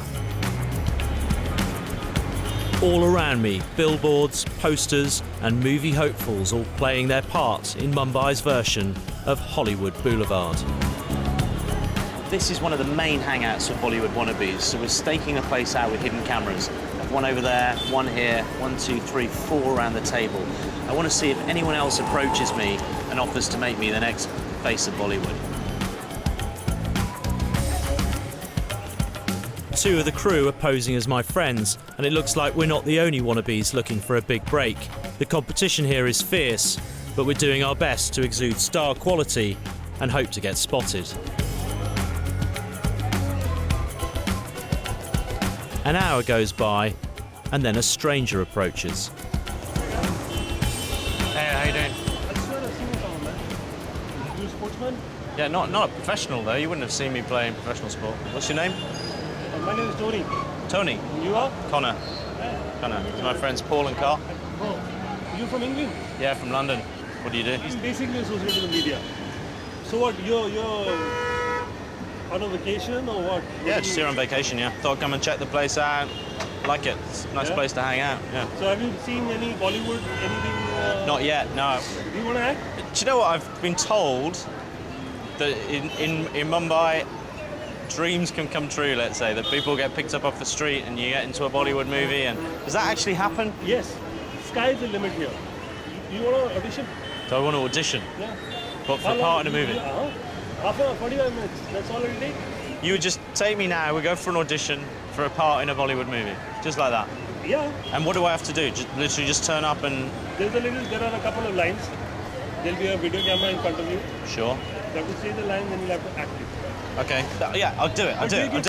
I'm game. Okay, look. Every week, people are seeing somebody's dream being realized. So I think we should make a move. We can go, yeah? You ready? Tony hails a cab and takes us to a nearby audition room. So far, he hasn't asked me for a single rupee. Either he's genuine or he's running a different strategy from Molly. There's only one way to find out. The script. Now you guys... He hands me the script. This isn't going to be easy, because some of the lines are in Hindi. The movie is a historical drama set in India during British colonial rule, and I'm playing a ruthless English army officer. In this scene, my character is trying to shoot a deer, but keeps being thwarted by an animal-loving villager. Stand there, and we're going to do the take. Okay. Sir, this thug has been distracting the deer. Samjha. Punch bar minus. Punch bar minus. Oh, sorry, it's just because it's completely never heard of it. Hiran ko kyun nahi maar saka. Ko kyun nahi maar saka. I think I can do this. This time, I'm going to nail it. And action. Sir, this thug has been distracting the deer. Samjha. Punch bar minus. Hiran ko kyun nahi maar saka. Sir, he's a farmer from Champaner. Ah, so you must be a fast runner. Try saving this one.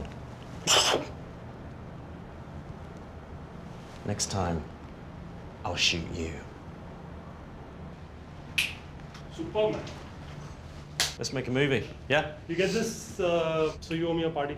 Okay. This is not for nothing. Okay, deal. Deal? Yeah. Okay. For sure.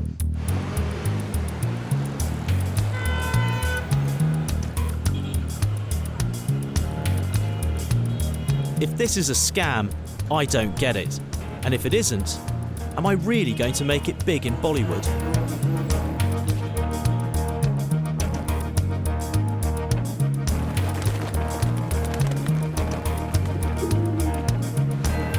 Later that afternoon, I get a phone call from Tony to say the director loved my audition and I've got a role in the movie.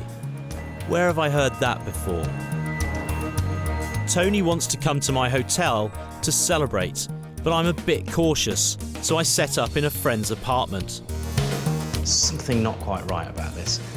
We're having a party tonight to celebrate my new part in a Bollywood film, but I've been here before and I've been ripped off by an agent before, so if anything fishy happens in this room, I want to see it. We've got 1, 2, 3, 4, 5, 6 hidden cameras in this room. Anything that happens in here, I'm going to see it.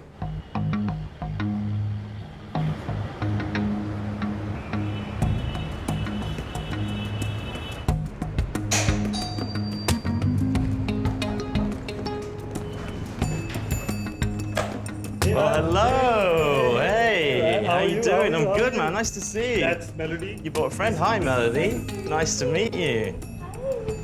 I got whiskey. I've got vodka. I've got, you know, whatever you want. I'm a vodka girl. You're a vodka girl. We'll have some vodka. You want it with some club soda? You want it neat? You want to sit down? Yeah, sit down. Make yourself comfortable. Sit down. Cheers, guys. Yeah. Cheers. Cheers. So that director's happy that you spotted somebody. Yeah, he said we like what he saw, man. I can't believe this. No, I'm really getting jealous. Yeah, why don't you help this girl? Melody is also a wannabe Bollywood star, and according to Tony, she's in with a real chance. It goes like this. Touch me, touch me, touch me. Oh, Zara, kiss me, kiss me, kiss me. Oh, Zara, oh, oh, oh. Wow, it is a sexy dance. And she's singing along with him. The dance routine is pretty entertaining, but it's not why we have 6 cameras in the room. Then the doorbell rings. Yeah? Is that your bell? Yeah. I wasn't expecting anyone. You've got more friends coming over. Hello? Can I help you? What are you doing? Sorry, who are you? Who's she? Sorry, who are you? You've just walked into my friend's apartment. Just sit down. और कौन है इधर? Sir कोई नहीं. हाँ? क्या कर रहे हो यहाँ पे? Hang on, you know these guys? He's a fucking cop. Just sit down. Sit down, bro. Sit down. You are doing something wrong, you know? No, what am I doing wrong? I'm cops. I'm just having a drink with some friends. What are we... Who's this guy? Somebody called him saying that there is something happening in his flat. So whatever you got to do, just calm down. Okay, I'm calm, but this guy's kind of intimidating. What is your name? Conor. Drinking license, you have license? I'm over 21. I think we can see that. You're doing very wrong. She's underage. Please, sir. I'm 23, sir. I don't know what's going on. Show me your ID. I don't carry ID. You like a basha?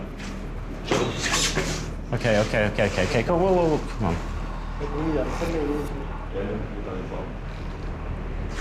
Sorry, what was that? He said money. Yeah. Tony says the cop wants money and is accusing us of drinking without a license. If we don't give him money, he's going to take us to the police station. But we haven't done anything wrong. The problem in Bombay is that if you're drinking, even if you're 25, 30, you need a license to drink. I've only been drinking lemonade, so I'm not breaking any laws. But what Tony tells me next really worries me. He's thinking that you're not a prostitute. Is she a prostitute? Are you fucking crazy? I'm just asking you. I need to know now, because this is a bad situation. Sir, एक काम करो. What do we have to do to make this go away, Tony? Tony, what do we have to do to make this go away? Smile, talk to him nicely, give him some money, and that's it. How much money? Melody gets really upset and starts to cry, at which point Tony motions for her to leave with one of the cops. Just come. Just come. Where's she going? I can't keep her here. So you're going to leave me here with this guy? You call me if you have a problem. What? How can you get to go? Okay, I go. Hang on, what is going on here, Tony? Well, you can walk out of here and I can't walk out of here. All my instincts are telling me that this is a scam.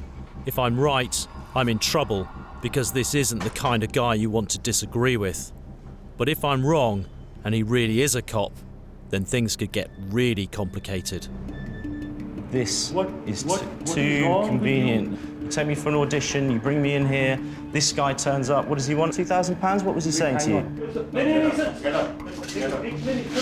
This is getting a bit nerve-wracking, but I've got to stick to my guns. At what point do we break the charade here? What the fuck is wrong with you, man? What's going on here? You sure this isn't a scam?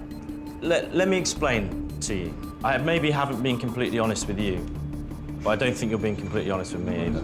I'm in Mumbai looking for scams. And I think this is a little scene for me to try and get money out of me. Tony realises he's busted. He makes a phone call.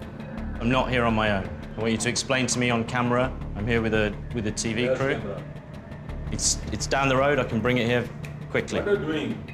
I'm making a TV show. Where's camera? I'm making a TV show.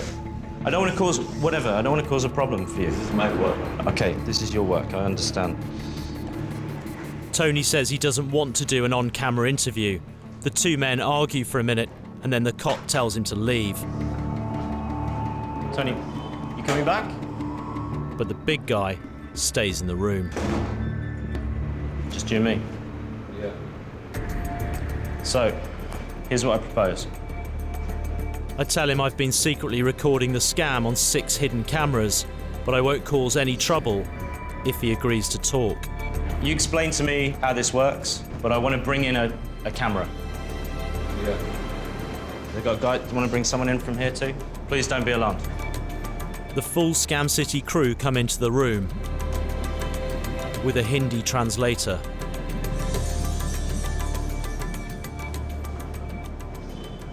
So, were you ever really a policeman? No. Never.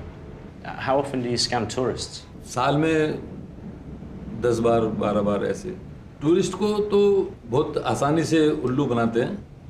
Can you remember a particular time that you scammed tourists?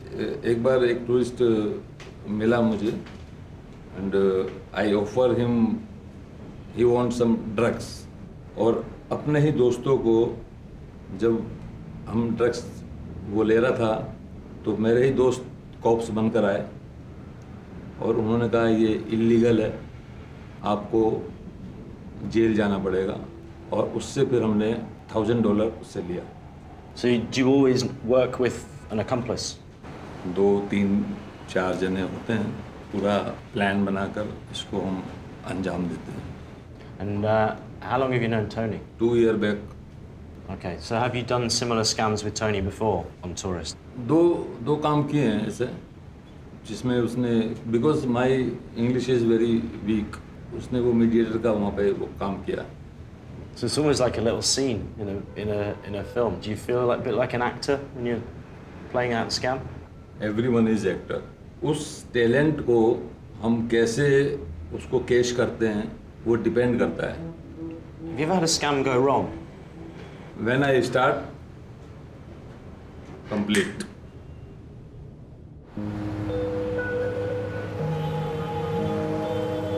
This has been one of the most elaborate scams I've come across. Tony and Melody have disappeared into the night, leaving me with the fake cop. A seriously deceptive individual, cold, professional, dangerous. Well, this town may be all about Bollywood, and that guy might seem like a villain from a Bond film. There's no doubt in my mind, real baddies are a lot scarier than the ones in the movies.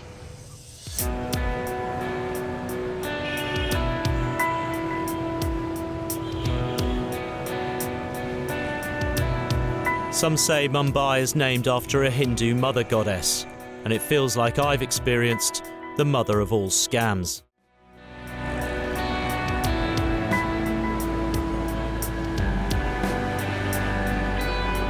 Everyone seems to be playing a part, but the most impressive performances I've seen have been from the people trying to scam me. All the scammers I've met have been such good actors that it seems to me like they would make it in Bollywood if they put their minds to it.